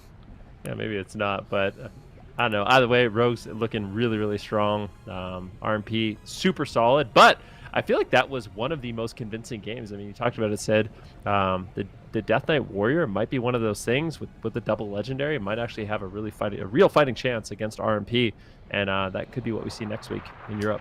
I'm also curious if you guys think that that would win against another RMP team, and obviously that's a very seasoned group of players, but would that be applicable to another team playing that same comp, do you think, Ben? I mean, it kind of depends on the team. I would say KUNGARNA, they're likely... I don't like to talk in absolutes a lot of the time, but I feel like they're likely the best RMP in the game right now. Like, they're really, really seasoned to this point. They've been playing together for such a long time. Certainly Europe, potentially the entire world. Just because they can do it doesn't mean another team can't, but I'm curious to see what happens in North America because we still have 2 RMPs in our top 4, some of the newcomers to the scene, so we'll see if they can get it done in North America too. Yeah, for sure. And, well done to TBD trying to make something work. So maybe, like you guys are saying, when we get those double legendaries, we'll have to check back in, see if they play that comp once again. But KUNGARNA, they are going to be the winners of Cup number 1 for the European region. I mean, what an incredible run that they had. TBD as well, like a well-earned second. They had that crazy lower bracket that we mentioned so much, Super T's, with all those really, really strong and powerful teams. And if you had given me the roster after day number 1 or the group of teams that were still left, I really don't think I could have picked one out of that mix to see oh yeah, this is the clear winner here, because all 4 of the teams that made it to Championship Sunday, Super T's for Europe, were so strong. Yeah, I mean, we saw Maro sent home on the first day. He didn't even make it to Sunday, and he's usually a grand finalist or at least a finalist. So, and that was SK Pieces. They got sent home on day 1. We saw My Way, reigning champion, sent home on day 1. We saw a bunch of teams that didn't even make it onto broadcast for day 1 that got sent out of the tournament. So the level of competition is definitely at its highest right now, I think, for 2022. I'm very excited to see what happens next week with the double legendaries coming out, and now the knowledge and information teams have got about what compositions are good, what's looking strong. We saw some awesome experimentation. Really enjoyed seeing the Destruction Warlock coming out from Casual Dads. Really enjoyed the Survival Hunter as well from Spawn of Damage, even though they seem to hit a brick wall with TBD. They're a team that you were saying, if they work on their synergy, maybe get a couple comps under their belt, they could come back strong as well in the cups to follow from now. So everybody's a threat, which is great entertainment for us. A lot of stress and anxiety for the players. Yeah, you're right about that with Synergy. I was talking with Swapsy between the break here before we got to see them go on to the grand finals, and he was kind of saying the same thing. They're only a week-old team. They may have a lot of experience between the 4 of them, but that kind of experience and synergy between teammates can only come with time. So I hope that these players are just oh yeah, it's Cup number 1, let's do it for fun. I really do hope that we see this level of participation and level of competition return for Cup number 2. I know some of them are here to stay, obviously, but it's cool to see, just everywhere you look on this bracket, really, really incredible players, like Super T's just gave it a good overview of. So I think we're going to get an interview briefly with Chaz. And are you here, Chaz? Are you here? Oh. Hello. Hi, Chaz. How you doing? I'm doing great. How are you guys? I'm good. I think it's just you and me here. Sorry to disappoint you. But my first question, though, is for you. I would like to know, how are you feeling about the new meta? I mean, from last season or? No, right now. From this patch. Well, I'm enjoying it. I'm enjoying the ride so far, for sure. I think it's gonna change a lot when the double legendary comes out, for sure. I don't know what's gonna change, but it's gonna be interesting to see what changes. Yeah, it's very rogue mage dominant right now, for sure. Yeah, very true. What were your thoughts on that composition that TBD brought out in the game, that last game? You think that would work better with double legendary? No, I'm not sure. I don't think they would stand a chance with double legendary, actually. Oh. Just because you guys are a better team. Is that what I'm getting here? Yeah. Okay. Cool. Well, obviously, for a while, with all of these tournaments being remote, we've had EU and NA sort of separated. Is there any team that you would be looking forward to competing against if we were to have a LAN? We have never, me, Raikou, we have never competed on a LAN against Brain Ceralium. I think they're called KAWHI. Yeah, KAWHI. So it would definitely feel good to sweep them in a LAN tournament. To sweep them? That's how confident you are? Yeah. Okay, I love it. All right, well now we do have you on screen. I don't know if you could see the feed of you. We've got you in Oribos. Do you want to give like a slash wave? Oh, what? Yeah, just type out slash wave. Yeah, we can see you. You guys. Do it just real quick. We'll wait. There we go. Love it. All right, cool. Well, obviously, congratulations once again. Do you want to give like a quick word to what we can be looking forward to seeing with your team for Cup number 2? Yeah, it's gonna be Rogue Mage. Okay. Maybe right. something else. Maybe something else. Maybe something else. Okay, well, I'm looking forward to it. I'm sure everyone from home watching is as well. Thank you, Chaz. Congrats once again, and we will see you next week.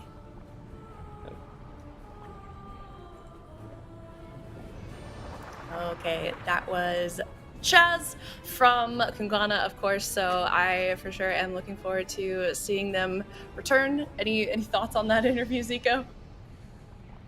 I didn't actually hear anything that he said, but from the context, I gathered that they're looking forward to actually facing KAWHI and clean sweeping them. And I'm just proud of my boy Chaz, repping it and keeping that confidence high. It was really fun to see him in the CAT tournament and kind of have that same confidence showing up. And I would have loved to know actually if he was sitting there suited up, ready to go like he was in that previous tournament. That would have been awesome. I hope he was. And just congratulations to KUNGARNA. They're an awesome team. I have a lot of friends on the roster as well. I'm glad to see them do well, and excited to see as well for TBD. They're a newly formed roster as well. The competition is just going to get better and better. These teams are going to figure out more and more comps to work with, and it's going to be awesome to see.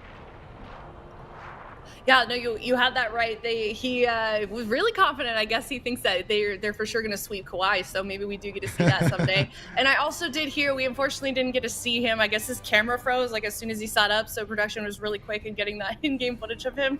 But he did say, I think it was on Friday when I was talking with him behind the scenes, that there might be a suit in the near future. So whether or not that was today and we just didn't get to see it, or that's Cup number 2, I'm not exactly sure. But either way, well done for that team, and I'm looking forward to seeing them in Cup number 2. But that's going to wrap up the European region for today for Cup number 1, and now we're going to move on to North America. And the first match that we've got coming up here then is Cloud9 versus Novus. Yeah, I mean, we got Cloud9 finding themselves in the lower bracket, kind of fighting for their life. The only team they did lose to was KAWHI, which, I mean, is not a real shame. KAWHI kind of just beats everyone. So at this point, they find themselves against an RMP. Novus kind of newcomers to the scene, making it into that top 4, exclusively playing Rogue Mage Priest. I think Cloud9 is prepared. I got a chance to speak with Chun-Li a little bit. I don't want to spoil any blind picks or anything like that, but I think they have a good composition, and he says he's feeling extremely confident for this one. Okay, I'm looking for that as well. So we have to head to a break. That wraps up Europe. Now we're moving on to North America. So if you'd like to see those teams play and the grand final of that region, stick around. We'll be right back.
Hello, everybody, and welcome back. We just got done with the European region. Now we're heading into North America. The first match of the day for this region is Cloud9 versus Novus.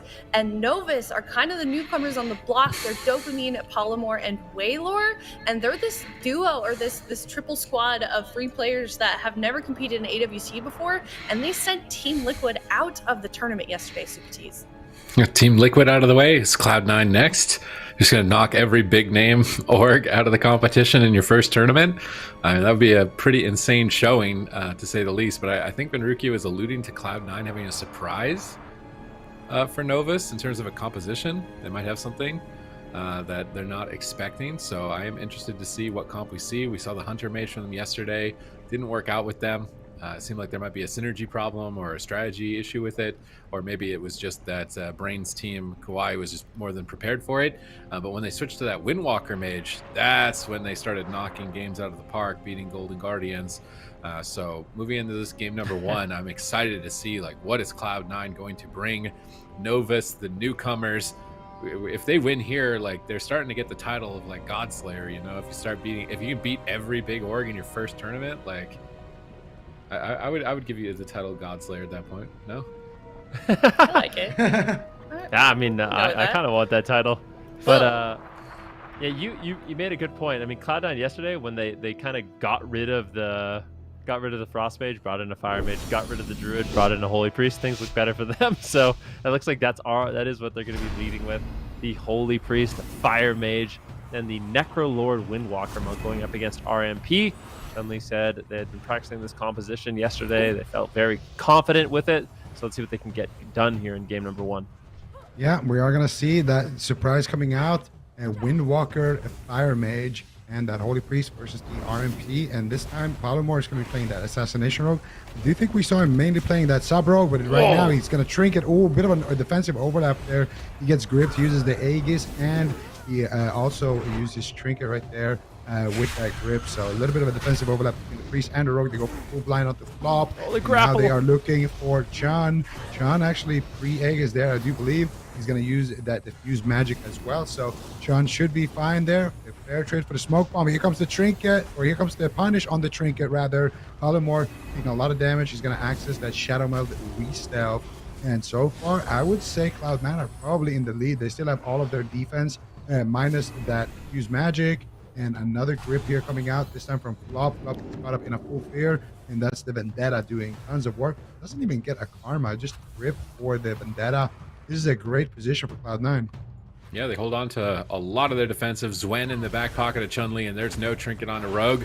You better believe that Chun-Li is ready to win. Leg sweep is coming up, paralyzed. This is it. There is no way that Palomore is surviving this. Fist of Fury flying in. KO, pod proc, pod gun, and Cloud9 take game 1. Palomore started laughing as soon as that stun hit him. He knew it. He's like, yeah, I'm finished. I mean, that was a beautiful game by Cloud9. They said their offense was on point as well as their defense. So first stun on Chun-Li, he gets gripped. The second stun on Chun-Li, he preemptively grapple weapons the kidney shot. The third stun on Chun-Li gets gripped again. So just every single one of these stuns, Cloud9 had an answer for. If you're not getting the consistent stuns out, it's going to be really, really difficult to take down that Monk. And I mean, with such like clinical setups coming from Cloud9, the amount of pressure that they had, that was just a really, really nice game number 1. Yeah, absolutely. Cloud9. This is the big defensive overlap there, you know, from Novus. Unfortunately, Trinket Aegis, such a massive cooldown to be spending right there immediately. And of course, it gets overlapped there with the grip. I feel like the grip would have just been enough there. I love Palomore's shirt, by the way. This is my transmog. He's got some dope looking transmog there for sure. And just wanted to point that out. That's the stun onto Polymore. They force out the Guardian here this time around. Also got the Trinket from Waylor there. So two massive cooldowns out of the way. Now the Rogue has nothing. The Priest has nothing. And there's a Ring of Peace. Stacking up some damage. Is that the no, that's the grip. So the pre-grapple already happened here. Chun-Li gets gripped. Teleports away. And then here, this is just the classic Monk setup. Incap, leg sweep. Now I want you to look at Palomore's webcam when that happens, because he's just I'm dead. I'm finished. And you're gonna see it right here, right there. He's like, yeah. Yeah. You know, if Dopamine DB'd the images here, I mean, Chun-Li has Trinket. He would have just Trinketed. There's no way. There was a follow-up, so there's nothing I could have saved in there. They just overlapped too much before that point, I feel like. Yeah, C9 looking good, but I want to say something to Novus, though. Did they not just watch the EU finals? And the Monk is the wrong target. Like, hello, there's a Holy Priest. Just send it. What are you guys doing? You're playing Asarog, you're playing RMP, so you got that part right. Now, why are you going no after intervene? There's really nothing. This guy's this, yeah. There's something. You grab a weapon, paralyze, ring a piece. Like, there's something. That's nothing. Yeah, but Chun is like the slipperiest of all monks. I would rather just tunnel the priest. Like, I'm a big fan of just send it on the priest. Next map. What do you guys, my prediction for next map? Good point. That's a bit unbelievable. Yeah, they could go after the priest. I don't necessarily agree that there's nothing for, unless they cross Chun-Li. I feel like he can save. You know, put a paralyze on the rogue. You can. I believe sepsis is actually a poison. Correct me if I'm wrong. So you can actually detox it as a monk. You have grapple weapon, ring of peace. Like, come on, monks can hang in there. They got some tools too. Like, they're not so bad. But yeah, I don't know if it's going to be as straightforward. One thing I do want to see is sub. I feel like if you're going to go after Chun-Li, you need to play sub rogue. That's kind of how they destroyed Liquid yesterday. So I'm surprised that they didn't use it. They are going to be using it. And a beautiful prediction on that map, Zico. I don't know how you did it. Beautiful predictions. That's 1-1 apiece there on the predictions, Super Tees. You need to step it up here a little bit, bro. You're lagging behind right now. And, so is Novus in this series here. Let's see if they can turn it around. I wonder, it's their first tournament, so I wonder if they're like, hey, we just watched Waz win with Assassination. Let's just do that. And now they're like back to sub. This is what they played yesterday, and they had success with. So kind of going back to the basics, there's subtlety, RMP, Sap on Chun-Li. Palomar actually had to use Shadow Meld to get back into stealth. He got pulled out of stealth there, so he's going to be down to Shadow Meld. Might be devastating later on. Chun-Li's starting to fight onto Dopamine here. He's going to alter time and Trinket, try and bounce back into the fight. Blind on the flop, starting. Oh, Chun-Li pre-grapples the cheap shot again. Oh, man, this guy is just unkillable. I do not want to try and kill Chun as anybody. Swap over to flop on the Trinket, though. Can they drop him through the Guardian Spirit? More stuns incoming. Big heal comes out. Flop will restabilize, and this is what I want to see. Just go after Flop. Do not try to kill Chun.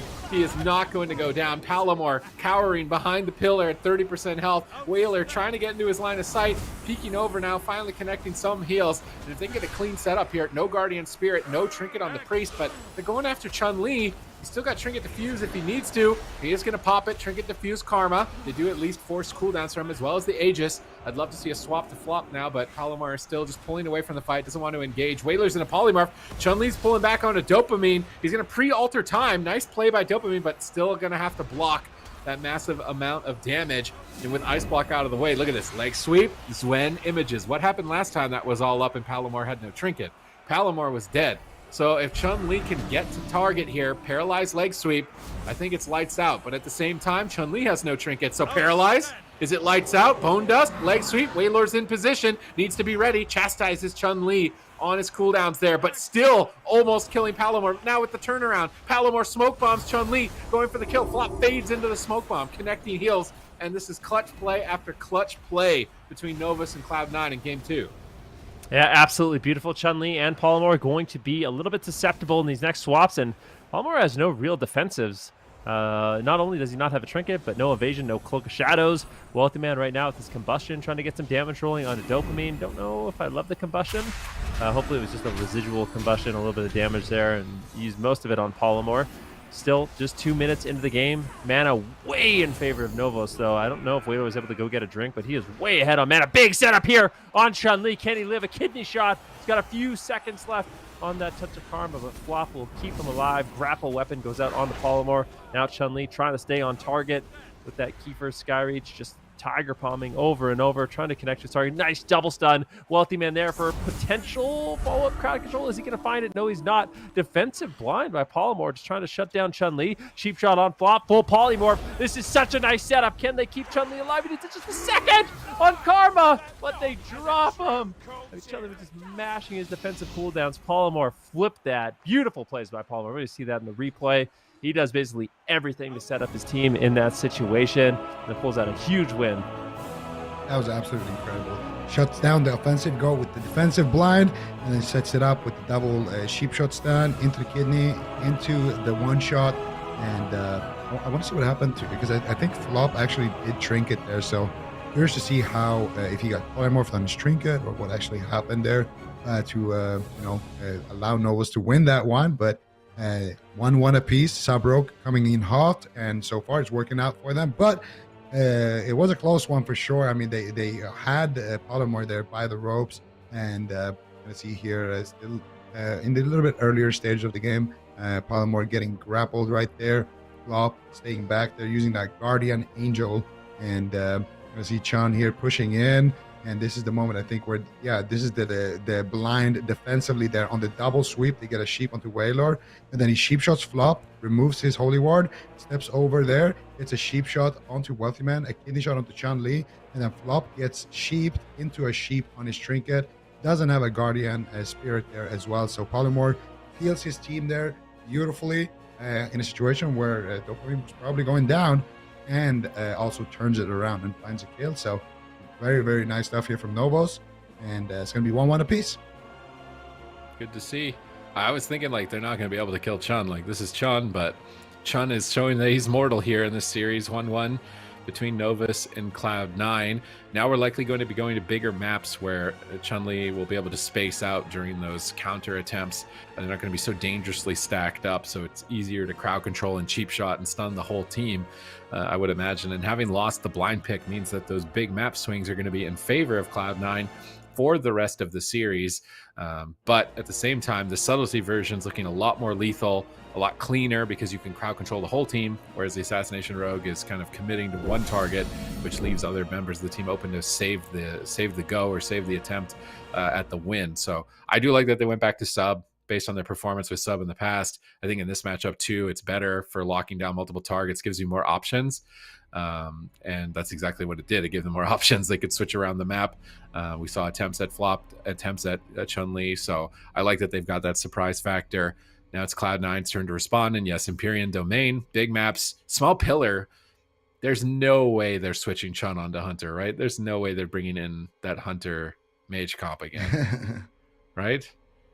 I mean, is there no way? Possible. I hope not. I mean, maybe I don't hope. Like, I'm not saying I wouldn't be sad if they did it, but I don't think that they will. I feel like that was a really, really close game. So they're going to lock in the same thing. I mean, quite literally, Chun-Li probably had like 0.1 seconds left on getting out of the stuns and having Karma and Diffuse to live. So really, really close call. And they were in a pretty prime position after that as well. However, the one thing that was really interesting to me about this matchup is the fact that Wailor wasn't using mana. Like, well, he used 80% mana, 90% mana at the end of that game.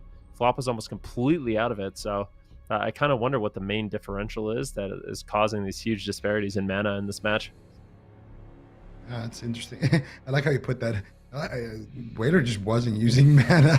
It wasn't. I mean, no, I know. It just sounded a bit funny. But yeah, no, we're gonna see Empyrean Domain. Nice map here for Mage Hunter, but thank God we're not gonna see that again right now. Let's be honest, the MM Hunter, that is something. You said Frost Mage hasn't won a game. I don't think has MM Hunter won a single game. I don't think so. So. Ven baited me into playing that last season too. He's like, Frost Mage Hunter is good. It's rank 1 We did range. really like, well. We played with Jelly Beans. We had fun. Oh yeah, but we didn't win. There was a certain point where we hit a wall, and it was. I was like, I don't know about this comp. Whatever.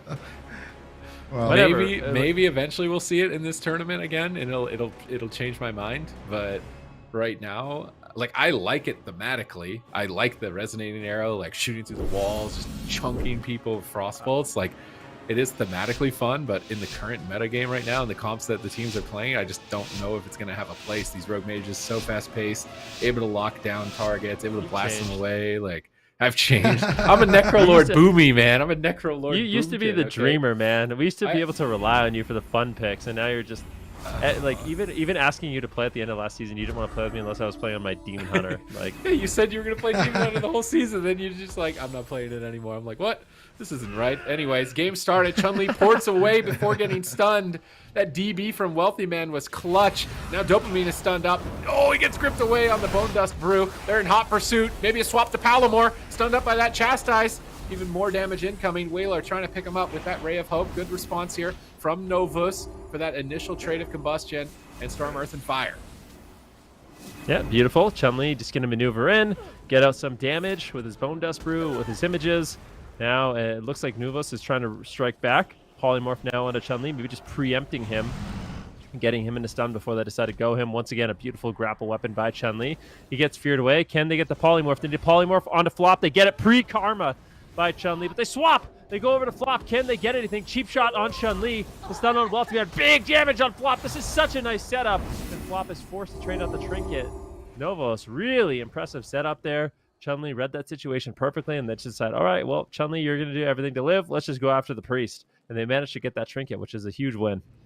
Yeah, absolutely, because now they have that full blind setup potential, but leg sweep on the Polymorph. He's going to trigger out of that one. Defensive blind on the Chun-Li. They might go after Flop here. They got him primed up and ready to go. Nice defensive Ring of Frost here. Wealthy Man reading this situation here, trying to peel for his healer there before things start spiraling out of control. Dopamine with no combust. They do have a decent setup here on the Chun, though. They get the kidney shot. Nice stun there by Flop, actually onto Polymorph. Should be enough defense there to keep Chun alive. And now it is Chun's turn to get aggressive. He's got the Bone Dust Brew, and Wealthy Man has the combustion. No trigger on the Polymorph, and they don't have a leg sweep, though. They need that Holy Priest stun, which Flop currently does not have. So no stuns really available for Cloud9, and that is one of the weaknesses of their composition. They don't have enough lockdown, so they have Palomar, to damage. But now they swap over onto Palomar. Big damage coming out there. They proc the Cauterize, and they get the Ice Block there from Dopamine. A 2-in-1 trade. They also forced out the Trinket, the Ray of Hope. They just forced out essentially the whole spellbook here of Novus, and this game is wide open. It's just a pod. What is this damage coming out? The smoke bomb, the pod. Can they keep it alive? That is the question, and the answer is no. Actually, yeah, there it is. Touch of death coming in from Chun-Li, and that was just incredible amount of pressure there. Wealthy Man just on fire here. I cannot believe that damage. Like in that replay, they almost RMP. They just RMP'd the RMP. Like usually it's like RMP sends a go on a target, then 2 seconds later it's killing the other target, then 2 seconds later it's killing the other target. Cloud9 just did that to them in that game. Like what? That was an insane. I was thinking Palomar was dead. Wealthy Man's like, no, I'm actually gonna kill Dopamine right now. Got everything. Whaler has to trinket. Like that was crazy damage from Cloud9. You remember we actually played against a team running this composition. They did the same thing. They just kind of attacked whatever. I mean, we're going to see Wealthy Man and what he does here. This is a setup I'm talking about. Chun-Li does such a good job. Look, Flop into a fear right now. Palomar gets pre-grapple. Chun-Li pre-karmas. And they say, okay, well, here we go. Let's go after Flop. Chun-Li rolls over to peel. He gets caught into a cheap shot, and they almost get everything from Flop here. I mean, he goes down to 1% health, barely surviving. And then it's at this point, I mean, Wealthy Man just uses Combust, so it's the next combustion from Wealthy Man, Wealthy Man has it available right now, and this is where they kind of just send the damage. Wealthy Man has his combustion up, he's just chopping down Dopamine, who now procs Caught, so Cauterize procs, and the Ice Block, Master Spell comes in, Wealthy Man still has that combustion, he's just lobbing in Pyros, Fireballs, more Pyros, Chun-Li tabs over, and Dopamine just gets absolutely deleted with a Rising Sun Kick into Whirling Dragon Punch, so kind of unexpected there, quite honestly. Like, I feel like if you're Novus, you don't actually think you're in trouble, but Cloud9, Flop, and Wealthy Man do a great job basically just softening up Dopamine for Chun-Li to come over and one-shot him. You haven't said it yet, Super Tease. He got dusted. Wait, is that I thought that was your line. I don't think he actually got dusted, though. I don't know if that was Bone Dust. He got combusted and dusted. I'm pretty sure. Yes. He got combusted, turned into ashes, and then Chun-Li just came and dusted the ashes, cleaned out. Little janitor for Wealthy Man. Wealthy Man is just cremating him, and then he's coming out to clean him up off the ground. Like, Wealthy Man popped off this game. Like, he's doing insane damage on the Fire Mage, like 5 times Dopamine's damage. Like, crazy pressure from Wealthy Man in this game. I really like this Cloud9, this like kind of middle ground, the Eagle Fang. 5 times the damage of Dopamine. Yeah. They are pumping numbers. They're not dampening. They're not running around corners, kind of dragging the fight on, trying to win on mana. I like this Cloud9. Everybody on Novus did more healing than damage that game. Just to point that out. The Sub-Rogue did more healing than damage. The Mage did more healing than damage. And obviously the Priest as well. But I was wondering, what did Dopamine, he had an opportunity there. Like, Wealthy Man popped the combustion, and then he blinked towards the pillar, and then he just stayed out in his line for like a second, and then they proc the card res, the ice block, and then he got Ring of Peace and like knocked back, and Wealthy Man just had like a punching bag basically, and then Chun rolled over and sent him home. So, well, he didn't send him home because you know they're still in the tournament, but he sent to the shell. Yeah. Why did they pick this map? Oh, they like big maps. They picked Hook Point though when they lost. Now they're picking Ashamane's Fall when they lost on the big map already. That's a good question. What other small map do you think would be really good for RMP? Blackrook, I guess the Monk's Porty in the room. That's Yeah. the only problem with Blackrook. Runes, I don't think is Dalaran, good. you stack up for triple leg maybe too much on the corners with the boxes. Runes, yeah, I guess on Runes you can't reset, right? Maybe. Yeah. I actually maybe wouldn't have minded Blade's Edge. You just bait flop out in the open. You can do really good Holy Priest swaps on that map. It can be really tough to avoid CC. I feel like if you're the aggressor, like Novus can lock down people easier. Open field might actually be better for them. But losing on the big map, I'm surprised they went right back to another big map. Certainly. I mean, it is interesting. I just wonder, because some of the other small maps are like they're like specialized maps in a way. I don't know if as RMP you really want it. The only one I could think is maybe Dalaran, but even Dalaran can be kind of a double-edged sword. So they're going to go to Ashamane's. This gives a lot of room for Polymorph to get re-stealths.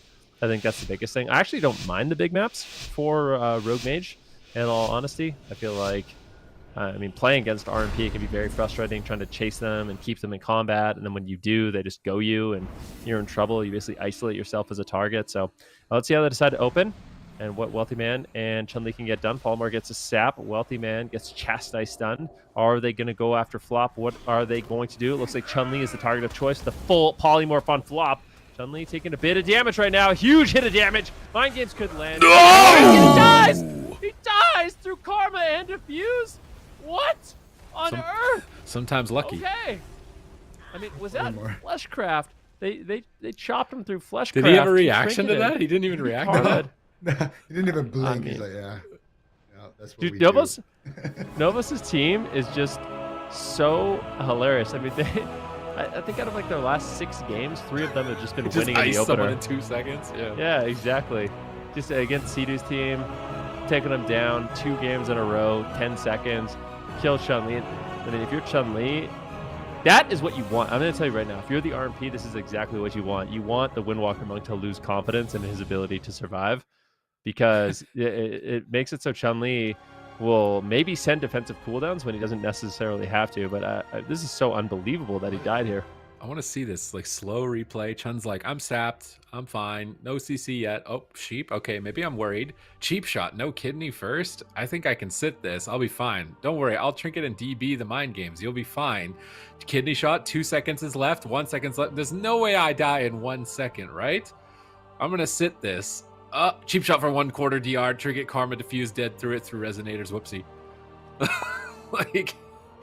I think he maybe underestimated the Resonators was the only thing. Like that extra damage. Now dopamine pops off. Like he's not going to let Wealthy Man get away with clobbering his damage in that game. Just did so much pressure. Yeah, maybe if it's Resonators. The main problem is the Shadowy Duel. Like if you trinket that and port, and you get Shadowy Dueled later, you're just done. The only thing I think is that Palomar used his Shadow Blades, so he wouldn't have the complete, the Omega one-shot that Sub-Rogue normally has, so maybe it was worth just Trinket porting. But I wasn't even thinking, like, he's going to die. Like, I'm just looking at the kidney with, like, 1 second left, like, oh, he's going to get out of this. Mage got DB'd, but guess not. It was possible for him to live. If he had Fort Brood, he used Fortifying. It's really like, it's kind of nitpicky, but like if he Fortifying Brood and got the shield from that and then Karma'd, I think he actually would have lived there. But I mean, it's hard to make that split-second decision. You don't really think you're gonna die. I don't know, but I've been there so many times. 50% health. There's like 1 second left on a kidney shot. You think you're gonna be fine, and then all of a sudden you take 40% of your health. The triple DR cheap shot comes in, and you have to trinket and panic, and you're just dead. So. I know it's happened to me many times, and you can't really blame Chun-Li for it happening to him, but we are going to be going to Tiger's Peak for Game 5. And now, I mean, we're in Game 5, so Cloud9, if they lose here, they're eliminated. Novus is going to eliminate 2 Titans from the tournament. Novus That's Godslayers? First time tourney? Godslayers? What does their name mean again? It's like new or something? Yeah, Honestly, I have no idea. he's new. New in Latin, mostly. Allegedly. But they are First named day. after an old legend in World of Warcraft, Novus. Oh, there you So go. there's that. Yeah, it's true. Ellie Shaman, Uncle Novos coming in. The spirit of Novos for Novus. I'm very curious to see if they can pull this off. Like, if they can get to the finals, win the NA tournament, killing some of the best team in like less than 30 seconds multiple times. I mean, that'll be their little story for Cup number 1 at least. And this is the threat that they are, right? Like at any moment, you can't disrespect them. They will go for the throat. So Cloud9 on match point, facing elimination, already sent down to the lower bracket, which is insane. Almost didn't make it here to Championship Sunday, right? It was like a game 5 against Golden Guardians, I think. So it's been a tough road for European teams and North American teams this year in terms of competition. Like first time tournament teams are coming in and crushing it. Yeah, Absolutely. I was going to say, I actually talked to Dopamine yesterday. He came into my stream and we were chit-chatting a little bit. He said that yesterday, like it was yesterday when we were talking, so it was the day that he actually played. He said it was the most exciting and it was like the most exhilarating, most exciting, most fun he's ever had in WoW, participating in the AWC and like picking up wins and stuff like that. He thought that they played.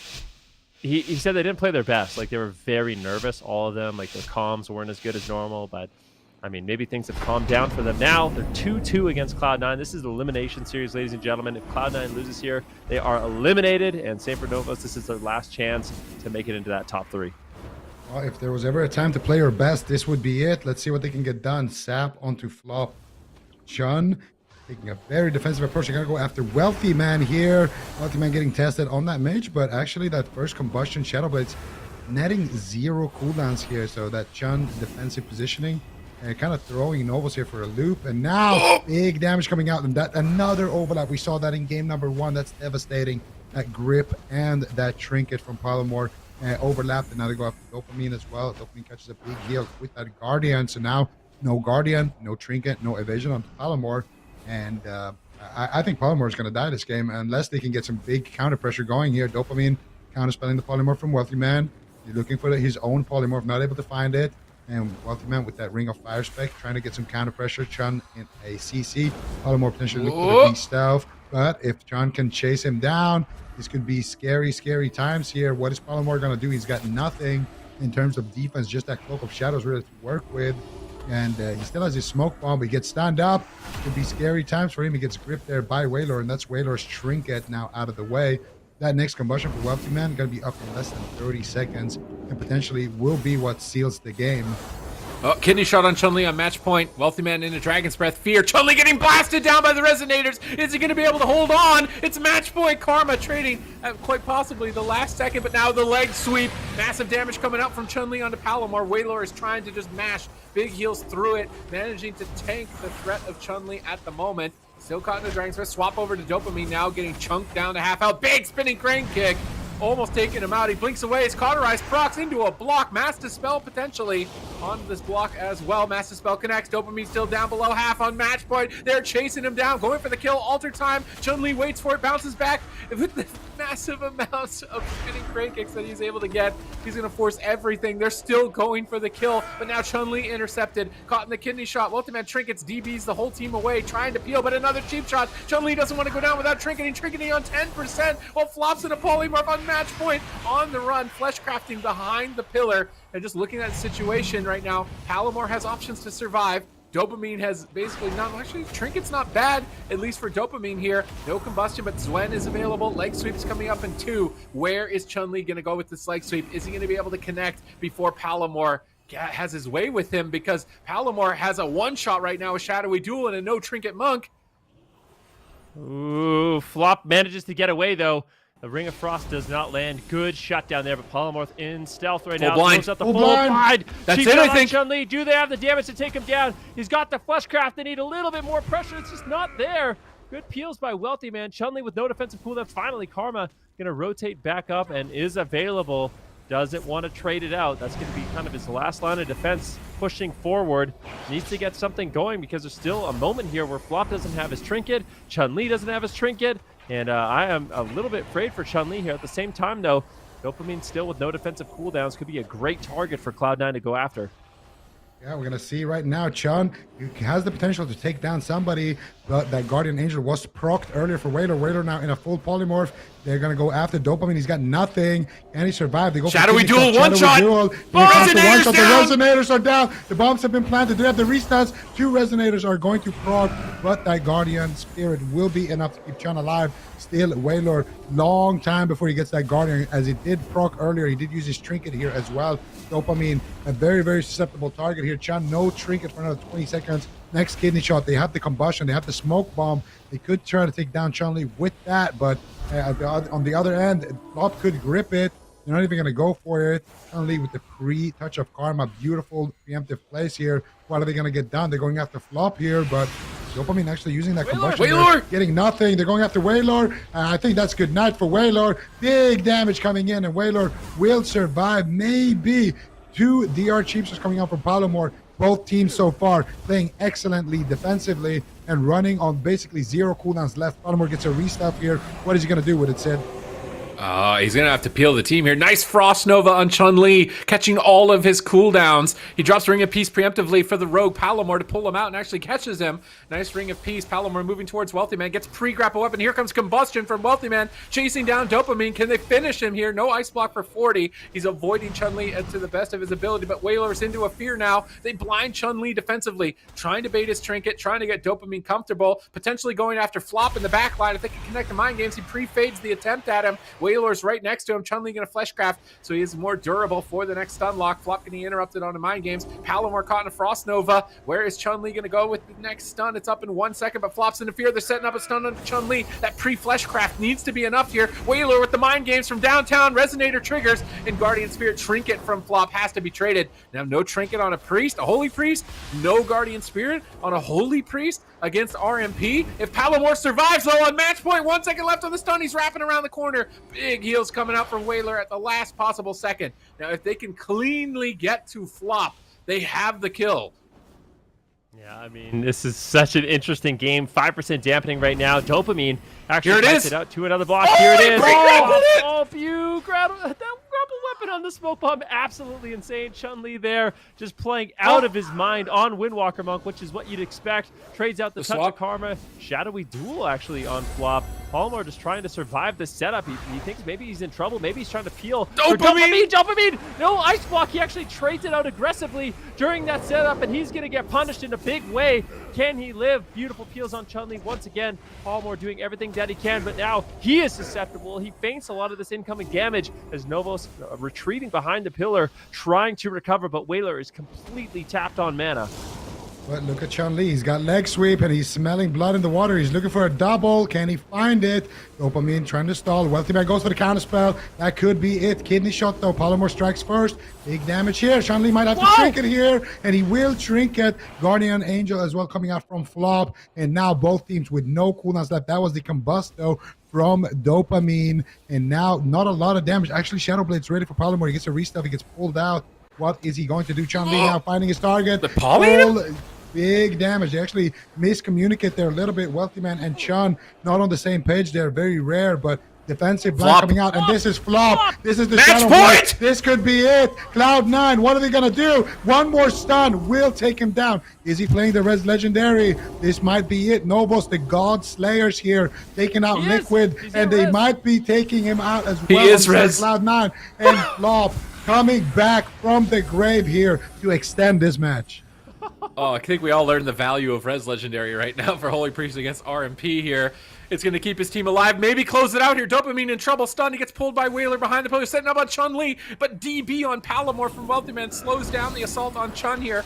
Flop in range, now stunned into Palomar. Mind Game, Flop returning the favor. Cloak evasion, feint, everything from Palomar to survive Chun-Li's assault in this moment in time. Dead. Flop is 0 mana. Whaler is almost 0 mana. The intensity at an all-time high in game number 5 between Cloud9 and the newcomers, the Novice. Will they be able to pull it off and become the Godslayer? Shadow step in, smoke bomb, kidney shot, Flop rolls forward, potentially getting feared in the near future. Massive damage incoming onto Chun, barely surviving here at almost 20% dampening, trading out massive cooldowns during that burst window and managing to hold in a little bit longer. Palomar chasing down Flop, getting rid of that Holy Ward into a polymorph. Now who are they going to go after? He's staying behind the pillar, trying to re-stealth, gets paralyzed by Chun-Li, but they fear the paralyzed, stopping Chun-Li from getting on target to land that leg sweep, but a fear on the Palomar might hold him in place. The grip into the leg, no, he's chastised into a cheap shot. Chun-Li can't connect. 7 seconds on his trinket. Flop, what are you going to do? He trinkets out of a ring, gets mind controlled on his trinket. Chun-Li has to trade Touch of Karma and defuse. Big overlap from the side of Cloud9, but Palomar now stunned once again. Multiman's combustion coming up in 5 seconds. He's going to have to do some work with that. This is the best game of today. There is no doubt in my mind. This is absolutely insane. Big setup here. Onto Whaler. Chun-Li getting crazy with the rising sun kick. Is he going to res? I'm going to double check to see if he has it, and it looks like he will not. Cloud9 strike back in a huge way, but let's see. I mean, Novus potential, they could take someone down. They still have a healer for a little bit longer, but if they don't win in this next setup, there's no way. That was such a good game. I mean, they're going for it. Are they going to take Flop down? There's no way. He's got Guardian Spirit. I think he's going to live, and I think with that, it is going to be over more than likely, but like I said, this is absolutely, without a doubt, the best game of this weekend. And yeah, what a matchup to end it on for this series. Super incredible stuff. Cloud9 once again with another Game 5 nail biter here. Dude, will stay alive in the tournament. Can they orange marmalade this? We see it in the highlight video. I mean, like, they got cloaked. There's no trinket on Flop. Like, if there was a moment to do it, I feel like this could be it. Orange marmalade? No way. Are they going for it? Combustion on Flop. The grapple weapon in the stun is going to save Flop. He's staying in there. You're not going to be reliving that experience here today. And the newcomers are going home, but definitely holding their heads high, I think, with the teams that they knocked out and almost beat here in Game 5. Like, this is such a nail-biter. I mean, that's incredible legendary. For a new team with What if only Whaler 3 was players. I'm not gonna lie. We're gonna see it. I mean, we saw this from Chun-Li yesterday. The 4-set on Windwalker Monks, if it procs at the right time, it is crazy good. And basically, the way it works is after 10 offensive abilities, your next 3 offensive abilities deal 22% additional damage. And I think that's what we're seeing in these like 50% health rising sun kicks. But it is time and time again, we're seeing preemptive grapple weapons, you know, beautiful kiting from both sides. Just both teams playing absolutely phenomenal in terms of their defensive cooldown usage, the way they're rotating, their consistent setups. And I mean, you really are seeing top tier WoW here. This was an incredible game. I mean, so many highlights as well from the match, and you know, here the resonators as well. Just really nice to see how Novus is actually using these trinkets. They find that 1 kill there onto Flop. They, you know, stun onto Polymore's trinket here, getting so many cooldowns. He shadow steps back, barely hanging on there. Polymore getting a restuff here. He has the Aegis trinket as well, and this I think is the setup. One of the setups on the Flop. And look at that. Look at that grapple from Chun. What an insane gamer here. Rolls in, immediately starts vivifying. But look at Novus. They realize, hey, we're not going to kill Flop. Let's just turn over onto Chun and at least get something with this. They get the touch of karma. They swap over to him. And, you know, those split-second decisions from both sides. You're swapping over to Mage as well. And Dopamine with that early aggressive ice block there, almost getting punished for it in a big way. Chun with his leg sweep picking up. There's a Ring of Thieves going in and looking for that double. Gets double Dragon's Breath. Dopamine instead pulling the trigger, and Wealthy Man just ice blocking to find that counterspell. And here they almost find the kill onto Chun. Trinkets out here to prevent that Guardian from proccing, trading out his own cooldowns there. So there, this is where kind of a big situation happens. They get that big trinket, the big cooldowns from the Windwalker, get a blind onto Chun, and then here they go after Flop. I think this is where the Res Legendary comes through here for Flop. He gets a stun into a stun, and then here they're not sure, is it over, is it not?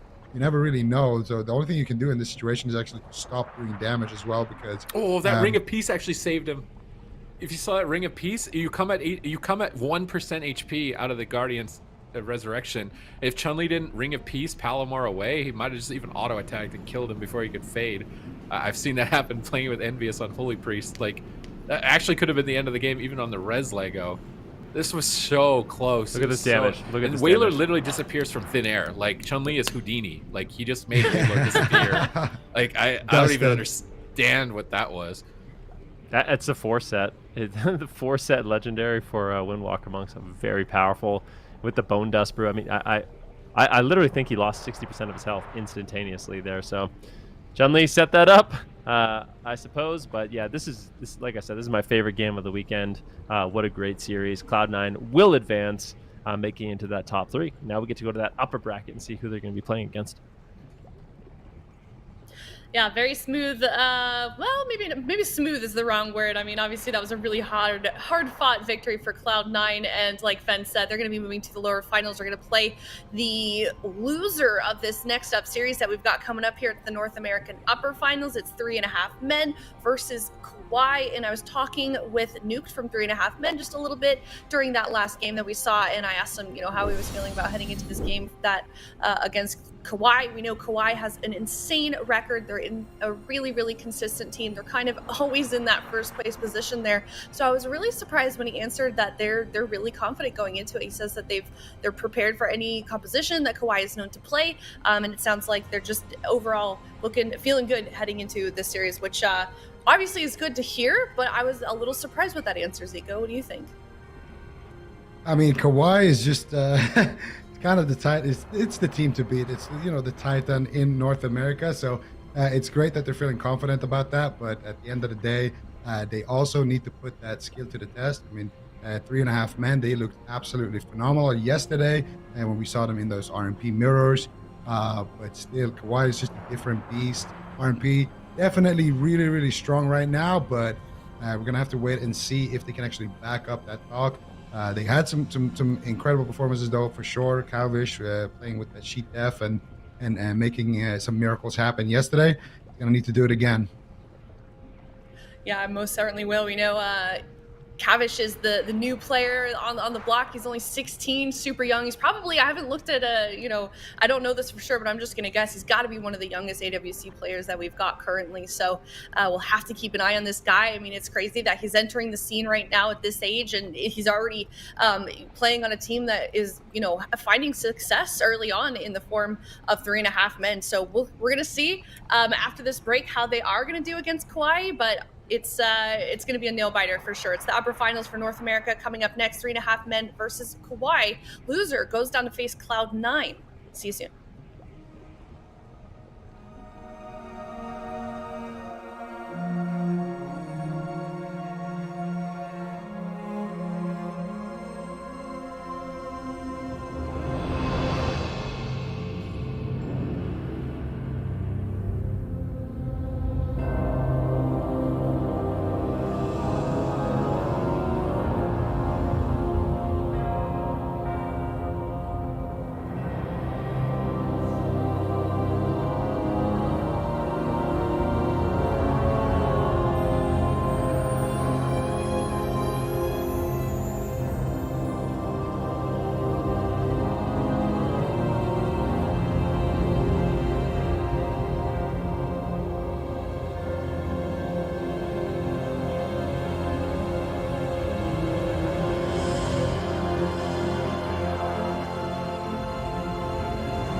everybody, and welcome back. We just saw Novus get sent out of the tournament. Cloud9 will continue on. Now we're going to be seeing 3.5 men versus KAWHI in the North American upper final, and the loser of this series, of course, will be facing Cloud9 in the lower finals for an elimination round. And how are we feeling, Ben, about this match? Do you think 3.5 men can take KAWHI?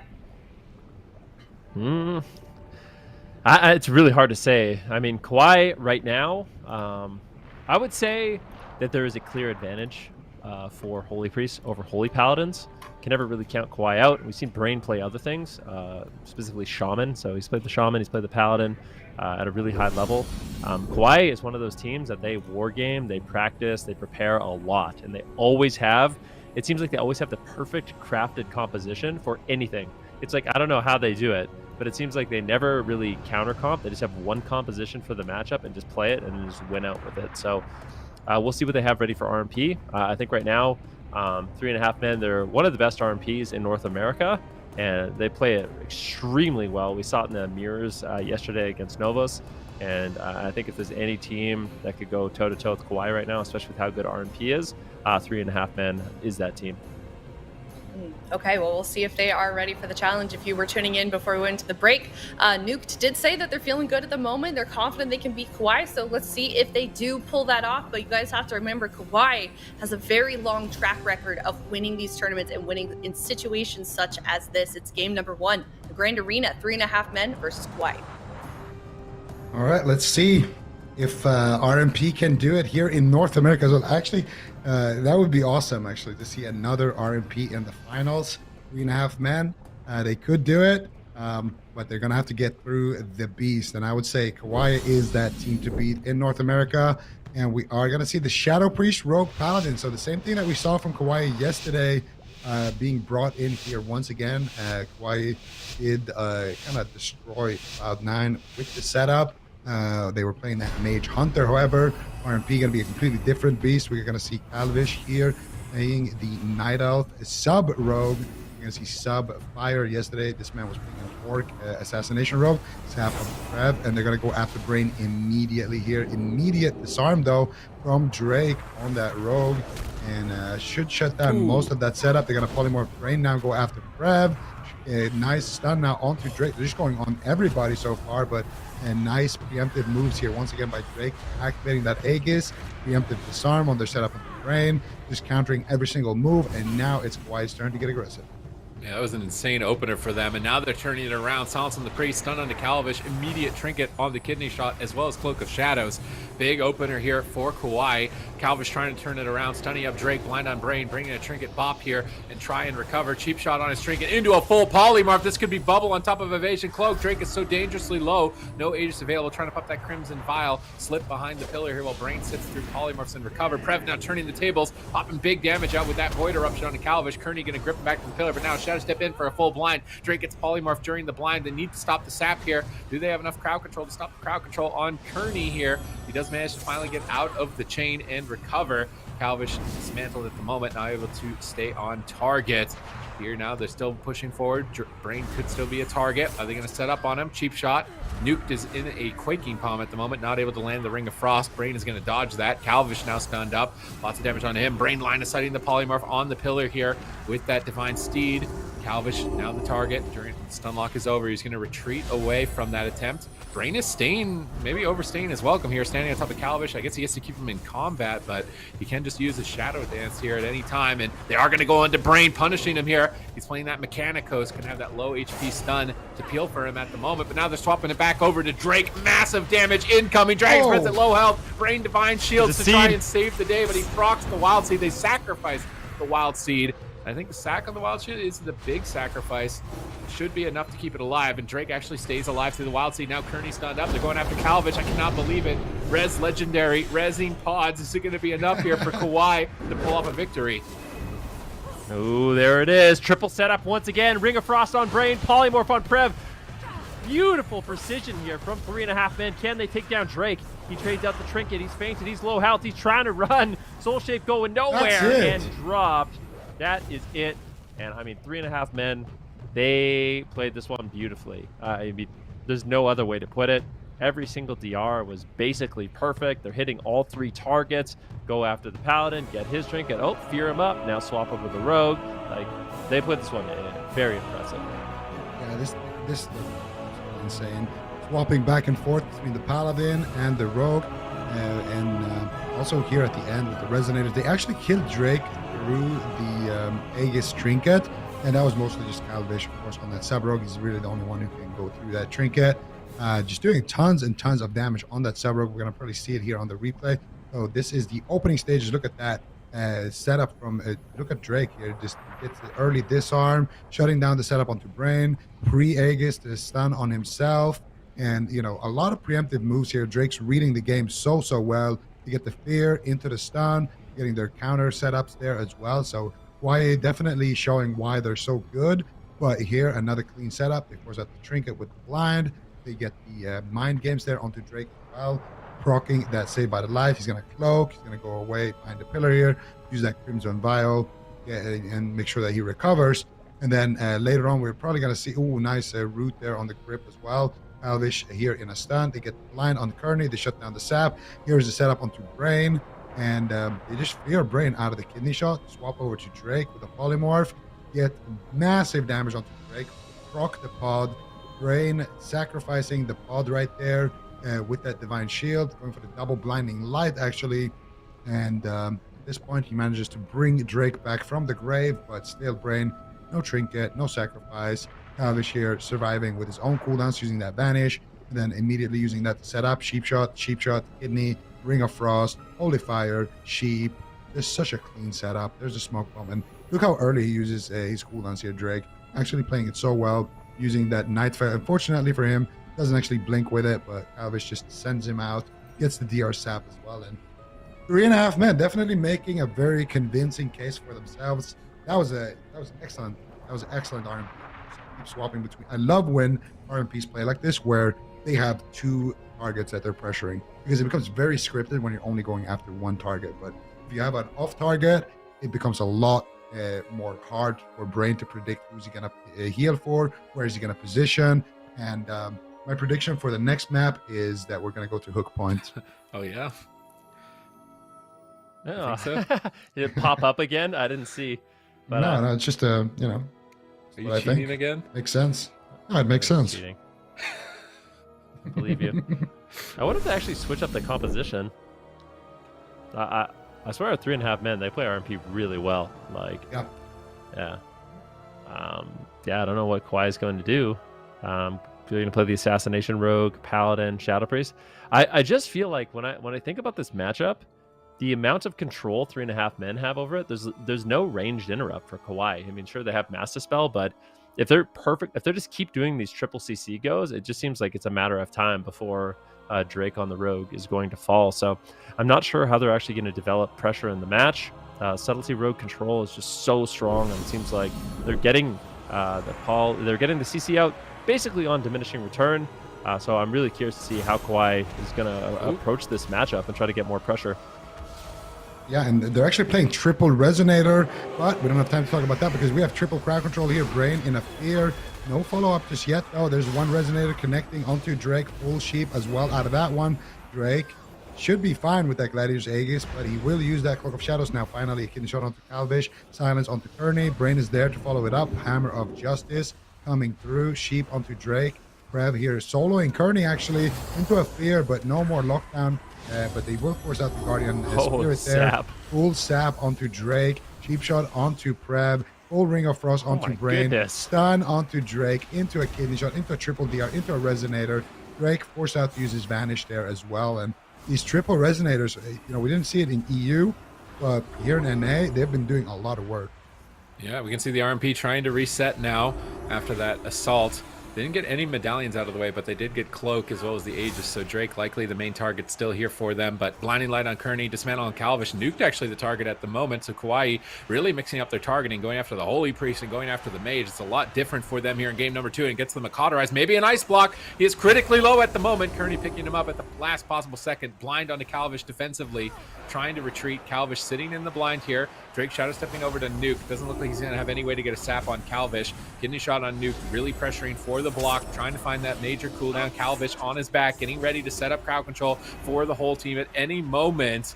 Will he manage to nail the crowd control here? Maybe go for the kill. Cheap shots. Polymorph on Drake, setting him up. Kidney shot out of the Polymorph. Smoke bomb. He edges the smoke bomb. Brain has to walk into a ring to heal him and has to Divine Shield out of it. That was a clean bomb by KAWHI, and it got them the Divine Shield, and they're just trying to retreat away, but Kearney is stunned up. They're going after Kearney again, I think. Maybe not. Nuke is in the kidney shot, but Drake is dismantled by KAWHI. He's still just dying at the moment to Prev. Block will be forced here, and KAWHI answer back.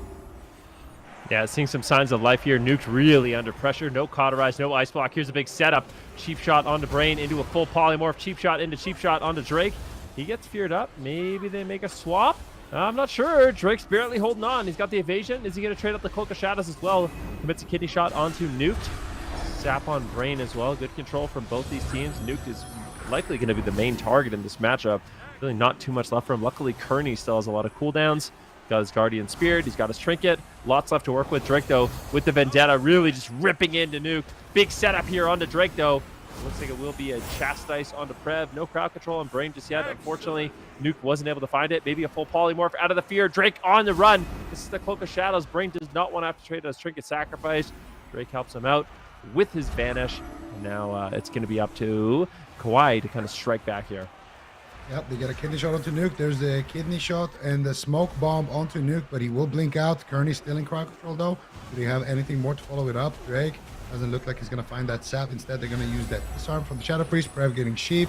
Nuke still not out of the woods just yet. Kearney finally able to pick him up, and here comes the triple CC. Sheep onto Drake. Blind onto Brain. What are they going to get done here? Fear onto Kearney. Panda Racial. Extended pressure from both sides. Cheap shot onto Prev. Sheep onto Brain. Stun onto Drake. Stun onto Brain on the Trinket Sacrifice. They're trying to swap here and punish it. Nuke in a kidney shot, though. Can they force out the Divine? Actually, can they just kill him outright?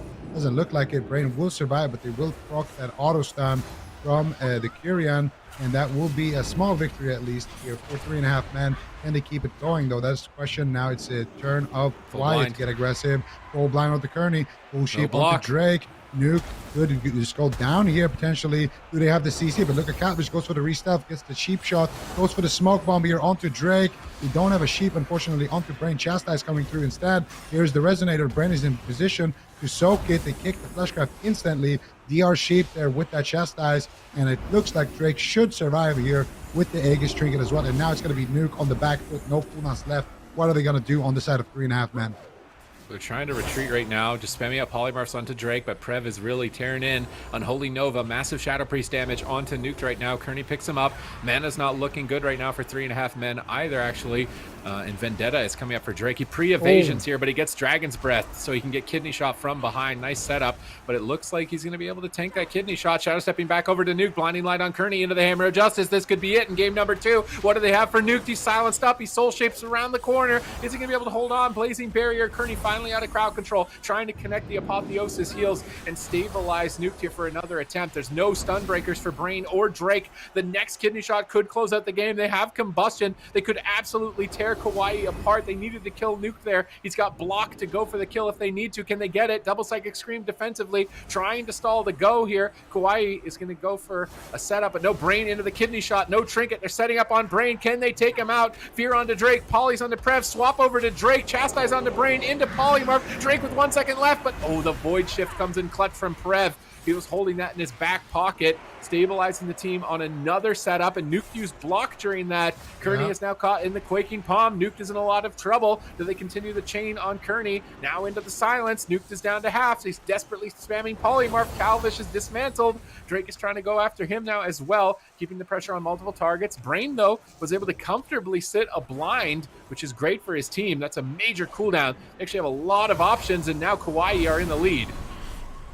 Yeah, it definitely seems like KAWHI is doing a great job. Brain with the mana lead, definitely paying dividends here. 7% dampening. Nuke trading out that block offensively could end up really hurting 3.5 men here as he blinks out into the middle of the map. Full Kidney Shot on KAWHI. Seems like KAWHI has switched up their targeting just a little bit, but Kearney's going to really start struggling here. I mean, Brain, he's got Trinket, he's got Sacrifice. It's a big setup onto Drake, but it looks like he's going to be okay. Beautiful fear there by Prev, trying to save the day. Things are unraveling here on the side of 3.5 men. Nuke is going to burn down and get potted. Drake is there to finish it off. Smoke bomb drops down. Can he take it down? Good good crowd control by Prev, slowing it down, and I don't think it should be able to survive. No Is it actually way. gonna live? What? How? All right, well, Nuke's still alive. They're still going for it. Who are they going to set up on now? Looks like Drake is the target. Trinkets out. He might go down, but no, bubble sacrifice. This is so back and forth. Unbelievable that Nuke was able to recover. I can't believe that Nuke survived that one, and now all of a sudden it's a checkmate situation on both sides. Nuke could go down on the next setup, but so could Brain, so could Drake. Who are they going to go after? Vendetta is rolling right now onto Nuke, so they're not going to have to worry about that. Here comes the setup. Sheep onto Nuke, onto Brain. They're going to go after Drake, and I think that might just be it here. Fear onto Prev. The setup is looking clean. Do they have the damage, though? Drake survives, connects with the Vanish here. Brain should be alive as well, and now it's going to be Nuke on the back foot. Full silence. They're chasing for the fear. Can Prev get it? He finds it, and that surely should be the game here. Nuke will fall, and KAWHI ties up 1-1. But what a back and forth match! Drake could have easily gone down in that setup right before this one. I think he did a preemptive feint right there. That might have been the reason why he actually survived that one. How did he survive the pod?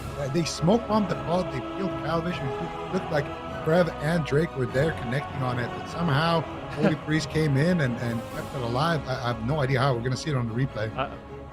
I'll tell you one thing. I mean, I've played a bit of Assassination Rogue myself. You do a lot of damage, when you have sepsis and, you can kidney shot something, you have bleeds on it, but I mean, it's just like taking down a Psy Fiend. He's trying to take down a pod when you have no bleeds on it, you're energy starved.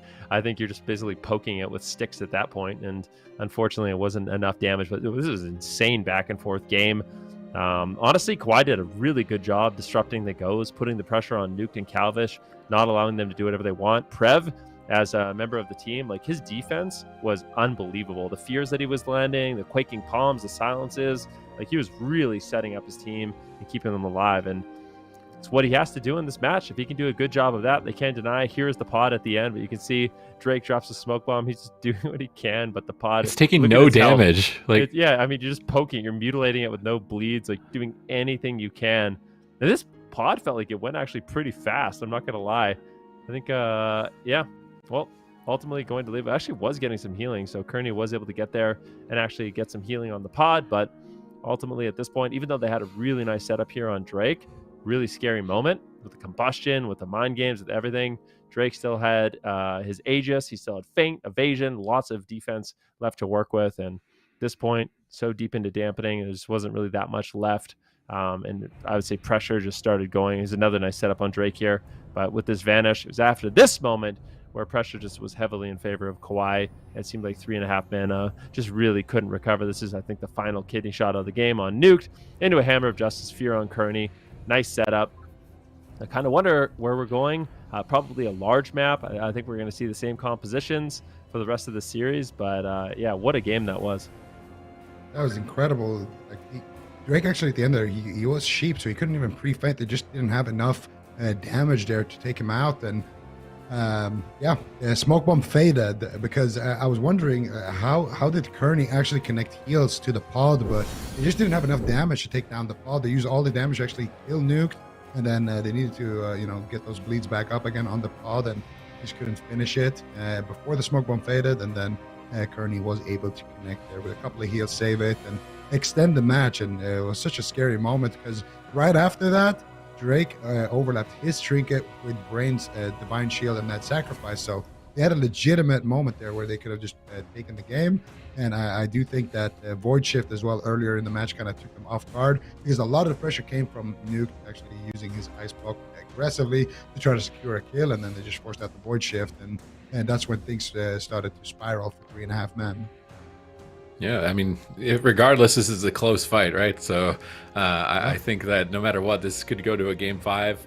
I wouldn't want to be Cloud9 right now for either of those teams. Actually, right now in the lower brackets, they're both going to be pretty fierce moving forward.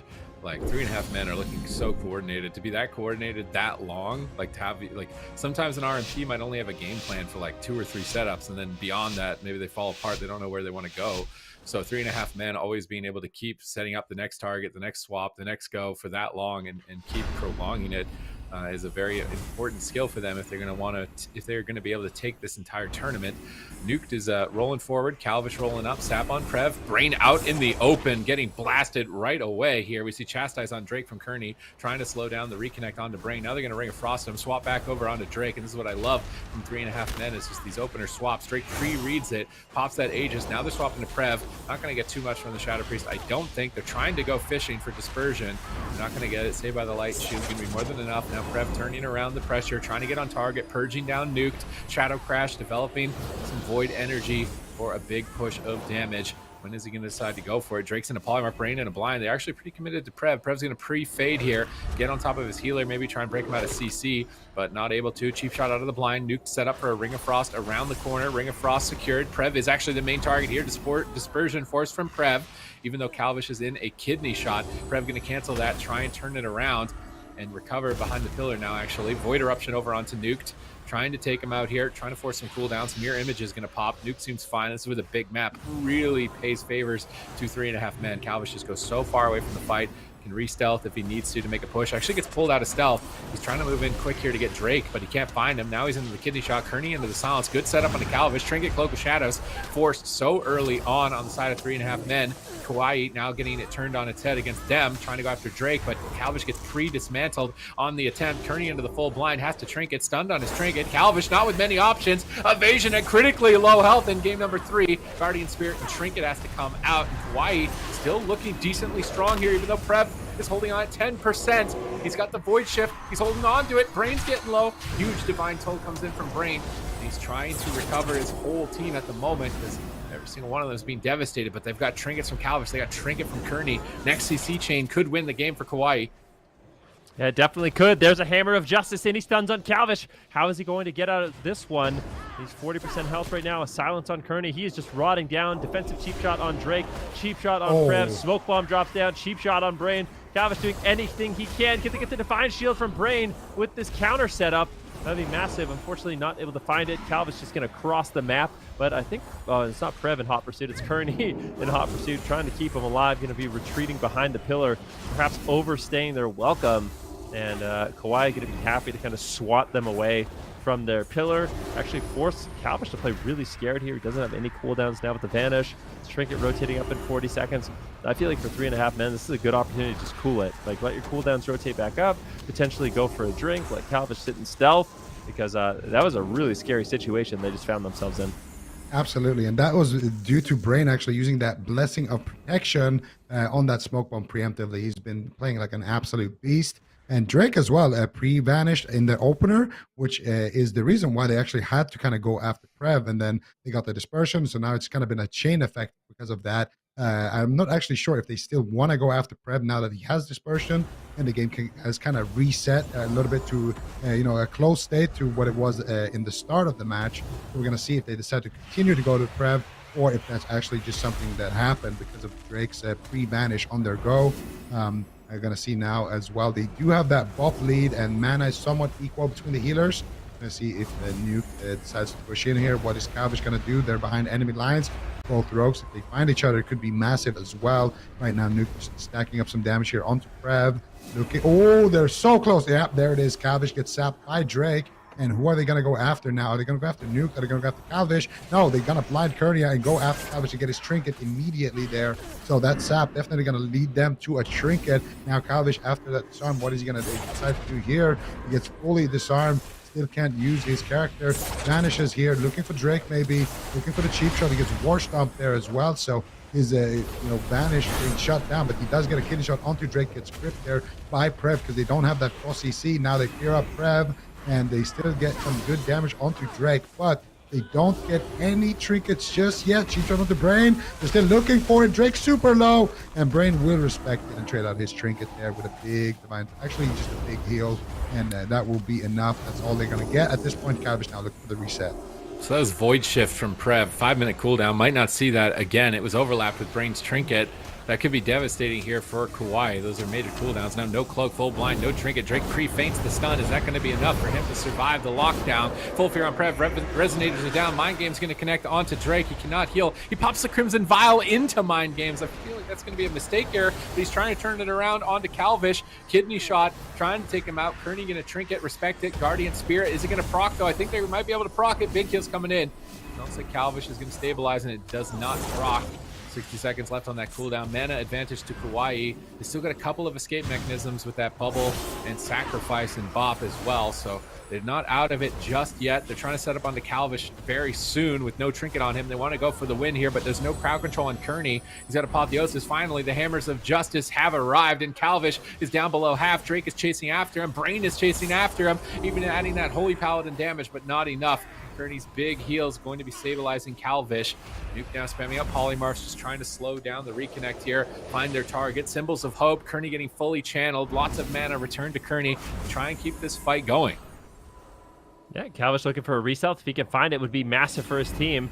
Not too much pressure on Nuke in this game, although he does not have an ice block. Big setup here onto Calvish. He trinkets out and immediately trying to get a counter setup. Stuns on everyone, all three members. Beautiful smoke bomb. And it looks like Brain will be able to connect his Divine Shield and that ultimate sacrifice. This is so back and forth between these two rogues. Drake has no trinket. Calvish has no trinket. No healer has any cooldowns. Brain, luckily, has a Blessing of Protection. He can pre-bop a go, or he can land his trinket coming up in 10 seconds. I feel like KAWHI is in a much better situation. 3.5 men are going to have to play very safe. Calvish crossing the map. Drake getting knocked out of stealth. Great job there by Nuke, just slowing down KAWHI, the champs, right now. I mean, this would be a big statement if 3.5 men can send the current champs, KAWHI, to that lower bracket. I mean, this is just such an amazing series between these two teams. Yeah, both teams definitely playing on a very high level here, and both teams not feeling too confident to push forward here. Kearney's going to have his trinket coming up in about 10 seconds. Calvish still eternity left before he has his trinket. Finally, Brain has his trinket. No sacrifice, though, to go with that. Just a Blessing of Protection. And we're going to be once again in a situation where both rogues are in stealth. The Sheep Prev, he gets Dispel though, full blind onto Brain. What are they going to do? This looks like a botched setup here. What are they going to actually get done with it? I think they're going to have to go for Prev here. And Drake now has an opportunity to counter go. Disarm onto Calvish, Garrote into Nuke. And now they're going to go after Drake finally, but Prev grips him back. There's the Sheep Shot, 3 Aegis. Resonators. 2 Resonators going to get soaked up by that Aegis. Beautifully played there by Drake, and that should be enough to actually allow him to just recover completely there. And now Calvish once again looking for the restuff. Nuke in a fear. Can they stop that restuff? Brain is all over him. They use a shadowy duel right there to get that restuff. It looks like Calvish going to cross the map, but he does get pulled out, and they get the kidney shot. They grip him on that kidney shot. Drake now has his trinket back. Has his Vendetta rotating back up. He cloaks offensively here, actually pre-cloaks the kidney shot. Full of fear onto Brain. You get the full sheep as well, and Drake might just go down here through everything. What an insane setup there. Just fear onto Brain to get the full sheep. Drake pre-cloaks, and Nuke holds his damage until after that cloak fades. Pops the combustion. 3.5 men. Gonna take the lead once again in the matchup. That is not when I was expecting that game to end. I thought that we were going to see a few more rounds after that pre-cloak. Drake pre-resonators, or pre-Aegises the resonators prior to that. Like, he was reading them, but did not matter. Calvish had his number. Drake even got the blind off at the last second, but there was just enough damage to slip through, get the kill, and put them on match point. Only one more game, and they'll be sent down to the lower bracket. And it was close call after close call between both of these teams constantly throughout the fight. We see the setup on Drake here. I'm waiting for that moment where we saw the overlap of Void Shift and Brain's trinket. Maybe that would have been enough to be able to save him at that point. Instead, we just see Drake with evasive maneuvers. Aegis is here, and this is where the Void Shift trinket comes in. So the trinket from Brain ends up rotating back and being available, but the Void Shift is 5-minute cooldown, so it doesn't. We'll have to wait and see when we get to the end of the match if they had Prev out of crowd control, because then he could have been there. I think that they had some options. I think they were just like, well, I pre-cloaked this, I should be fine, right? Was the main. This is such a cool smoke bomb. Edges it so that Brain has to bubble or he's running into ring. So they get bubble sacrifice here. So Brain doesn't have a breaker. He's used that main recovery mechanic. The Void Shift was overlapped earlier. And that just was a clean way for them to set up. And I think that this is coming towards the end of the game now at this point. This was the pre-Aegis maybe. They're chasing after Calvish. He gets gripped on the kidney, DB'd on the reconnect by Nuked. It was a really clutch play into a Frost Nova during the kidney shot. Really important to make sure those kidney shots don't connect. And here, Prev's in a poly with no trinket, so he technically can't right now, and he gets chastised. Drake gets cheap shot for one more second. Could void shift here if it was off cooldown. But I'm surprised they went down through the cloak, and Brain, I think, maybe trinketed late, it looks like, or it just became available, one or the other. So it seemed like they had confidence that the cloak was going to be enough, but it just wasn't, and that is going to cost them. I mean, that's crazy. That was, yeah, I mean, they definitely took advantage of that. I mean, both teams playing out of their minds defensively and offensively, but it just comes down to those little mistakes. If you make a mistake against RMP, you're going to be punished in a huge way. Because Brain did have some cooldowns to rotate there. I think he could have trinketed and bopped. Maybe it would have been enough, but even then, I'm not certain. But it seems like KAWHI, they're going to be a lot more comfortable on the smaller maps. So lots of times in the last matchup, you can kind of get a feel for why the large map is so good for RMP, because when Calvish is in trouble, and you know, when 3.5 men is in trouble, Calvish and Kearney can just kind of cross the map, get kind of a reset, maybe drink, go for restalls if they need to. And it's really difficult for KAWHI to actually punish that. Whereas on the small map, Calvish is going to be under constant threat the entire game. Yeah, and Dalaran Sewers, this might just be one of those series that actually comes down to the map picks here. So the good thing for 3.5 men is that they did win that first game. So we do go to a game 5. Expect us to go to, you know, Maldraxxus or something like that, a larger map where they have, you know, that opportunity to go for those restuffs, to go for those resets, because, you know, KAWHI, they played insane at the start of that match. You know, they basically forced him to go onto Prev. We saw it even towards the end here, where, you know, they just had to do their first setup there onto Prev, and they just don't net themselves that much, because if you open up on the Shadow Priest, well, Drake is just going to come out of stealth, insta disarm Calvish, insta Garrote, nuke, and it's just going to slow down that pressure. So for 3.5 men, they really don't have too many options other than going on the Rogue and sometimes on the Paladin as well. The Shadow Priest just doesn't seem to be that good of a target. And for them, they're going to need to do it here on a small map. But if not, they have another chance here. They're going to sap Prev, go after Brain immediately. And there it is. Their Disarm and Garrote coming out immediately, slowing down the opener. And now they're going to fear Brain Brain actually, and go after Drake. Actually, no, they're going to go after Prev here. Let's see how, if they can get something done with this damage. Prev, not even going to use that dispersion. Their mind games did connect and everything, but that Gladiator's Emblem, that Battlemaster Trinket, is going to be enough. And on the flip side, they will force out Bernie's big Guardian Spirit. Yeah, nicely done from KAWHI here. I love how Drake dismantles Calvish's opener and totally shuts down the pressure. Prev was patient, holding on to precious cooldowns to save his partners. Now we see crowd control initiated. Drake pre-evasions, pre-feints. Drake, will he stabilize here? There's a Resonator down on him. Nuked, blinking behind the pillar as well, exploding that Resonator, and Drake trades Cloak of Shadows. Calvish now stunned up. A Psyfiend on him. Nuked is trying to take that Psyfiend out, has dealt with it. Kearney's trying to heal up Calvish. Big damage in game number 4 as he's line of sighting at the pillar. Brain looking like he wants to move in position to try and crowd control Kearney, but decides not to. Pulling back to the pillar and just attacking Calvish, trying to stop him from getting a reset at the moment. So peculiar to see Calvish standing right on top of the enemy. Now triple stun lock, edges the smoke bomb. Brain desperately trying to get in line of sight of it. Trinkets ducking into the bomb, but he gets shadowy dueled towards the end of it. Brain is now polymorphed. Drake has nothing. He's going for a Fleshcrap. Big heal comes in from Brain just in the nick of time, but that was a close call. It's those types of situations where you can panic and overlap cooldowns, that smoke bomb, that shadowy duel. But Nuked is now getting decimated by KAWHI. He's going to have to blink back to Kearney's side, try and recover. And he's still having a tough time recovering. Blinking back out of the kidney shot. Drake chasing him down, but finally full health. Misses the Dragon's Breath there. Good dodge by Drake. They're going to chastise Drake instead, setting up a triple fear, but it's on diminishing return. Kidney shot, Ring of Frost, crowd control on the whole team. They need to respond. It's match point. Prev is the one to be there. Trinket fears the whole team in a reversal of crowd control, but Brain is still in a Ring of Frost. If they can get over here, Drake stuns up Calvish. He's not able to. Down to half.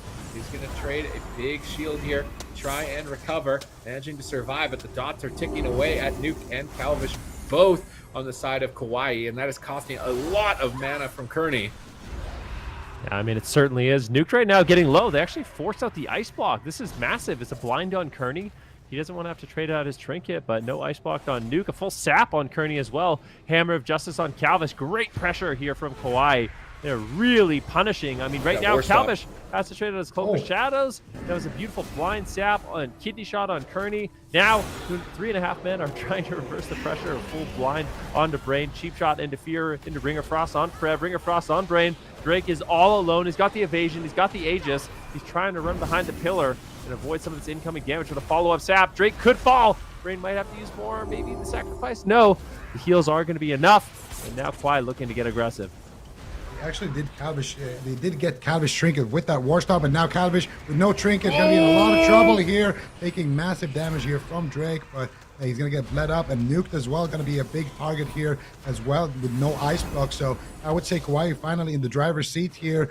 Full stun onto Brain. Here comes the smoke bomb. Drake trinkets the stun immediately, respecting that situation. That's the Shadow Blades. That's combustion. That's all the damage on the side of 3.5 men. You get the Sheep onto Brain, but he gets to sit through it because Drake traded out so early. Sheep onto Prev. They're looking for their next setup here, but it's going to be KAWHI's turn to strike here.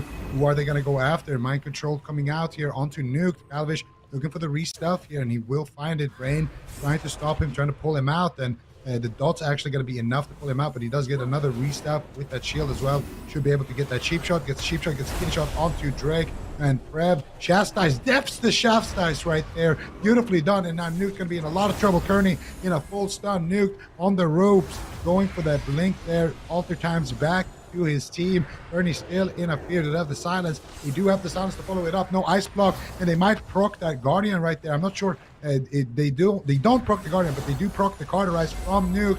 And now no defense left here for 3.5 men. They could easily take down Nuke in the next setup. They still have a lot of answers left on the side of KAWHI.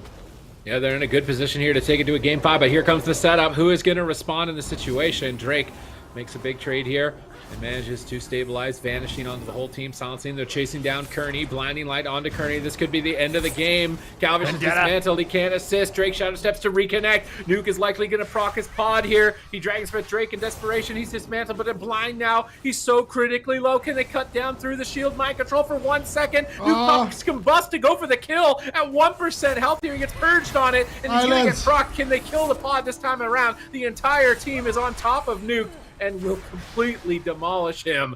KAWHI take it to game 5. Wow. What, I mean, these last two series have been such an absolute treat to watch. KAWHI battle it back here and actually going after Nuked.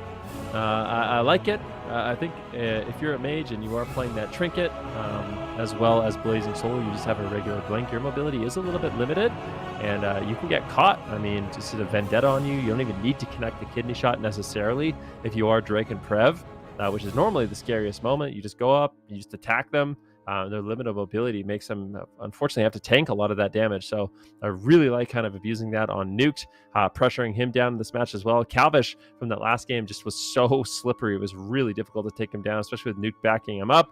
And this kind of strategy change here by KAWHI seems to work out really well on the small map. But unfortunately for them, we get to go to a large map for 3.5 men. Prev is such a beast. The Chastise doing one of the crucial setups. I mean, both of these teams are just playing so well. Everybody's kind of predicting each other's moves, and that's how you get to this situation. But what a long CC chain here as well to take down Nuke towards the end of it. That CC chain is just endless. They get that DR blind, and they get the, I believe, Mind Control triple DR into a silence onto Kearney as well, and Nuke barely holding on to it, but they do purge his shield there, and that last little lead tick forcing out that pod, and that's what takes us to game 5. And such a back and forth match. Brain, he still had that divine shield in his back pocket to kind of fall back on, but still it's a lot of plays, you know, that enables him to hold that cooldown. A lot of outplays from both sides, and these are just two super exciting teams that comes to watch here, going up against each other. Drake on that rogue as well, really playing that mind game well on the assassination rogue. He knows he doesn't have that same type of lockdown, so he needs to be kind of quick with it, need to preemptively vanish, preemptively run a lot, preemptive disarms, things like that, and just been doing a great job with it.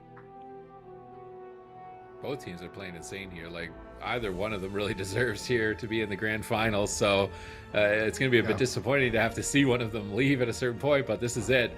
It's the final match. It's the final countdown. Game 5. We're going to Maldraxxus Coliseum. Same compositions, no changes. Big maps allow 3.5 men to breathe a little easier. They can kind of escape the battle and reset more frequently. On those smaller maps, KAWHI can kind of strangle them out and get on top of them and close it out. So can KAWHI overcome this map disadvantage in Game 5, advance to the Grand Finals, continuing to assert their dominance in the North American region, like back-to-back champions here, 3.5 men coming in as a new roster, trying to take it by storm. We saw Novus almost taking out Cloud9 in the lower bracket, so these newcomers are threatening the old guard, and right now they have a chance to really cut them deep here in Game 5. Yeah, I mean, we're going to have to see if they can do it. I mean, it would be quite a statement to knock KAWHI down to that lower bracket. And at this point, I mean, if you're Cloud9, who do you even want to fight? Yeah. Fight RMP? I mean, he's just had the most insane series versus RMP ever. And I would argue this RMP is maybe a little bit more prepared. Or you have to fight against KAWHI, which is the team that's sent you down already. So Cloud9 definitely got to be talking strats, watching this one eagerly to see who their opponent is going to be. But these two Titan teams in the upper bracket, one of them after this game will be sent down to that lower bracket. One will be advancing to the finals for North America. I mean, with this being the first cup, picking that momentum early would be massive. We got a sap very early on onto Prev and a kidney shot onto Brain. Drake in stealth right now. KAWHI kind of preemptively line of sighting. Wants Drake to open on him, I suppose, or it's inevitable. So he wants to put himself in a more of a prime position so Prev can't also get damage rolling.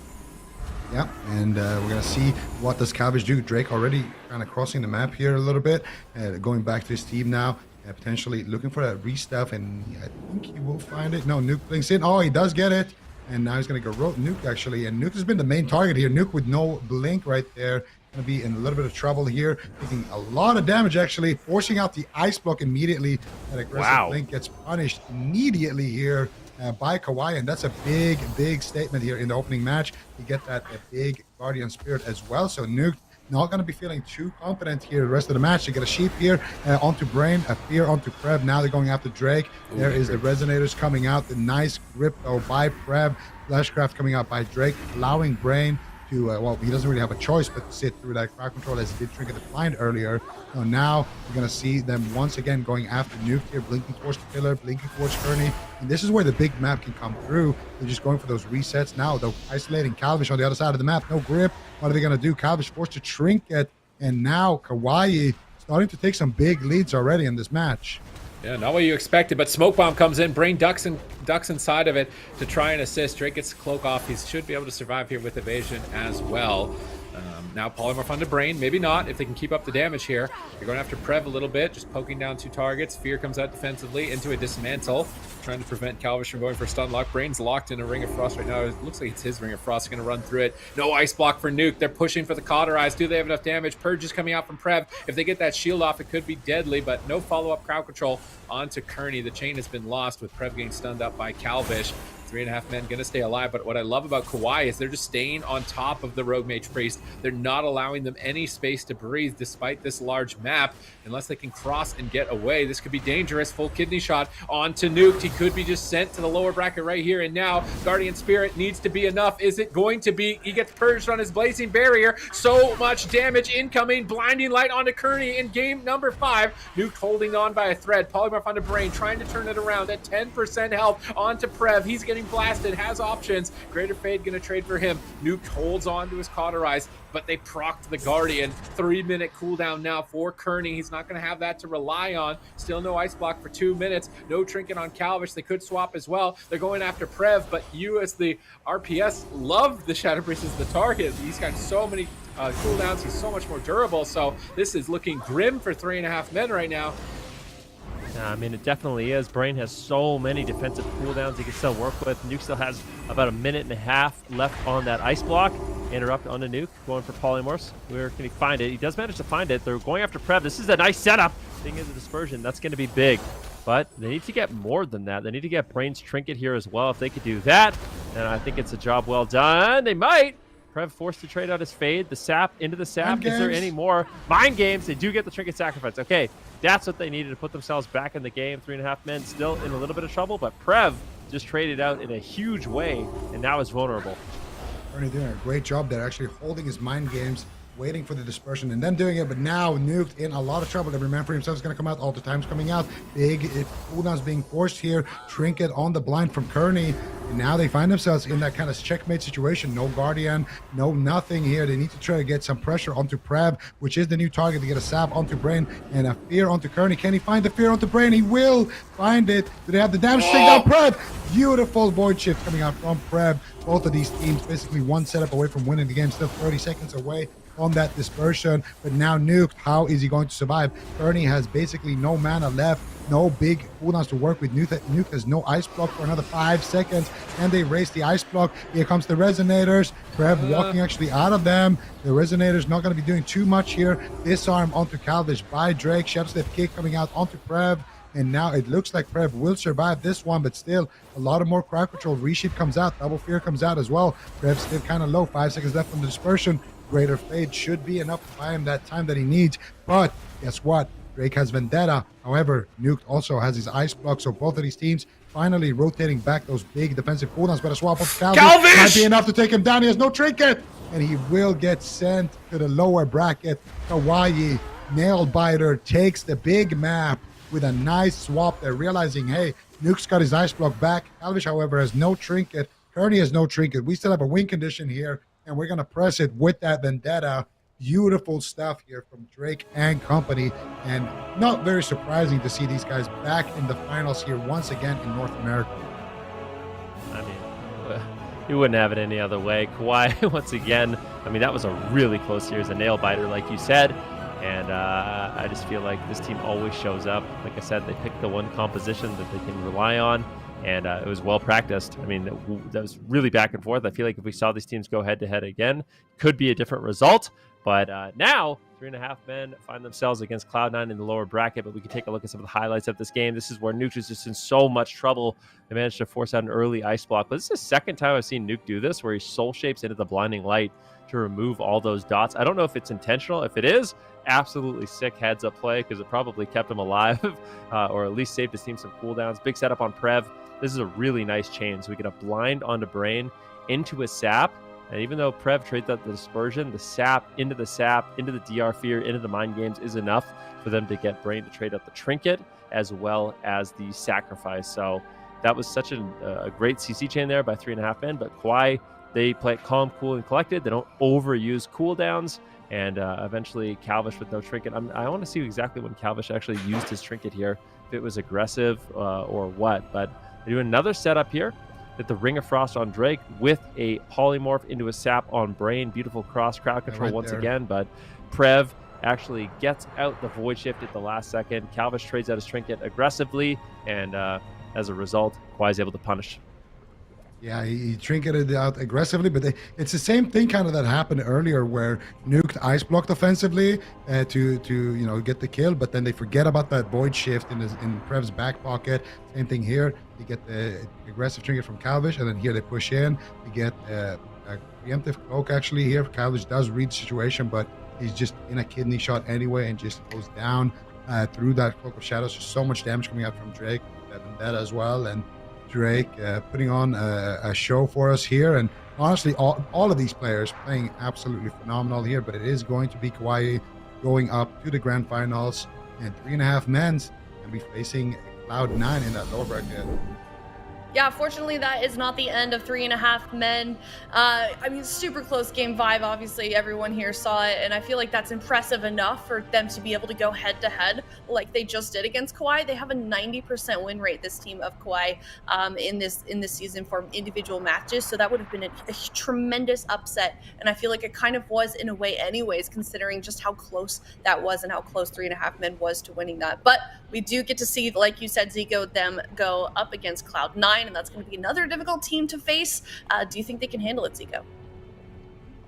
I mean, Cloud9 just had their hands full with Novus, and I'm not going to be that guy, but I do feel like 3.5 men are a little bit better at this RMP compared to Novus. So I'm excited to see maybe Cloud9 picked up some, some interesting in-game adaptations or some interesting strats from that series, or maybe just from watching now.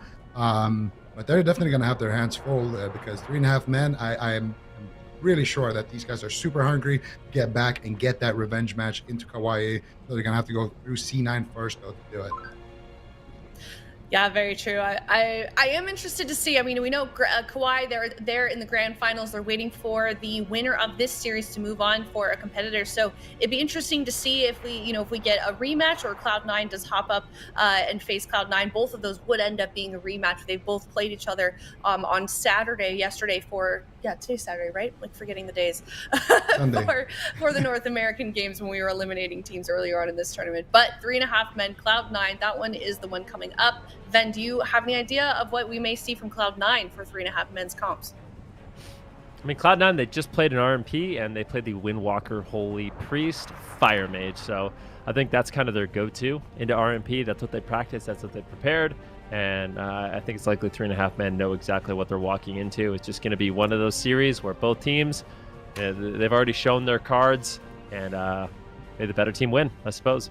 Okay, very well put. Well, may the better team win, and we are going to go to a break. When we come back, it's going to be that NA lower finals, 3.5 men versus Cloud9 up next.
It is the North American lower finals, 3.5 men, a team that narrowly lost to KAWHI in the last round of the North American upper finals versus Cloud9, one of the top dogs in the North American region, facing off. Loser of this one is going home. Winner moving on to the grand finals to face off against KAWHI. Supati's predictions here. I think Cloud9 are probably sticking to the Windwalker Mage. I don't feel like they have a better option for Rogue Mage Priest, and if that's the case and they're fighting like a better version of Novus or a more prepared version, they just came off a really rough series, so now they have to fight the next one. It's like I don't know, man. Like, in that kill on the Priest, like if he didn't have that 4-set bonus proc exactly for that attempt, maybe he doesn't even kill the Priest, and maybe it's not even Cloud9 here. So a lot went in their favor, I think, in that last series, and 3.5 men are certainly going to have their number. So I'm hearing that you think they're going to win, Cloud9? I think 3.5 men are probably going to win. I think Cloud9, I would say disadvantage comp-wise at least. If 3.5 men play this clean, like I think they should take it as RMP. Okay.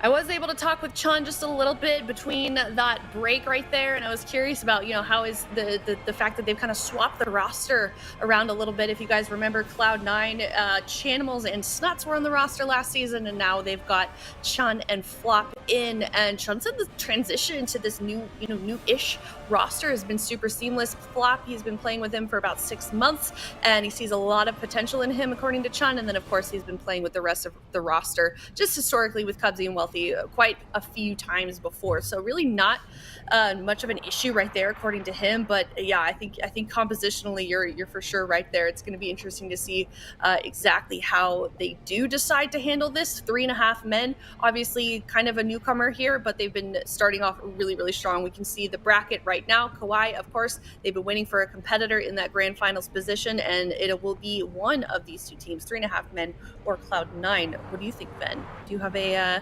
team you think that's going to win? I can never, ever. I mean, it's one of those head versus heart situations, you know what I mean? My heart wants, Cloud9, Chun-Li to win, but my head says the RMP. The thing is, like, this is where, the newcomers, they could struggle. I mean, we have seen it in the past where, things are all great when you're winning, you know what I mean? Like, you're playing well, winning's fun, but then when the pressure's on, when you're one game away from losing, is that where the mistakes start coming in? Now that you just lost a series, are you able to focus on your new series? Or are you just, bickering and complaining about your last series? Like, you really need to make sure that you're focused up, and I think that's where kind of an advantage for tournament veterans is. It doesn't always play out that way, but I feel like sometimes when you're new to the tourney scene, you aren't focusing on the right things necessarily. Sometimes after a loss, you just need to, talk about it later, figure out what went wrong really, really quickly, talk about it later, and then start focusing, on being more positive and on your next task at hand. So if they can do that, I think they have a really fair shot in this one. 3.5 men, a phenomenal RMP. Cloud9, I would say, their composition is decent. It's like the best composition they probably have, but I still think RMP is favored. You can see Flop so far. I think these are from the games yesterday, because we have seen him on Holy Priest today just a little bit. If you guys don't know Flop, been around for a long time in the North American scene, primarily known for his Resto Druid, but I've also seen him play Mistweaver at a high level, as well as the Holy Priest. So has that versatility and flexibility there. We'll have to see if they do bring anything else. I kind of expect every single series. Actually, no, we do have a Holy Paladin in the finals for the side of KAWHI. So Brain just really holding it down on that Holy Paladin, still making it work. And then we're in a Holy Priest meta. Yeah, I'm curious to see how this one does play out. And I don't even know if I answered your question or not, but yeah. You did. Yeah, you did. No, Okay, I mean, great. and on that note of Brain as well, an interesting thing to note, he's the only one that is playing Holy Paladin this weekend. So, yeah, for sure holding down the fort and representing the Holy Paladins, because it is definitely a bit of an interesting healing meta at the moment. But yeah, we're just kind of rolling through the stats of Cloud9 at the moment. But I mean, that is a really good point that you make there, Ben, with the newness that comes with 3.5 men versus the experience that we've seen in this kind of a setting on the side of Cloud9. And I do wonder what they are right now, like where they're feeling mentally at the moment, because they just lost to KAWHI in a pretty brutal and long Game 5 series, and now they've got to go and try and face off against another Titan, another team that has been around for quite some time. So I really do hope just the best for them, that they aren't looking at that loss too hard, and they're just going to focus on this one, because if they win here, that's going to be 3 really challenging games in a row, and I hope that they can keep that mental fortitude up, Zico, because that's got to be a tough position to be in. What would you say to a player in that position? I mean, what does that got to be like? I would say just focus on this game right now. We don't need to even discuss what happened in those games right now. Let's just use the break after we beat Cloud9 to discuss what happened there when we get our rematch. And I'm sure that it can be annoying. It kind of lingers there, but you just gotta move on to the next match. What's in the past is in the past, and now it's time to focus up on the next task at hand here. Cloud9 already took down an Iron Priest, so that that they can do it. They are, I would say, a little bit comp disadvantaged, with the Windwalker Fire Mage Priest, if that is what they're going to be running. And for 3.5 minutes, you just got to be ready for everything here. This is where it counts. Do you want to finish out in third, or do you want to have that chance to claim first place and make a big statement, taking out Cloud9 and KAWHI in the process? This is their moment. This is their chance. And regardless of what happens next, I think they've done a good performance. But let's see what they got. All right, Windwalker, Fire Mage, Holy Priest are coming out guns blazing with this composition. Can they beat another Rogue Mage Priest? This time around, I think 3.5 men are going to know that the Resurrection Legendary is on for flop, so if they want to make that swap to him, they're likely going to be anticipating it. Chun-Li's going to get sapped, but Calvish gets Frost Nova. Good teamwork between Wealthy Man there to snag Calvish, but I think they still want to open. They're going to Dragon's Breath Calvish before he goes for the stun. Chun-Li ports away from the Rogue, trying to avoid that stun lock. Paralyzed Bone Dust Brew. Here comes the Duster, the Swiffer, quicker picker upper here. If he could just blow away Nuke, but he isn't able to connect whatsoever. Calvish intercepts him with cheap shot after cheap shot, but now they swap to Calvish. Massive damage. He pre-feints that incoming stun. Nice read by Calvish that soaked a huge amount of damage on that Fist of Fury, amplified by the 2-step bonus of the Windwalker Monk. Yeah, big damage coming in from Chun-Li. Calvish luckily does get gripped away. That first attempt there by Calvish, more of like a defensive go to just try to slow them down a little bit. Are going after Wealthy Man. Is he playing Blink Stun or not? I'm actually really curious to see. If he's not, Wealthy Man could be a target potentially in this match. If he is, I think it'll be difficult for the Sub-Rogue to actually take him down. Interrupt now on Kearney. Wealthy Man trying to get really aggressive. It looks like Nuke is actually the main target for Chun-Li. They're just going for polymorph after polymorph, slowing down Chun-Li just a little bit. They need to find their composure. They need to find a setup. How is Calvish going to set this one up? Cheap shot onto flop, kidney shot onto Chun-Li, but a beautiful Dragon's Breath there by Wealthy Man slows down a lot of the damage on Calvish. Chun-Li should be able to easily survive. Great peels from Wealthy Man. Yeah, beautiful stuff here, and now they have a chance to get aggressive. They don't overlap the trinket there, though. Beautiful stuff, but Nuke now out in midfield here, getting absolutely blasted by the Combust Dust combo, and we're gonna see Nuke actually staying alive here. That blink stun doesn't have to use anything. Both teams are really not panicking here to the pressure. Full shape on the flop. There's a kidney shot. There's a DR stun. Wealthy Man with double Dragon's Breath is going to be enough. They force out the touch of karma from Chun-Li. Flashcraft coming through as well. Very nice for Chun-Li that he gets to hold on to that diffuse magic right there. Now going for the Fist of Fury. Big damage coming out onto Calvish. Massive damage. The spinning crane kicks. Beautiful damage coming out from Chun-Li. Gonna force out, I believe, the evasion there from Calvish as well. So now another setup here, kidney onto flop. I think he actually trinkets out of that kidney right there to keep Chun in the fight. Nuke with that combustion. 4 flops trinket, but that means flop could be an exposed target. We've seen him in the past go down. Calvish with some nice kiting, with some nice evasive maneuvers. He's gonna cross the map, look for that restuff, and look for that next punch. Let's see where he wants to go. Blind coming up soon, so a blind setup could be lethal here onto Chun. He's caught in the fear behind the pillar. Are they going to go into flop out of the polymorph there? Holding their guns here before pulling the trigger. Kearney Mind Games, Resonator, Smoke Bomb, multiple Resonators. Wealthy Man blinks in to try and save him. Chun-Li trinkets. Beautiful clutch play from Wealthy Man here. Now the turnaround onto Calvish. Almost crunching him right there, getting his medallion. Now the swap back to Nuked. Cloud9 all over the place, just obliterating everybody. This is a confident Cloud9. I was not expecting the match to look like this for them, but that blind is coming up. 4 seconds, 3 seconds, 2 seconds, 1 second. And now there's no trinket on either the priest or the monk. Pre-grapple weapon on the blind. Nice play by Chun. Dragon's Breath on the whole team. He needs to run for his life right now. They have to stop the sap. Oh, that Frost Nova on Calvish stopped them from sapping the blind. That could have been game over. Chun-Li with the save.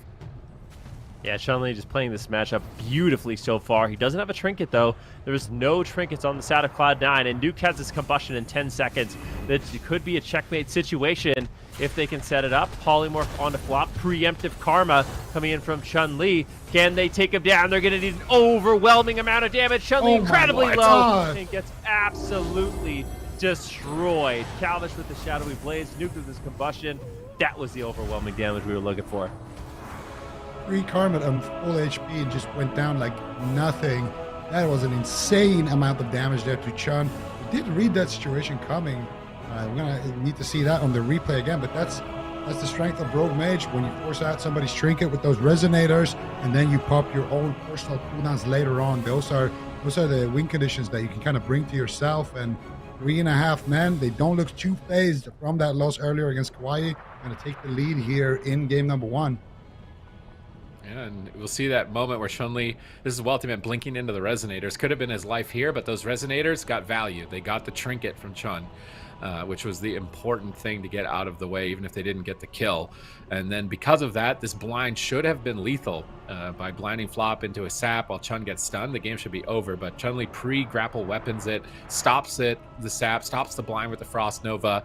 And now we're thinking like Chun-Li's going to be fine, right? He's survived here, but he still doesn't have a trinket to escape stuns. So his only option is to preemptively use a defensive cooldown, anticipate the attack, and hope that it's enough to survive. Flop even uses Guardian Spirit here a bit prematurely. So the Guardian Spirit's going to fade. Flop's going to get into a polymorph. He didn't really have much of a choice. Karma, pre-Karma onto Nuked. Is there any way they canceled it? No, they just cut right through the Karma with combustion. Wealthy Man's into fear. He breaks out to try and assist, but Mind Games is out. He's getting no healing, and it's more than enough damage. Karma not going to be enough for Chun to survive there. They had to take some risks and some gambles once they had no medallions to survive, but it was a checkmate situation, I think, nonetheless. Yeah, I mean, if you're the RMP, you definitely love to see it. I feel like Cloud9 did a really good job preempting a lot of those setups, but it's just hard, right? Because RMP, especially if you're using the Resonator Trinket, it puts them in a really awkward situation where they basically have 2 overwhelming goes. One of the goes is going to be with 3 Resonators or 2 Resonators and a Smoke Bomb, for example. And if you decide to trinket out of that, well, guess what? You're going to be met with the Shadowy Blades and the Combustion. And it's those split-second decisions that are really hard to deal with. But I don't even feel like Cloud9 necessarily misplayed that one too hard. I feel like Wealthy Man was there. I'm actually surprised. I kind of wonder what happened to Flop. I don't know if he just didn't have any healing or what, but he actually got out of the polymorph and wasn't able to save there at the end. So I don't know. Still seems like a back and forth matchup. Cloud9 definitely had moments of life, moments of pressure. I don't really see them changing their composition, in all honesty. Probably going to a small map, making it a little bit more difficult for Calvish to get those restalls, and that might be the only edge Cloud9 finds in this series. Yeah, I think he used a preemptive Guardian Spirit right before that touch of Karma, so I don't think Flop had any like big, instant cooldown answers there, but he just got into a DR sheep, and then he just went through the touch of Karma as well. So I don't know what Cloud9 could have done there. Maybe just try to pre-run instead of getting aggressive with a pre-Karma. Just to keep running there, try to keep disrupting the go. But it's it's easy to say afterwards when you've seen how much damage they had that maybe they should have just played a little bit more preemptive. And they are going to go to a large map. I feel like 3.5 men are very happy with this because they love to just play on the large maps and just go for those restalls across the map. So I really wonder what their plan is here on the side of Cloud9. But it's going to be the same 2 comps once again. Empyrean Domain, one of the largest maps in the game and one of the brightest maps in the game as well. Well, I mean, Cloud9 picked this in the last series too. They picked Empyrean Domain and they picked Tiger's Peak, I think. Did they win on Empyrean Domain? I think they did. They completely destroyed Dopamine, I think is what it was. Wealthy Man literally just solo. It's the game that Wealthy Man did 6 times Dopamine's damage. He was like 600k to 100k. So they're following the same route that they had in the last series against Rogue Mage Priest, although this is a different one. So maybe they're going to navigate this map better and actually prove to us that it's not the best pick for the Windwalker Mage. We will have to wait and see, but it's those medallions on the Windwalker of Chun-Li and the medallion on Flop. Once those are out of the way, they are so vulnerable to Rogue Mage Priest. It's almost just a checkmate position. So let's see if 3.5 men can get through those medallions quick, make quick work of them. Another Frost Nova pulling Calvish out of stealth on the sap. Good positioning by Wealthy Man, but they're still going to connect here. No, Calvish gets polymorphed right before it. He's not able to connect. He actually grapple weaponed the Priest there on Kearney. Bit of a misplay by Chun-Li here. A rare misplay, and Chun-Li's actually locked down in midfield. Huge damage. He's going to port away with the Karma. Not take any more chances there for the Shadow Blades of Calvish. Now Calvish stunned up. Chun-Li popping Storm Earth and Fire. Massive damage. Calvish going to trinket. Try and recover. Has to evasion as well throughout the attack here. That is some value on the side of Cloud9. A medallion from the Rogue is definitely a good opportunity in the future to take advantage of, and they still hold on to 3 of theirs. Yeah, let's see what they decide to set up with. Calvish gets a cheap shot onto Flop. Is there any follow-up crowd control? Chun-Li going for an interrupt there on Nuke. Beautiful stun there by Flop, allowing Chun-Li to get some damage out as he moves over. Chun-Li, unfortunately, lagging out. He lagged out a little bit in the first game. Let's see if he's going to lag out in this game as well. Reconnecting over onto Nuke. Nuke getting some control of Chun-Li. Calvish, who is the main target here? I mean, all 3 members still have their trinket. Calvish actually gets feared. That's really awkward for Calvish. Kearney's too far away to actually dispel him. There's a stun on Calvish. They're going after Chun-Li. Chun-Li actually is just going to be going over to Nuke. So Calvish wasn't able to get an opener there whatsoever. Big setup here onto Nuke as he blinks away. Here's the kidney shot on Chun-Li, though. I think there's a combustion and resonator as well, but beautiful grip from Flop.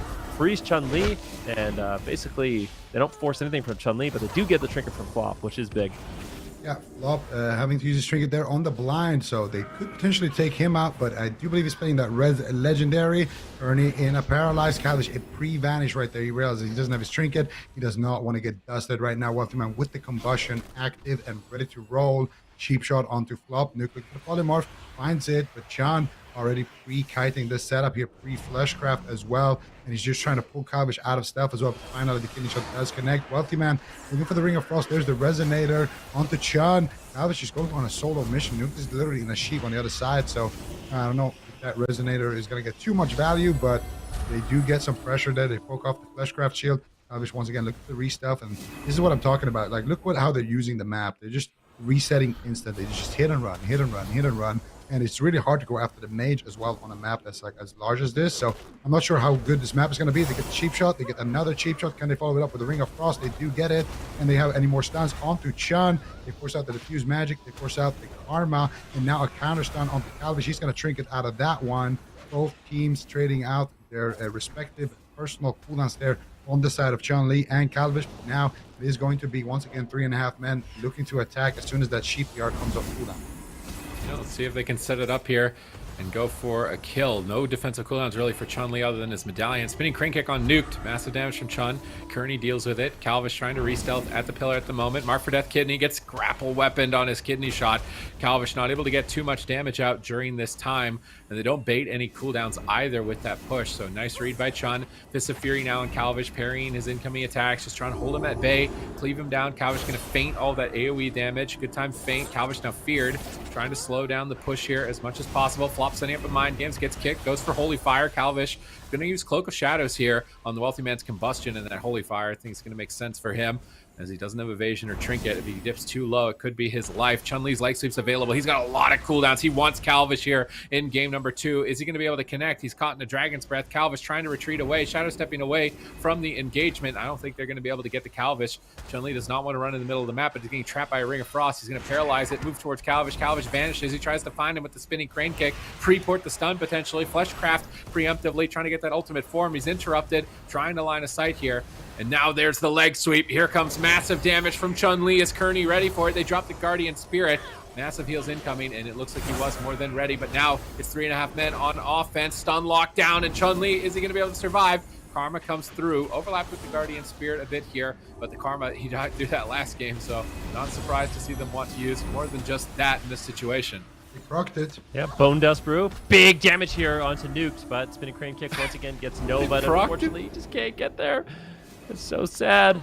Chun-Li, unfortunately, now into a stun, not able to get too much damage. Rolling, polymorph on flop. He gets a Shadow Word Death, and I think Cloud9 will survive the setup. Keep in mind, Wealthy Man has no ice block, so there is the potential to go after Wealthy Man. I think it will be difficult.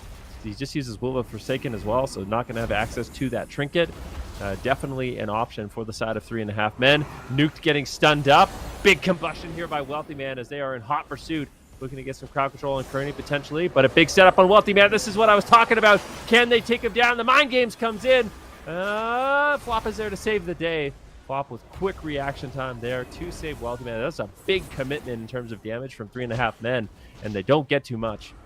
Yeah, but look at that cooldown for the Guardian Spirit. Flop still ages away left on that one, but Nuked right now about to get dusted, and he will trade out the Ice Block, gets Master Spell. Still in a lot of trouble. Still has his Cauterize though to fall back on, but still might proc here. Nice mind control onto Kearney. Do they have anything more? Follow it up. Calvish gets into Dragon's Breath. Now finally Shadow stepping over to Chun-Li, and that might just be it. Big damage coming out, and that is just going to be a clean one shot for 3.5 men. Taking game number 2 at the back of that combustion. No Guardian Spirit, that long cooldown, and they really feel it on the side of Cloud9. 3.5 men want that rematch against KAWHI. They want a second opportunity at the Rogue Shadow Priest Paladin that they brought forward. You can tell. And Chun-Li is doing his best in this matchup. So difficult as a Windwalker monk. There's some classes that you just hate to see Rogue Mage on the other side. I feel like Windwalker is one of those specializations. So they're coming together still, kind of a new roster as well, right? Like Flop, Chun-Li, and Wealthy Man, trying to build their synergies. Even though they're under the banner of Cloud9, they are still kind of a newly formed roster. Whereas 3.5 men, I feel like they've been playing the ladder, grinding together on this Rogue Mage for a while. So those ladder games are coming in clutch. We saw almost a close call here for Calvish. This is when they turned it around, and I think they procced the Guardian Angel, and I can't believe that they did. So Chun-Li gets a Karma off here, I believe, and a Guardian Angel. So it must have procced right there before the Karma went out. There's no way they killed him through the Karma, then procced. They procced it first. So there's no Guardian Angel, and that's a big heal from the Holy Priest. That's what's saving a lot of players. Here they duck for cover on Wealthy Man during the bomb. They soak all the Resonators. They have a hero play to keep Wealthy Man in the game, but Chun-Li actually used his trinket. Now that he has no trinket and there's no Guardian Angel, there's really nothing that can save him. I don't think there's any amount of healing a Holy Priest can do without that is going to save the Windwalker monk to Rogue Mage. They go for an all-in on Nuked. They get his block. They MD it. They come pretty close, but not enough damage to do it. And actually, they got an overlap on Kearney's trinket. If they could have kept this going just a bit longer, Nuked actually would have been in a lot of trouble, but they polymorph Chun-Li, and they know they're going to set up on him. Flop trinket grips, but no amount of healing without that Guardian Angel is going to save Chun against RMP. So 3.5 men advance now to match point. Kind of wonder, actually, something we saw in the last matchup. This might sound ridiculous. Maybe it's not that ridiculous. So something we saw in the last matchup was actually Sephuz being played by Drake. So Drake actually was on the Rogue, and he was playing Orc Sephuz.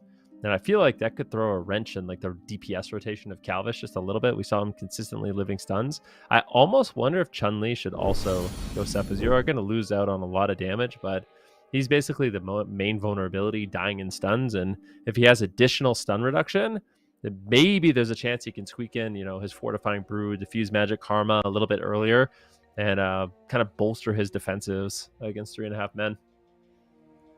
Yeah, no, it could be a viable strat, but you do give up a lot of damage, of course, and I don't know. I feel like map more than anything is not that good. I feel like with the playstyle of 3.5 men, they love the big map. They're like, oh, perfect, that's what we were gonna pick. Awesome, we don't have to worry about going for those restuffs, and I feel like it just gives the RMP so many opportunities to get those setups. Like, you're going to stop the setups, you're going to pre-grapple the setup, you're going to pre-grapple the swap, you're going to pre-karma, you're going to do this and that, but eventually they're going to get a clean setup and you're going to have to trade. And all it takes is just one thing like that to happen, and then it starts spiraling out of control.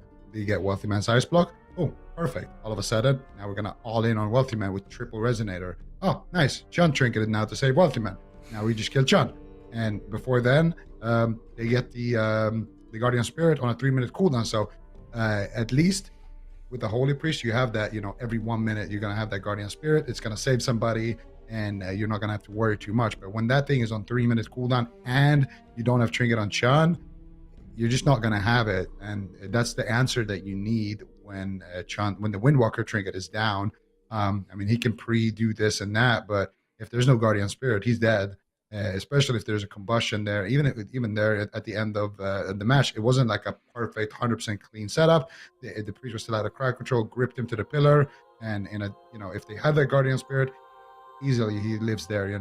But it's just for Cloud9, once you do one thing that makes you fall behind, or once 3.5 men gets that one perfect setup where you didn't avoid it or reduce it before it happened, you're just dead. It just snowballs, and eventually you're dead.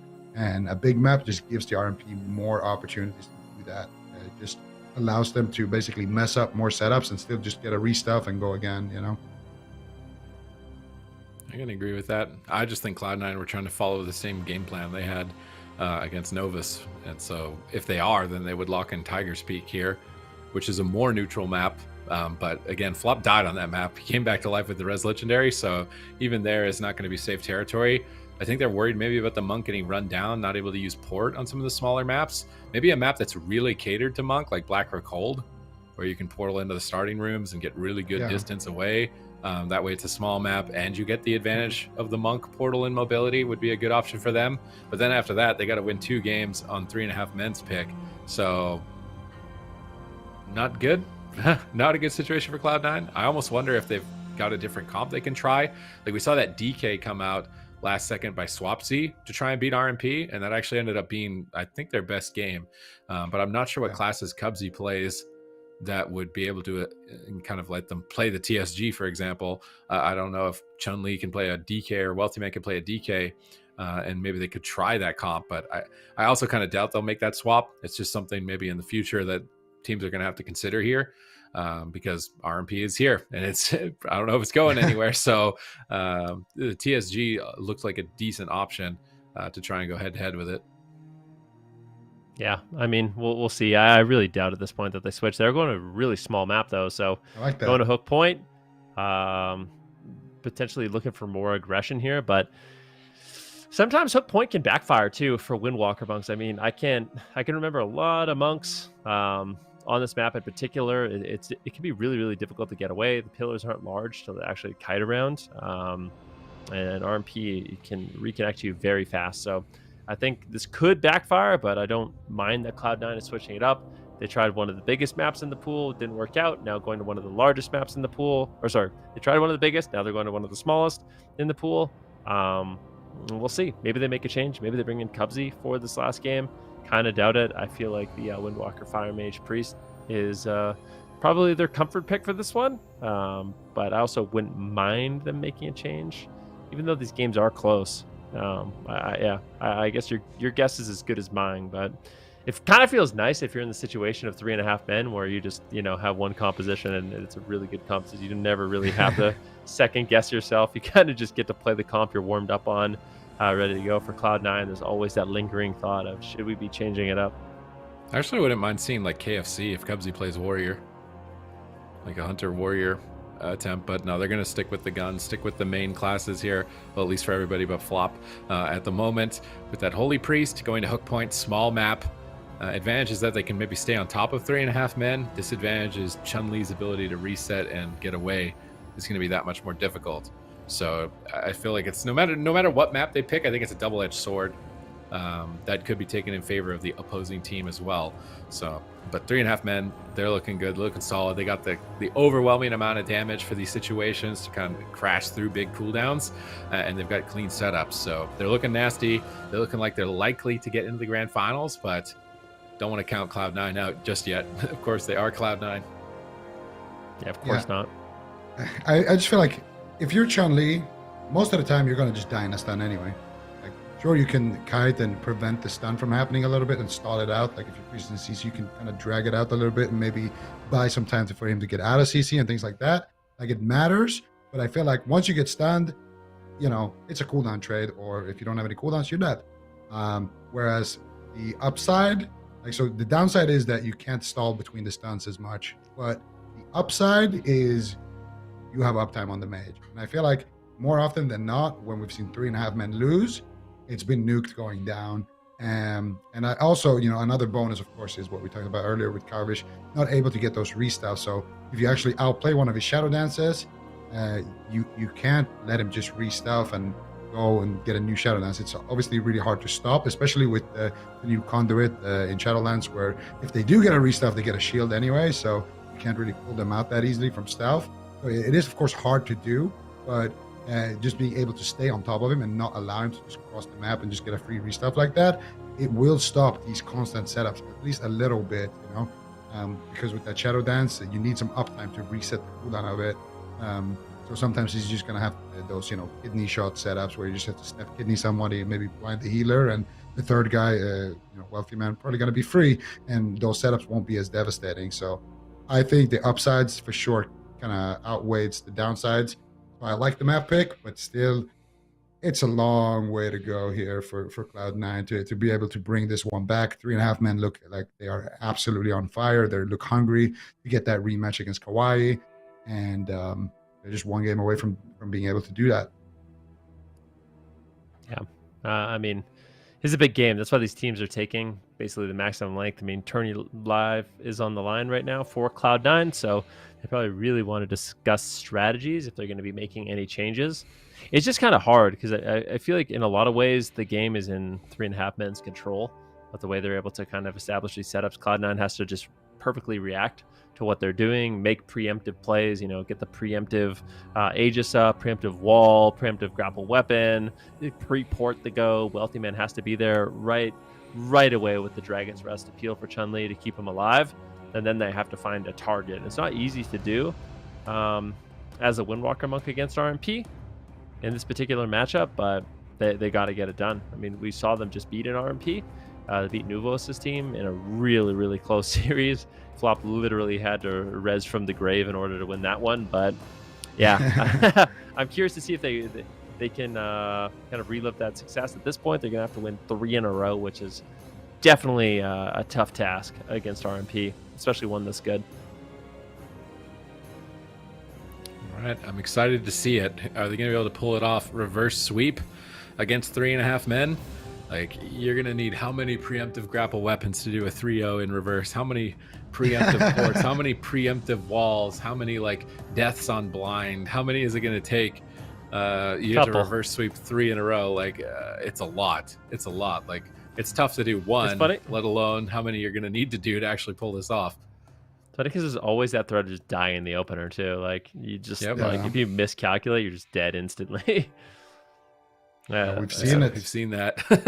That's what I've seen that from a few people now.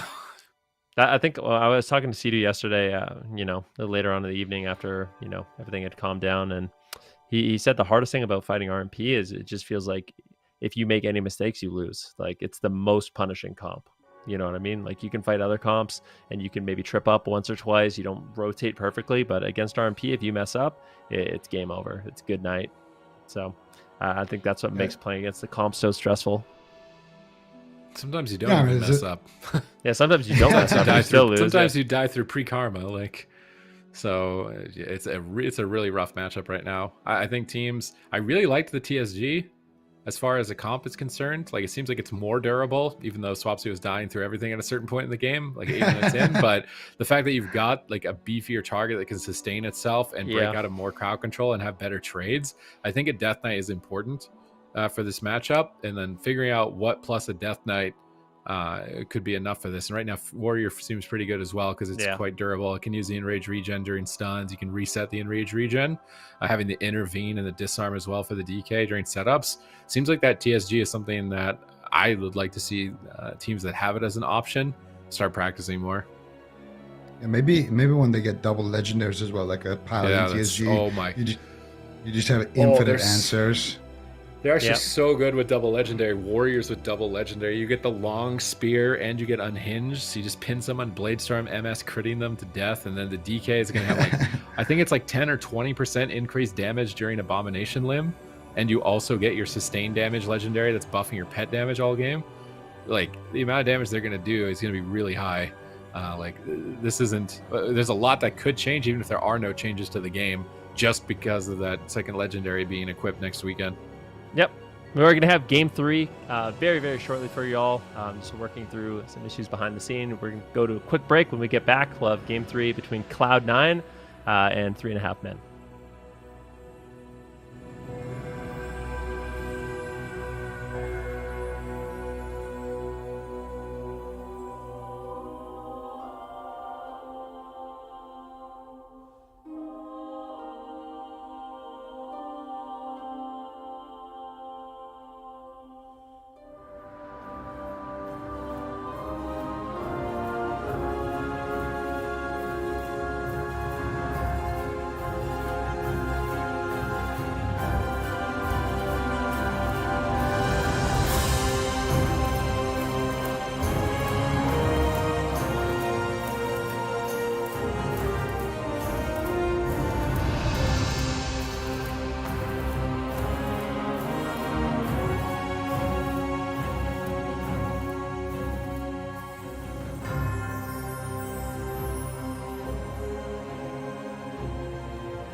Welcome back, everyone. Thank you so much for your patience. We are heading into the game number 3, 3.5 men versus Cloud9. All right, let's see how they can do it. I mean, Cloud9 at this point, it's do or die. This is an elimination game. They have to win 3 in a row in this series if they do want to win. Wolfman going for some early crowd control, but gets shut down. Looks like Chun-Li will get opened up on. Flop trades out his trinket very early on, so already getting Flop's trinket out of the way. I wonder, I'm going to go double check to see if he is running that Res Legendary. If he is, then probably not going to be the best target to go after, but 3.5 men definitely have some openings getting that early trinket. Yeah, one thing. Oh, nuked here, immediately forced into that ice block, and this is kind of the power of the map as well. Now they're going after Chun, though, full blind onto Flop, stunning his trinket. Resonators are flying in. Chun trading out his trinket, trading out that diffuse magic, but guess what? There's still a shadowy duel on Calvish. There's still a smoke bomb on Calvish. Calvish has no trinket. Big, fast pace right now. Nuked as well with no ice block. Who is going to go down first? Still no cooldowns here for Kearney, no cooldowns for Flop. Actually, he has his Guardian Spirit still on the side of Flop, but he would have to use it preemptively before he gets sheep. We're going to see exactly what they end up doing here.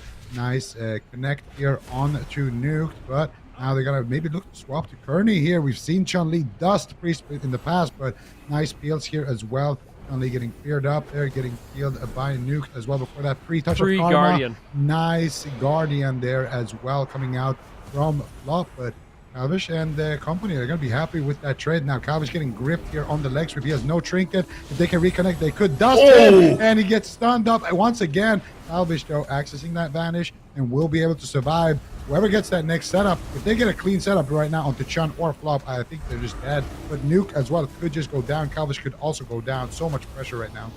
Yeah, no block for Nuke, no block for Wealthy Man either, using that to try and save a setup earlier. So Flop needs to stall for 14 seconds. Can he manage to avoid crowd control for 10 more seconds? Calvish in a paralyze. Chun-Li on the run, rooting up Calvish. Pre-grapple weapon onto Calvish. They need to stall. 5 more seconds, 4 more seconds, 3 more seconds. Can they stall? Fist of Fury. Shadow Steps behind it. Smoke Bomb is down. It's match point for Cloud9. That's it.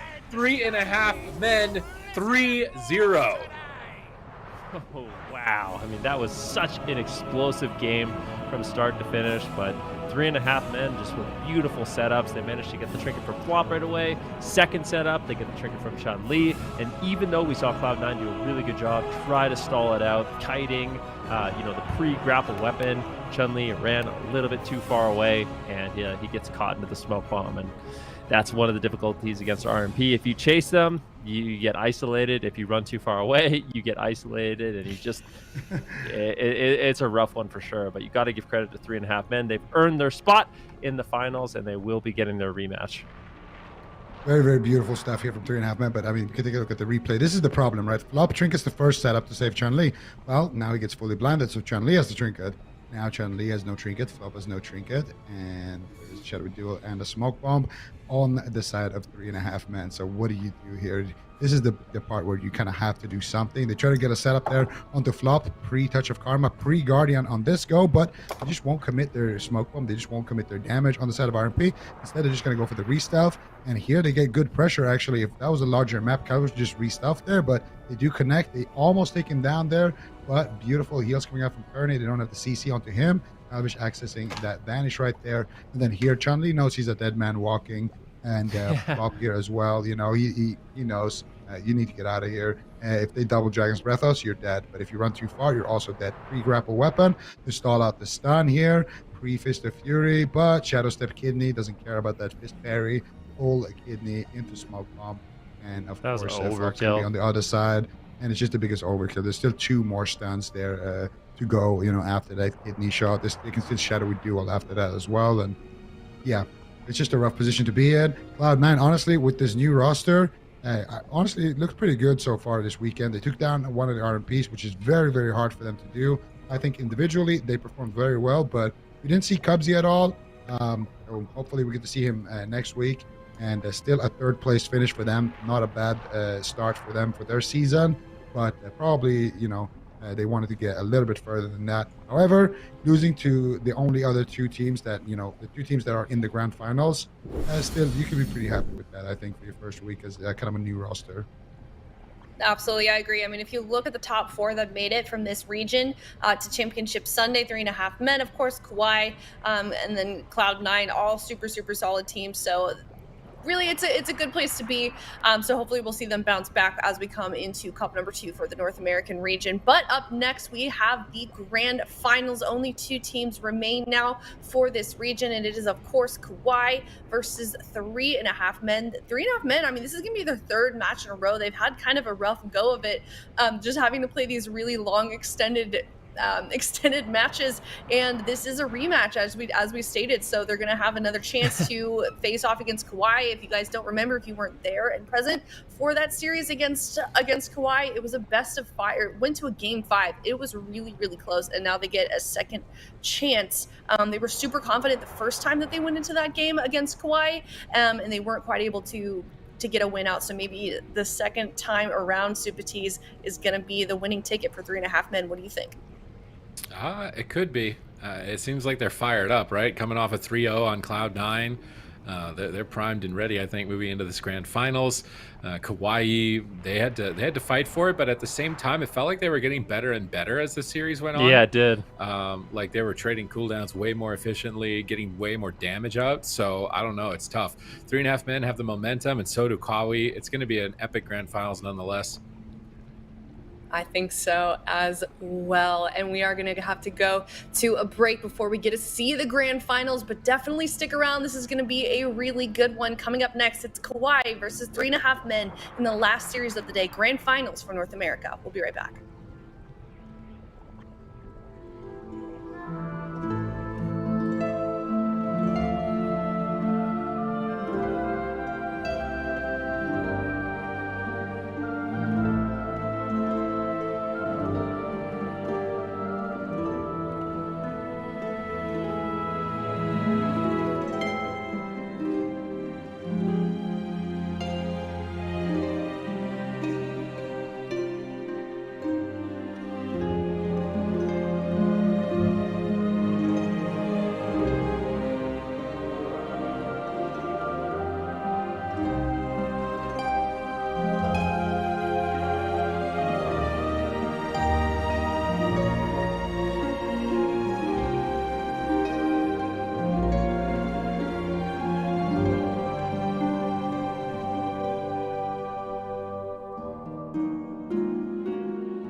nice victory. They're going to claim the 30,000. It's only Orange Marmalade to fight to the end. And he is going to run it out. He doesn't want to leave this finals. He can't believe that they've lost. They've come so far from the lower bracket. They almost claimed victory. They tied it up at 1 apiece. He is going to run away, and in comes the final abilities, the final kills that they need, despite having to fight against a very resilient Orange Marmalade. So look at her counter kill. This is incredible.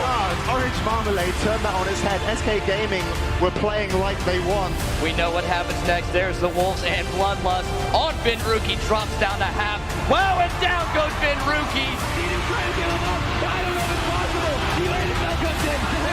Benruki's at 80K. He's alive. They're all alive. And CD pulls off the miracle. Are you kidding me? They are all alive. Here comes the Metamorphosis. They're looking at strike back. Bounce is dangerously low. There's nothing left for 9 more seconds. Down to 10%. Trying to get away from the onslaught. Portal's at 5%. They're in hot pursuit. And taken.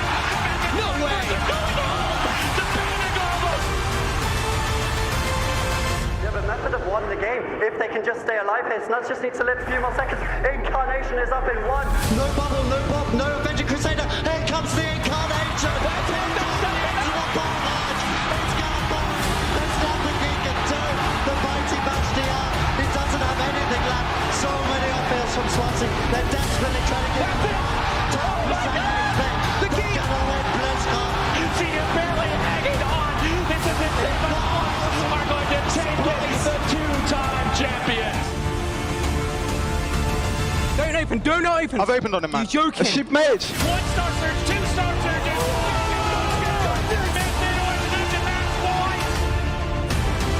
Big swap on Looney though. Pistol stun into Cheek Ground into gas. And they take him down.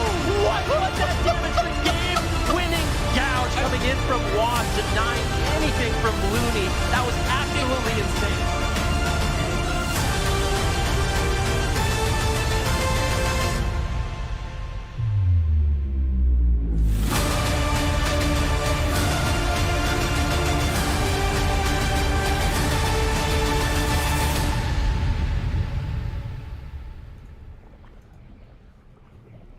Patch 9.2 Eternity's End is here, and with it, Shadowlands PvP Season 3.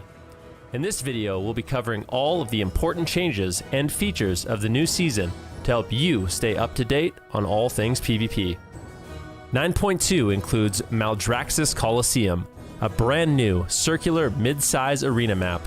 This battlefield features 3 small pillars that can be used to avoid enemies and protect yourself with line of sight.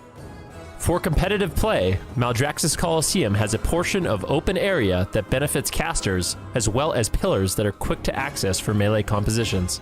A quick tip for range classes: you can use the large starting room to force melee and their healers off of a pillar and into the open field to set up crowd control and unescapable damage.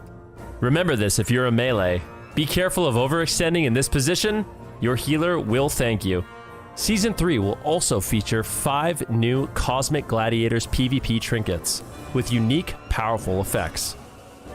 These trinkets can deal powerful cosmic burst damage, absorb enemy healing, protect you from magic damage, and give temporary immunity to crowd control effects. One of the new trinkets to look out for is the new Cosmic Gladiators Resonator. You can use this trinket to deal large amounts of cosmic damage after a short 4-second window, split amongst all enemies caught in its blast radius. Multiple players using this trinket can cause lethal damage. You can protect yourself from this damage by using the new Cosmic Gladiators Eternal Aegis. This powerful defensive trinket absorbs magic damage and all incoming cosmic damage. A well-timed Eternal Aegis can completely prevent the damage of one Resonator. The PvP Trinket 2-piece set bonus, Gladiator's Distinction, has also changed. In earlier seasons, the set bonus granted a 40% increase to the damage and healing bonus of Versatility. This made Versatility very important to stack for PvPers. In 9.2, the set bonus will change to an increase in primary stat and bonus stamina. While still an important secondary stat, stacking Versatility will be slightly less important this season, giving you more flexibility with multiple secondary stat combinations. You'll be able to unlock the ability to wield 2 powerful legendaries at the same time. In addition to the original legendary effect you've created, you'll also be able to use your unique Class Covenant legendary. There will be many powerful combinations that can greatly increase your defensive and offensive capabilities. You'll need to experiment with these effects to utilize a combination that works best with your playstyle and preferred PvP content. Class set bonuses have also returned to the game. All specializations have their own unique 2- and 4-piece set bonuses. These powerful perks may greatly increase a player's damage, healing, or defensive abilities. You won't want to miss out on the power of these bonuses as they'll provide a huge power boost to your character. For PvPers, set bonuses can be acquired through the Great Vault, so make sure to cap your characters. American Finals for Cup number 1 of the AWC 2022. It's KAWHI versus 3.5 men. Game number 1. All right, well, KAWHI, they're the ones that sent 3.5 men down to the lower bracket, still undefeated in this tournament. They are the reigning champions of North America. They seem to just always win. Let's see if the newcomers, 3.5 men, can actually kind of dethrone them here in their rematch in the finals. The Drake playing that Necrolord assassination rogue with the Sephu's legendary, making him very difficult to take down in stuns. I think that's such a huge, that's one of the main reasons why I think KAWHI has been able to last so long in these matches. Yeah, definitely. And this is a rematch. We saw KAWHI win it narrowly earlier in the upper bracket final, but finally through 3.5 men and have their opportunity here to get some revenge.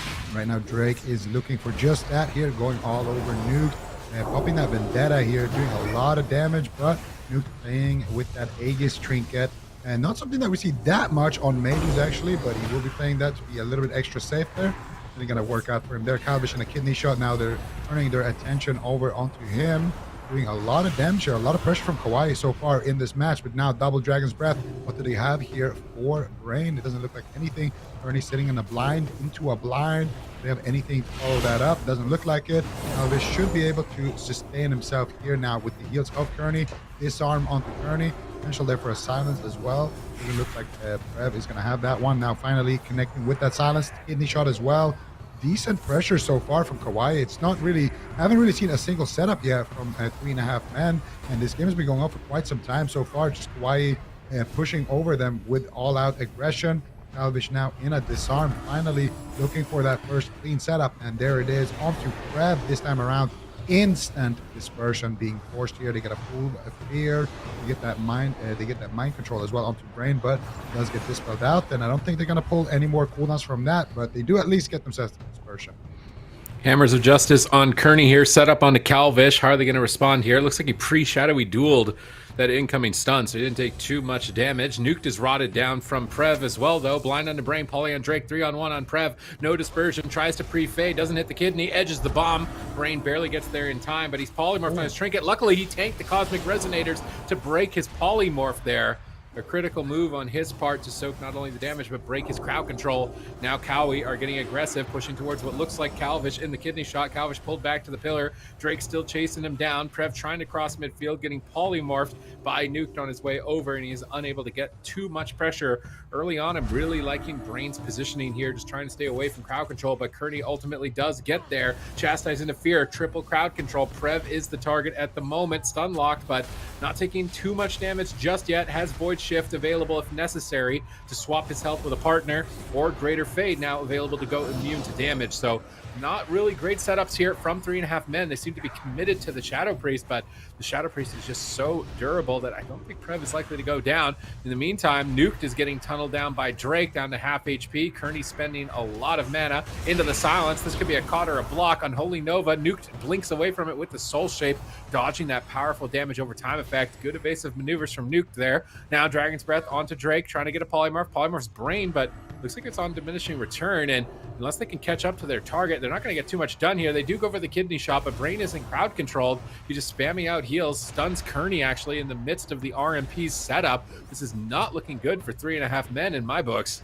It's definitely not. You get the feeling that KAWHI is feeling better and better, more comfortable in this matchup. Brain honestly, I said excellent positioning. He's made it really hard for KAWHI to actually land stuns on the DPS as well as him. So they're not able to get those same setups. Nice fear, mind control into a potential Ring of Frost. Can they find it? KAWHI shadow steps over, isn't able to find the stun. Big combust, but I think Prev will be able to survive. Another kind of not necessarily the best setup coming in from 3.5 men, and a lot of that is to the credit of KAWHI, who's doing a great job kind of disrupting them, making it super difficult for 3.5 men to actually find the CC that they need.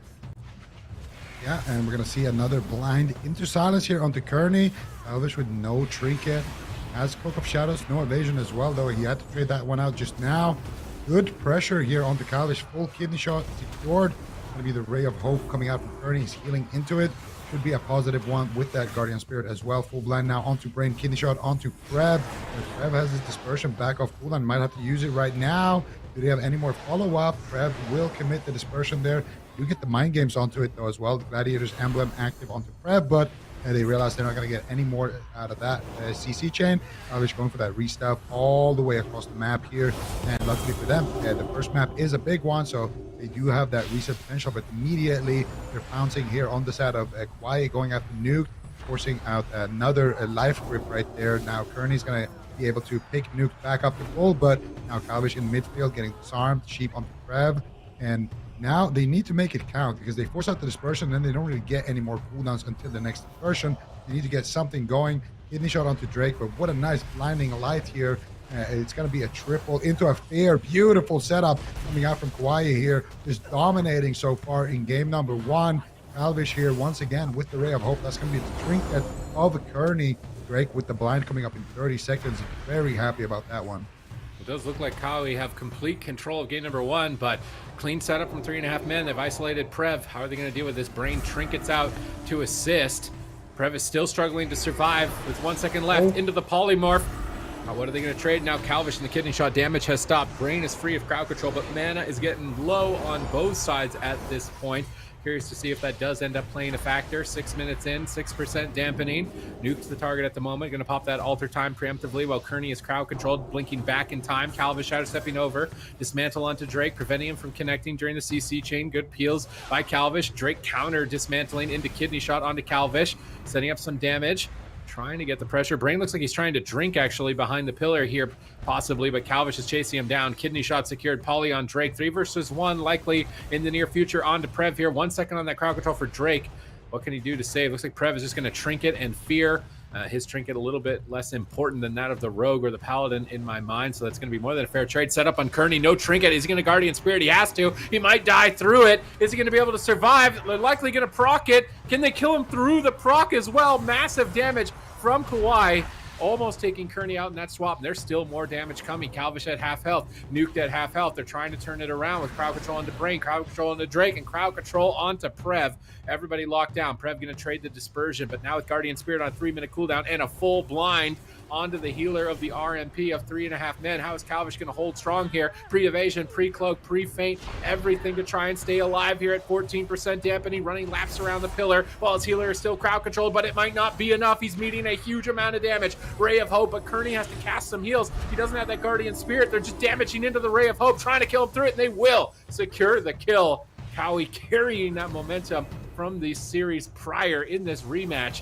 And I'm wondering if 3.5 men can actually pull this off, even just from the assessment of that number 1 game. I mean, I tend to agree with you. I mean, I think you said it best at the beginning of the series. That KAWHI was getting better and better each game that they played into 3.5 men. In their previous series, the first one, a little bit sketchy, but of course, ultimately winning the series. In this game number 1, they looked really solid. I think all 3 members, Prev, Drake, as well as Brain, their positioning and the way they were able to kind of just shut down 3.5 men, not allowing them to get the triple crowd control. And I think as long as one member is kind of free, it can shut down the damage. And I feel like this is just such a well-fought game by KAWHI. Yeah, absolutely. They did such a great job. And I think for 3.5 men, they need to get off that Shadow Priest. But this was a really, really big moment here. They actually get that Guardian Spirit. And Brain with these War Stumps, man. I feel like somebody should make a War Stump montage from Brain. Because every single time when you think the lockdown is over, Brain always comes in there with that annoying War Stomp. And that's really what forces out, like those panic cooldowns when you you're trying to calculate exactly how much damage you're going to take, how long you can sit CC.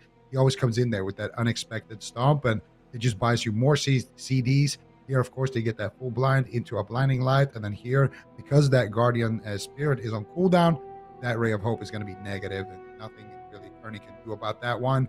It's trying to keep him alive, but just doesn't have enough healing as to cast, and not going to be able to find it. And I agree with you guys. KAWHI just getting better and better and better in this setup or in this matchup. Comparatively, if you think about that upper bracket final, you can tell they've had some time to just kind of sit down and theorycraft a little bit and get used to the matchup and to the pace and everything. And for 3.5 men, get off the Shadow Priest. Like, Prev is not dying. Every single time they're going for Prev, it's exactly what they want. They get the dispersion, and nothing really big is happening until that next dispersion, and they pop that next dispersion. At best, they will force his trinket, and he will just triple fear and try to reverse it. It feels like they're not getting anything done. Now, I don't know if that's because Drake is just so good at reading the game. He's always pre-vanishing, pre-lining, pre-disarming, and just avoiding, being in a situation where he's getting stunned with his whole team in CC, or if that's just because they wanted to swap their strategy and go after Prev. Whatever it is, they need to get off of Prev immediately, because this man is not dying. I agree. Yeah. I mean, I think it does come down to what you're saying. It's just, I think all three of them are positioning themselves in a way where it's really hard for Calvish to get the cross on all of them. At the beginning of last series under Grand, Calvish was constantly getting stun into kidney shot. In this game, it's not like that. As soon as Drake gets stunned, or as soon as Prev gets stunned, Brain's already running behind a pillar. He's gone. Or the same for Drake, or the same for Prev. He knows he's going to get kidney shot. He preemptively runs away from where Nuke is going to be able to do damage to him. I think that's one thing to really pay attention to in this series is KAWHI, and their defensive positioning is just really solid. I don't think maybe 3.5 men can rely on Calvish getting the triple CC as often. Maybe Nuke and Kearney are going to have to also help him out there, because these setups, like you said at the beginning of last game, Zico, like they did not get a setup for like the first 2 minutes of that game that looked solid, and that's not really a position you can be in. If you look at the damage of that last game, KAWHI's like tripling or doubling, at least doubling, maybe even tripling the damage of 3.5 men, and there's only so much Kearney can do to kind of heal through that pressure. Absolutely, and I think another important thing is just kind of what you're highlighting. The setups has been a lot of just triple stun. They need to swap it up a bit, mix and match a little bit, and that's what they did at the start that I really complimented them on. Go after Brain, get the disarm baited out of the way, and then swap to Drake and continue that CC chain by polymorphing Brain before you go. That's what I want to see them do, but they're going to go after Prev here once again. This could be a bait opener, though. They're getting that disarm. They're committing that kidney shot by Calvish with that Shadow Blades. Let's see what he ends up doing. Now they're going to go after Prev once again, actually. And now they're going to sheep Prev and go after Drake with a blind on Brain. This is what I like to see. Now they're mixing it up. And unfortunately for them, though, they don't have any more follow-up CC onto Brain. And they won't net themselves too many cooldowns. In fact, it's going to be Calvish using that trinket. So kind of a bad opener here once again for the 3.5 men. Yeah, we'll have to wait and see if they can turn it around. They're taking a ton of damage right now between Drake and Prev. We saw them tripling the damage of Calvish and Nuke in that first game. If that momentum continues to carry on into game number 2, I'm worried for 3.5 men here. Brain into the polymorph. They're trying to set up, but Calvish gets stunned. Nuke gets stunned during that polymorph. They can't connect anything. Calvish moves over. Shadow stepping to stun him, trying to get back over to Drake, but with only 1 second left on that cheap shot, I do not think Drake is going to be going down anytime soon. He pre-feints that stun lock as well. They have the polymorph, and they're trying to retreat. They're trying to escape the Shadow Priest and Rogue here, but Drake is just chasing them down. Symbols of Hope from Kearney very early on to try and get mana back. Brain charges in. Kearney death the blind, I think, there from Drake. That was a nice play by Kearney. Either pre-faded or deathed it, avoiding a huge amount of crowd control that would have likely been his medallion. That's the type of play that he needs to make for his team right now if they're going to pull this back in their favor. Chastise on Brain, but he can't fear. He's silenced. Drake interrupt on Fleshcraft, but now he's going to pre-evasion. Cheap shot through the evasion. Don't see him going down. There's no cross crowd control, and it's just Brain's positioning. Anytime he sees that setup coming, he's immediately 90 degrees on the opposite side of the pillar, and there's just nothing they can really do about it. KAWHI are just walking all over them right now. It certainly seems that way. Brain getting confident, moving in for a Hammer of Justice into a blinding light. Nuke should be able to survive. Kearney finally out of the crowd control. Polymorph lands onto Brain, but it's Nuke that has to... Basically, it's Nuke that's burning down. Big setup here on Drake. It's going to be Trinket Sacrifice from Brain. But in the meantime, Nuked Cauterize did proc, so he could be in some trouble. Catching a full kidney shot here by Drake. Vendetta coming up in just 10 seconds. If that Vendetta gets the ice block, I feel like KAWHI's in a really good position. There's the silence Nuke, barely holding on. Alter times, ooh, that alter time unfortunately takes him down to 50% health. Luckily, Kearney still had some healing there available. Here's a nice setup, full blind onto Brain, but Drake gets out of the stuns. The Orc Necrolord with Sethu's legendary stuns going to be so greatly reduced. Here's a big Vendetta onto Nuke. The Psyfiend, though, Kearney's trying to heal through it, but that Psyfiend is massive. It should be a big heal. All right, massive heals there by Kearney. Nuke holds on during the Vendetta. Exactly what you want to see. But KAWHI's still making a push, and Kearney is, look at his mana. This damage is just unbelievable from KAWHI. In game number 2, Kearney's almost completely tapped just 3 minutes in. Yeah, but finally they get what looks like a clean setup here. They get a nice setup there, but what happened to Fear there onto Brain? I'm not sure actually. Nuke now going to be in a lot of trouble here. It looked like they had a triple CC going there, but Drake just gets dispelled out, and that's going to be the Hammer of Justice onto Kearney. It's going to be the Ice Block. Master Spell gets interrupted. They still have more CC. Brain is in position here to follow it up, potentially with a Blinding Light. Get the Zap here by Drake. Get the Master Spell onto Nuke. Nuke catching a big heal right there, but that's going to be Kearney's Trinket, and once again, he's going to be able to trade that out, but now they have nothing left.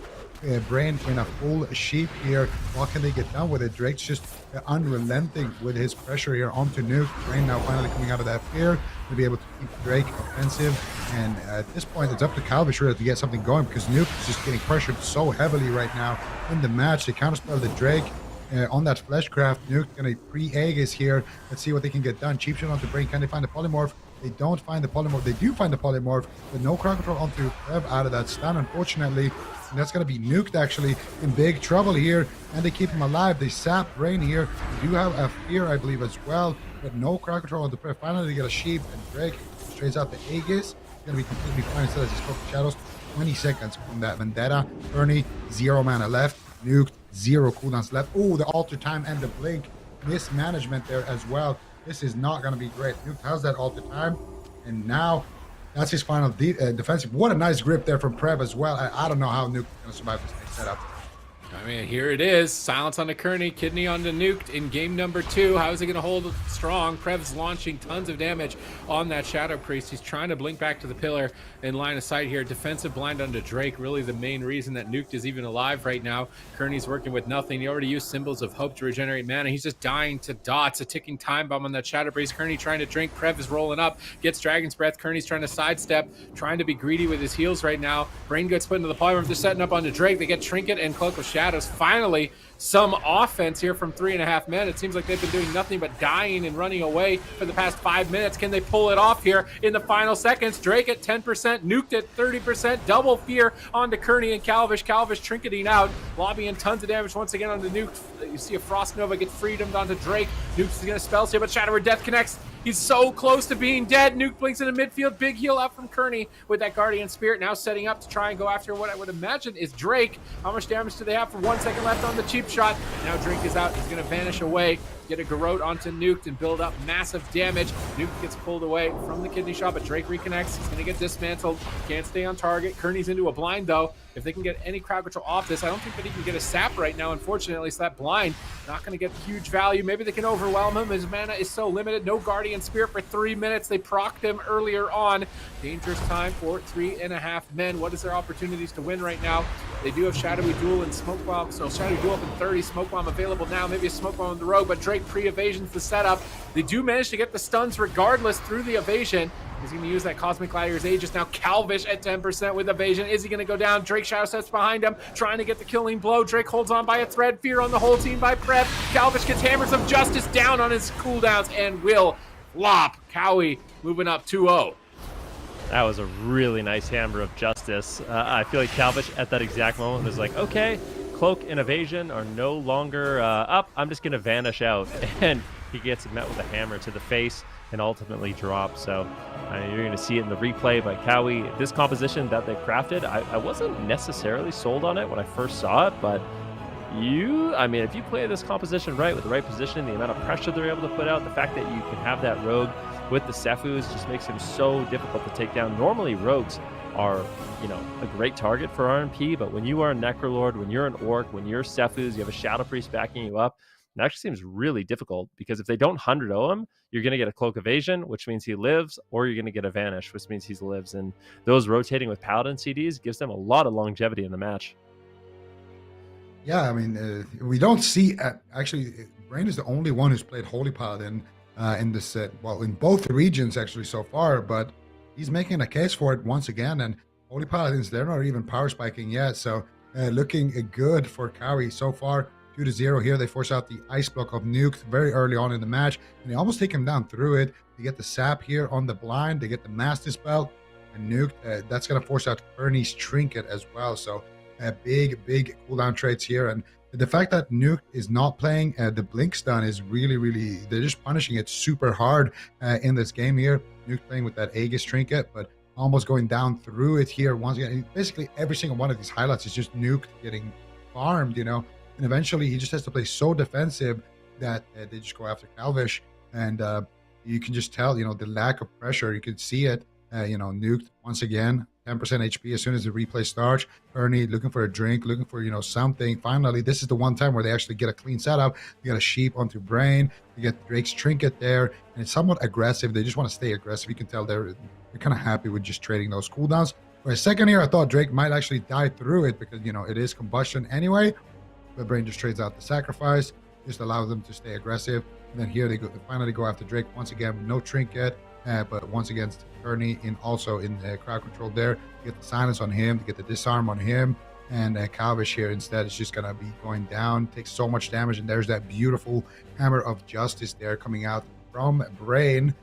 And yeah, I couldn't agree with you guys more. I think KAWHI is just getting better and better and better at this matchup, and they're just looking more and more confident. And honestly, for 3.5 men, I don't know what they can do, because they're basically just forced to go on to Prev, and they really don't want to go after Prev. But they tried, you know, in the opener to do that same thing, open onto Prev and then do a big swap. But they swap to Asa. That's one thing they can do. I like that. They need to change something, because it's obviously not working with the sub rogue. So swapping Calvish on the assassination rogue, and now we have a kind of a brand new matchup again. Yeah. The thing I like about this, I mean, let's just be honest. The difficulty of 3.5 men getting setups with subtlety, it seems really rough. I mean, they're losing in terms of pressure. They're not getting their setups. It took them 3.5 minutes to find a setup in that last game. KAWHI just honestly dominant from start to finish so far in this series. So I think switching it up and just going for more consistent damage on that assassination rogue, I think they could pressure Prev. They could pressure Drake a little bit more. Instead of trying to get fancy with triple crowd control, just go for more all-out raw damage. So I think it's good that they switched. At least try it out. Yeah, I like the experimentation. It seems frustrating the way that KAWHI are playing, and it's just getting more and more comfortable for them. So mix it up. It's a nice change. Assassination Rogue still doing deadly amounts of damage with that Vendetta as well, and having the reduced cooldown means that the Paladin can't always go 1-for-1. So I think this is a good attempt by 3.5 men to mix it up. But how much practice do they have with it? Like, I feel like whenever I'm watching Calvish, he's subtlety, right? So I'm not sure how many games they've got of assassination, especially this matchup into this comp, because how many people are playing Paladin right now, let alone Paladin Rogue Shadow Priest. So we'll have to wait and see if they are going to be as experienced as their subtlety version into this composition. That this is the only team playing Paladin, right? Like they've got to find a way to deal with it. It would be interesting to see if Brain can manage to do it. Seems like, you know, when Paladin is strong, Brain is dominating. When Paladin isn't even strong, still dominating on the Paladin. So I feel like it's pretty impressive. Yeah, everybody else abandoning their healers for Holy Priests, and Brain's like, what are you guys doing? Like, just play your specs. It's fine. Well, the nice thing for Brain, too, is I think a lot of people are anticipating Paladins to power spike in a huge way with double legendary. So, I mean, for KAWHI, if Brain is if they win this with Paladin, you know, when everyone thinks Paladins aren't that great, next week I am horrified for North America because when Paladins are good, I mean, even when Paladins aren't good, I guess KAWHI just wins. So I'm curious to see if 3.5 men can battle back in the series, because this is really their only answer. I don't know all the classes that Fuse can play, but I don't know how well he synergizes with 3.5 Men's team, and if they're actually gonna ever really run him. Do you know, Sid? I mean, it would be a feral druid, I think. So FMP might be an option for them, maybe in this comp. Might not be bad with how much crowd control you have for a paladin. But you also are going to be running into Psyfiend and Shiv and Hemotoxin, so I don't know if you really want to do that. And they're also running Rogue Mage. I don't think they need to make the change. I think they just need to grind it out and figure out how to deal with Brain pillaring so much. The assassination is going to punish that. Brain's not going to be able. Well, he's not going to have to pillar now because they don't have to worry about that cross stun. But they're going to have to set up triple CC. I want to say like Chastise Sphere 1 target, DB Sheep 1 target, Kidney Shot kill target, and keep repeating that and just trucking as much damage out as possible from 3.5 men. Ash remains fall. What strategy? What strategy do you guys think they're actually going to do now? Now that they have Assassination Rogue, I see 3 juicy kill targets. Like, they could go after Drake, but I almost want them to either just tunnel Prev or just tunnel Brain. I feel like tunneling Brain could be hard because it's a large map, so I'm thinking just a good old-fashioned Shadow Priest tunneling game. What do you guys think? Straightforward match. Well, Brain is the hardest paladin to kill, proclaimed by myself for years now. Sure. So I don't know if you actually want to go on Brain. Shadow Priest would be good. They're going to shut down a lot of the mass dispels, all the utility, all the off healing. I think it's probably the safest target, but it's also like the least likely to pay out as well. So we'll have to see if they take kind of the docile route of going after the Shadow Priest, or if they're going to amp it up and go after a different target. They're moving in stealth right now, and now Brain and Prev and Drake need to readjust to the assassination. And they do actually find Drake in stealth. Nuke getting a Frost Nova. There's Chastise. Good cross crowd control. They're swapping back to Drake. Oh, that grip on the kidney by Prev. He deaths the ring on the bust to try and purge it off. Prev with sick plays right off the bat. Yep, absolutely. Now Drake's going to have to find his target. Calvish is line of sighting, immediately looking for that re-stealth. And this game is... I mean, Calvish hasn't been shut down on the openers too much. It was a good grip there by Prev, but Calvish is going for a re-stealth. It's not going to matter too much. He didn't really commit very much offense. Full stun now. Out onto Calvish with the silence. Calvish getting incredibly low. That's going to be the Trinket and the Cloak of Shadows. That was Vendetta from Drake. Now they're trying to pressure, and luckily for Drake, he has a Holy Paladin, so he basically gets a get out of jail free card with that one, getting out of the stun, holding onto his Trinket, and will live to fight another day. Yeah, and so far, Trinket down on Calvish, and basically every cooldown available still for KAWHI. They used that Leap of Fate, but it's such a short cooldown now that it's basically back up for Prev, and Prev basically shutting down the opener. Both rogues in stealth. Nuke's gonna take a decent amount of damage here from the Shadow Priest as well in this kind of 2v2 situation. Drake just taking kind of a defensive posture, maybe flirting with the idea of opening onto Nuke, but doesn't want to give anything away. That Vendetta is ready for Calvish, and it is in Drake's best interest to actually just take it a little bit slow. He doesn't have Vendetta, so Calvish does, but they will open up here. Beautiful Ring of Frost coming out here, and they are going to connect onto Drake. Egg is coming out from Drake. That combustion does nothing here, and now they're going to go after Kearney. While Calvish is going for that re-stealth, building up that momentum, building up that pressure with that Aegis available, and now full kidney shot onto Kearney. Brain is there for the follow-up Hammer of Justice potentially, or a blind if they wanted to decide to go for the Rogue.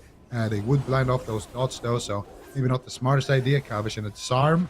What are they going to get done here? Kearney's looking for the Fear, and Brain, of course, just trying to avoid it to get a Sheep onto Drake. And now they are going to tunnel the Shadow Priest. This is kind of what I want to see, but Trev, pre-Aegis as well, when they get that Fear onto Brain.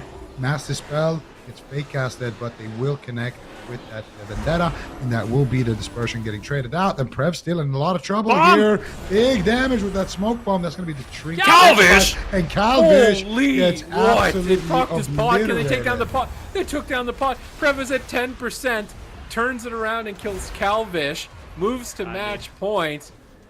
I don't know what you're going to do as 3.5 men. They're making the RMP look easy. They're like, Kowhi's rolling up with a Holy Paladin. Like, what's the RMP meta? What are you guys all complaining about? Why are you guys losing? What's going on? You said Prev turned it around, but that was Drake. That was we're gonna see the assassination. Was that a double bomb? I think it Was might that have a been. double Yes. smoke bomb? Yeah, I think I was so confused. I was like, wait, what? That was incredible. Yeah, I think that was a double smoke bomb because Brain Trinket sacrificed, but obviously there was no answer because Calvish didn't have his Trinket. with that Vendetta rolling. So we're just gonna have to see the replay here. Yeah, well, let's see what just happened here to Calvish, because here we're thinking like Prevs are going to be in a lot of trouble. In the early stages, 3.5 men were going after Drake, and then they decided to go after Prev, and that's when things got really dicey for him. He had to use a lot of cooldowns. He activates his Aegis, I believe, here preemptively, and even still with the Aegis, he ends up having to use his Dispersion, barely gets to his Fade, almost goes down multiple times. And here's a smoke bomb from Calvish, so I don't know about the double smoke bomb. Now the Aegis is going to proc, and look, Prev's dying through Aegis. He's going to have to disperse. He runs back to the pillar to try and line of sight, but he's still low health. Calvish right on top of him, and now he gets a fade off with 1 second, but Drake moves up, kidney shot, smoke bomb, Vendetta. Prev fades at 1%, gets the sacrifice, then turns around on Calvish, pumps him, stun onto the healer. Nothing's going to save him. Nuke tried to get there, but couldn't poly him in time, and Brain lays down the Vanquisher's Hammer, I think, there, or a Hammer of Wrath to finish that seed. He's not letting that seed come back to life again in this grand finals compared to that previous series, and KAWHI are just looking scary. I mean, they are. You see what I'm talking about? Right there. I was going to say, do you see what I'm talking about? Assassination Rogue Burst, though? It's like 4% of their health every millisecond instead of like just getting a huge chunk. You just slowly zipping down to 0, and I mean, this is really interesting. I wonder how many teams are kind of looking at the series and taking notes against RMP, because I mean, before this tournament, I think most players just assumed RMP were going to walk away with it, free win. That's kind of what we saw in Europe, but maybe some of the European teams are going to see exactly what's being run here, how they're doing it, because this comp seems really strong. Especially when KAWHI runs it. I mean, that is the eternal debate, right? Are the European teams going to see what the NA teams are doing to counter RMP, or are the NA RMPs going to look at the European RMPs and see what they're doing to win? You know what's interesting? I'm just kidding. Brain actually changed covenants based on the rogue spec. He went Necro when Calvish went Assassination for more just constant throughput, and then he was Kyrian for like those instant divine tolls to top his team against Subtlety. So Brain is actually flexing between some covenants, just even in the middle of the series. And that Necro covenant is going to get really good next patch. Really good. Really, really good. Next week, double legendary is going to be insane. I think it might have been the Kyrian might have also been to avoid dying, like make himself less of a target with the Kyrian auto stun. Yeah. So maybe just trying to protect himself a little bit more, whereas the Assassination Rogue, it's not going to be maybe as scary for him to get trained down. Could be the thinking, but we are going to be going to Maldraxxus Coliseum. Seen that map quite a few times this weekend, which is nice. One of the new additions, a very large map. We'll see if 3.5 men, how they're going to utilize this one, but yeah, at this point they have to win 4 in a row. KAWHI just 1 away from once again winning. Honestly, they could do it, because I feel like 3.5 men, for the majority of that game, did nothing. And then at the end, they're like, all right, well, let's go on the Shadow Priest. And then they almost won. So, yeah. I mean, sure, they had the trinket sacrifice, so it like looked closer than what it actually was. It's just classic Brain, waiting until you're on like basically a pod before he gets that sacrifice. But still, they were able to force out so many cooldowns there just by doing one setup essentially on the Shadow Priest. So I think if they don't, in a world where they don't, go on the rogue and the rogue gets gripped and then they restaff and then they waste some more time on the rogue and some more time on the rogue and then they go on the Shadow Priest. I think in a world where they just go immediately on the Shadow Priest, just hold down the gas pedal and never stop pushing, I think Prev can die, because Assassination will have that extra damage that they need, that extra Mortal Strike, healing reduction that they need as well. So I think that's an option for them, and I think they kind of saw like, wow, this was actually kind of good to go on the Shadow Priest. So it all depends on their mindset. It all depends on what they can do here. KAWHI leading 3-0 against 3.5 men here. A match point here for the NA Grand Finals for the first cup. Let's see who takes it, Sid. Returning champs looking to reclaim the throne in cup number 1. 3.5 man opening immediately onto Brain. Aggression here on match point. Crowd control on the whole team. Brain trading out the Gladiator's Aegis, trying to recover behind the pillar. out of line of sight of Kearney, managing to hold on to basically every important defensive cooldown. That's actually a great start for their side. Calvish stunned behind the pillar. Kearney silenced up, going for the kill on match point. Massive damage, almost taking him out. Such a close call. Calvish panic, blinks into the wall there, trying to recover with Kearney at the pillar. He was not anticipating that, but now another kidney shot onto Brain. Repeat hits, and Brain has to bubble. Master Spell gets blinding lighted at the last second. Brain trying to recover. They're pulling cooldowns way faster onto Brain, but Calvish might regret it here. He's stunned up. He pre-Aegises that stun. Nice read by Calvish, but that Aegis is over now. Crowd control onto Kearney is continuing. Calvish down below half on match point. Kearney can't afford to choke here, making the trade of the Ray of Hope as well as Guardian Spirit. Calvish recovers. Drake now in a stun, swapping over to the Rogue, trying to bait a trinket from Brain likely in the future. Drake is going to use the Gladiator's Aegis, line of sight. Brain's trying to pick him up and stay away. He knows he's the target. Is he going to reposition? He's blinded. They're baiting him to trinket, but they're also setting up on this crowd control. Who's going to be the target here in the next couple of seconds? It's going to be Brain. Another kidney shot. Drake and a polymorph. He can't help in the Dragon's Breath. Prev grips Brain out of line of sight of Nuke. Nuke blinks into line of sight. Pops combust. Brain isn't stunned anymore though. Mind games. He needs to dispel. Dispels it. Needs to clutch out another heal. Oh, that was a divine favor.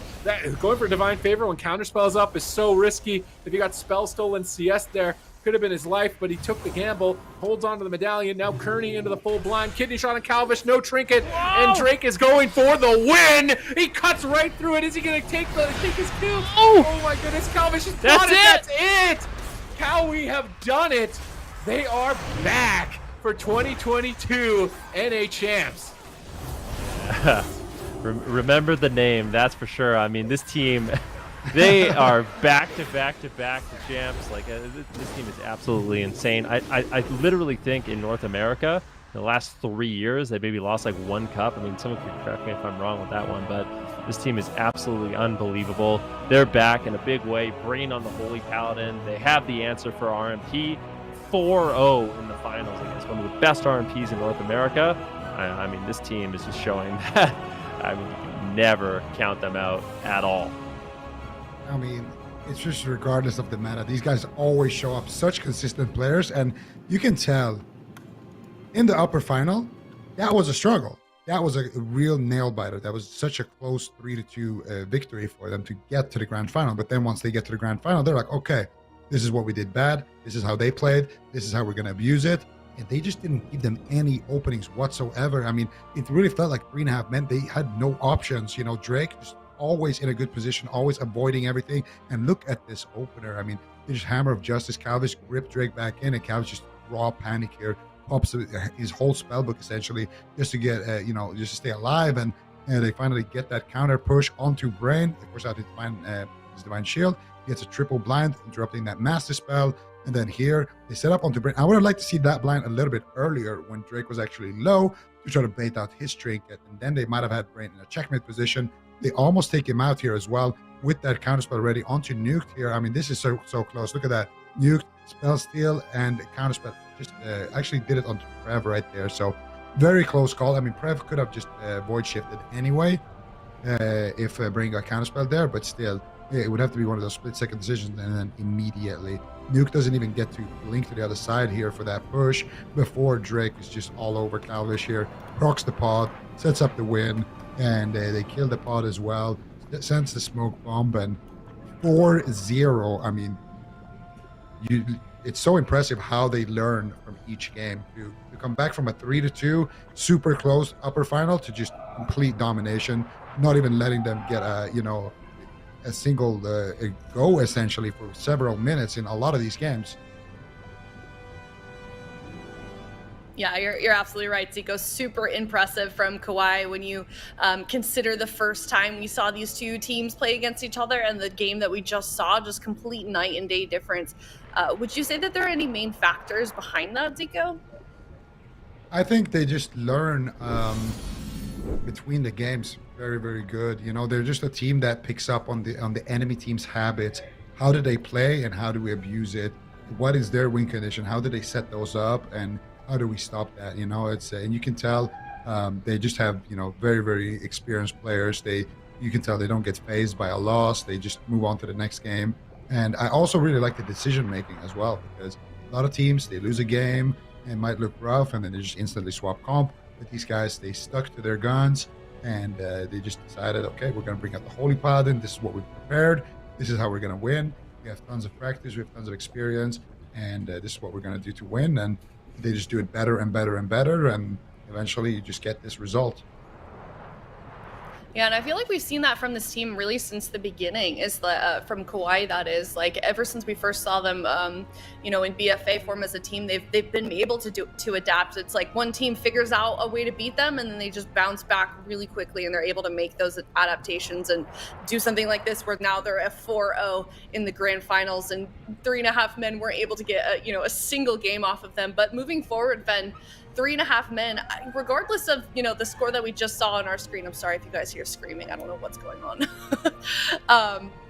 Is this a team that we want to look out for? Is there, they had a really good tournament, regardless of, the loss that we just saw in the grand finals. I mean, absolutely. I mean, this team, they battled it all the way. They only lost to one team, and it was the team that won. So, I mean, that's a really, really good sign, because, I mean, North America, I mean, everyone loses to KAWHI. If someone, like, at this point, it's their world, and we're just living in it in North America.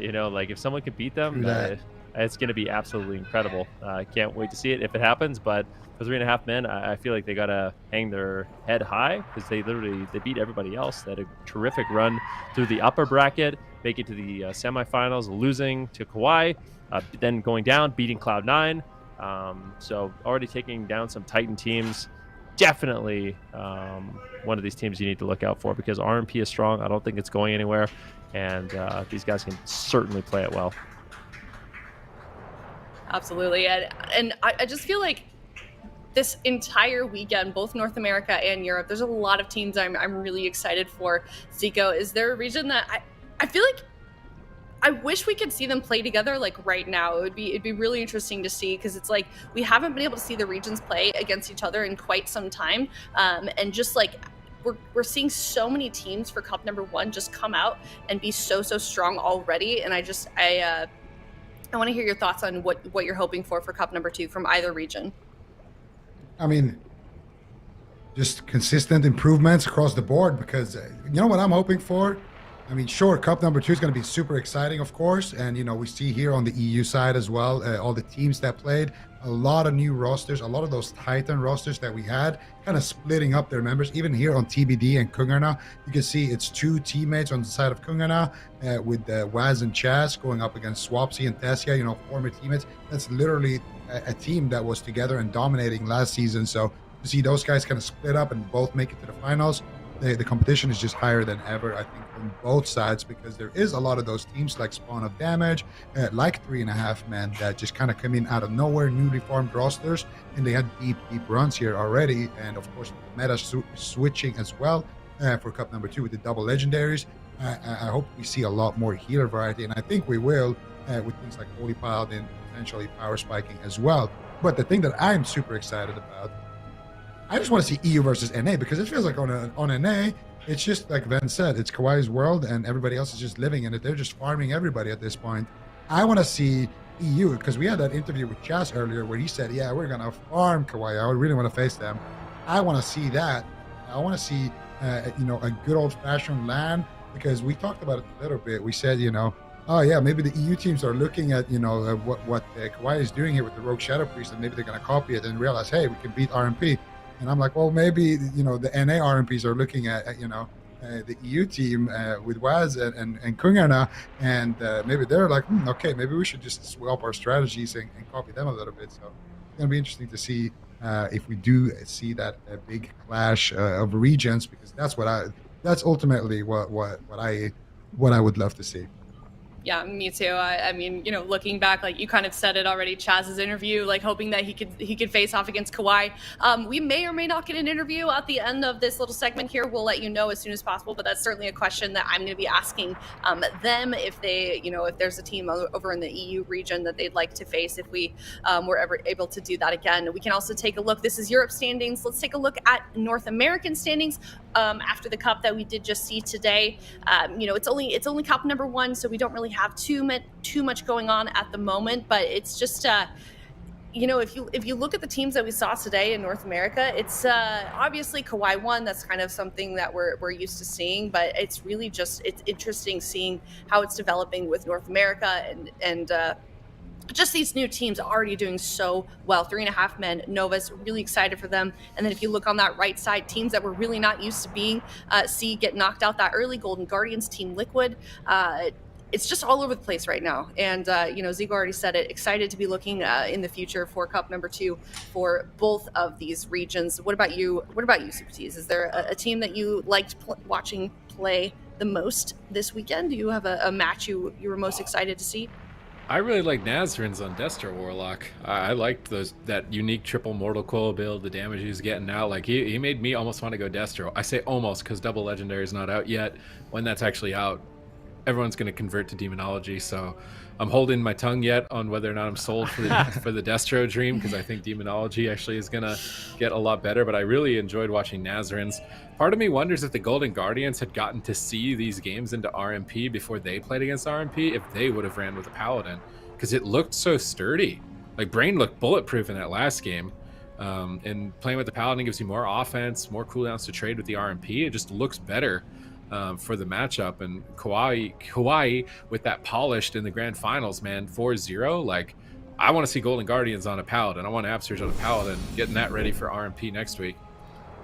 Yeah, I can't wait until we see the development of what happens when we get double legendaries and everything like that. Real quick, Ben, what are you looking forward to seeing with that? With double legendaries? Just anything for Cup number 2. For Cup number 2, I mean, as excited as I was to see how the 4 sets worked out, I really feel like there's going to be some comps that kind of rise to power. We saw signs of life. We just saw RMP lose, but also in Europe, we saw the TSG, so the Warrior Death Knight. I think that's another one of those compositions you're going to have to really look out for next week. And I honestly, I feel like that team is going to get more and more confident, seeing how well they did in that last game. Saw Swapsy talk about, you know, my build didn't really work out. I would do things differently next time. So I'm curious to see if we are going to see any of these melee cleaves kind of rise to power with full power unlocked. Most definitely. And that's gonna do it for us. Thank you guys so much for hanging out. Thank you guys for being patient as you're hearing the Liquid Raiders scream behind me. But on that note, I do want to wish a really heartfelt good luck to all of the guilds competing in the current tier right now. It's been super exciting to be able to participate in both of these this weekend. So on that note, thank you guys. We're gonna see you guys next time at the same time, same place, youtube.com/Warcraft. Make sure you are subscribing. Make sure you've got that notification button clicked on so that you don't miss any of the action. If you want even more details, you can go follow us on Twitter at WoW Esports on Twitter. And thanks for watching. Sign up if you want to compete, because we've got another cup coming up soon. We'll see you then.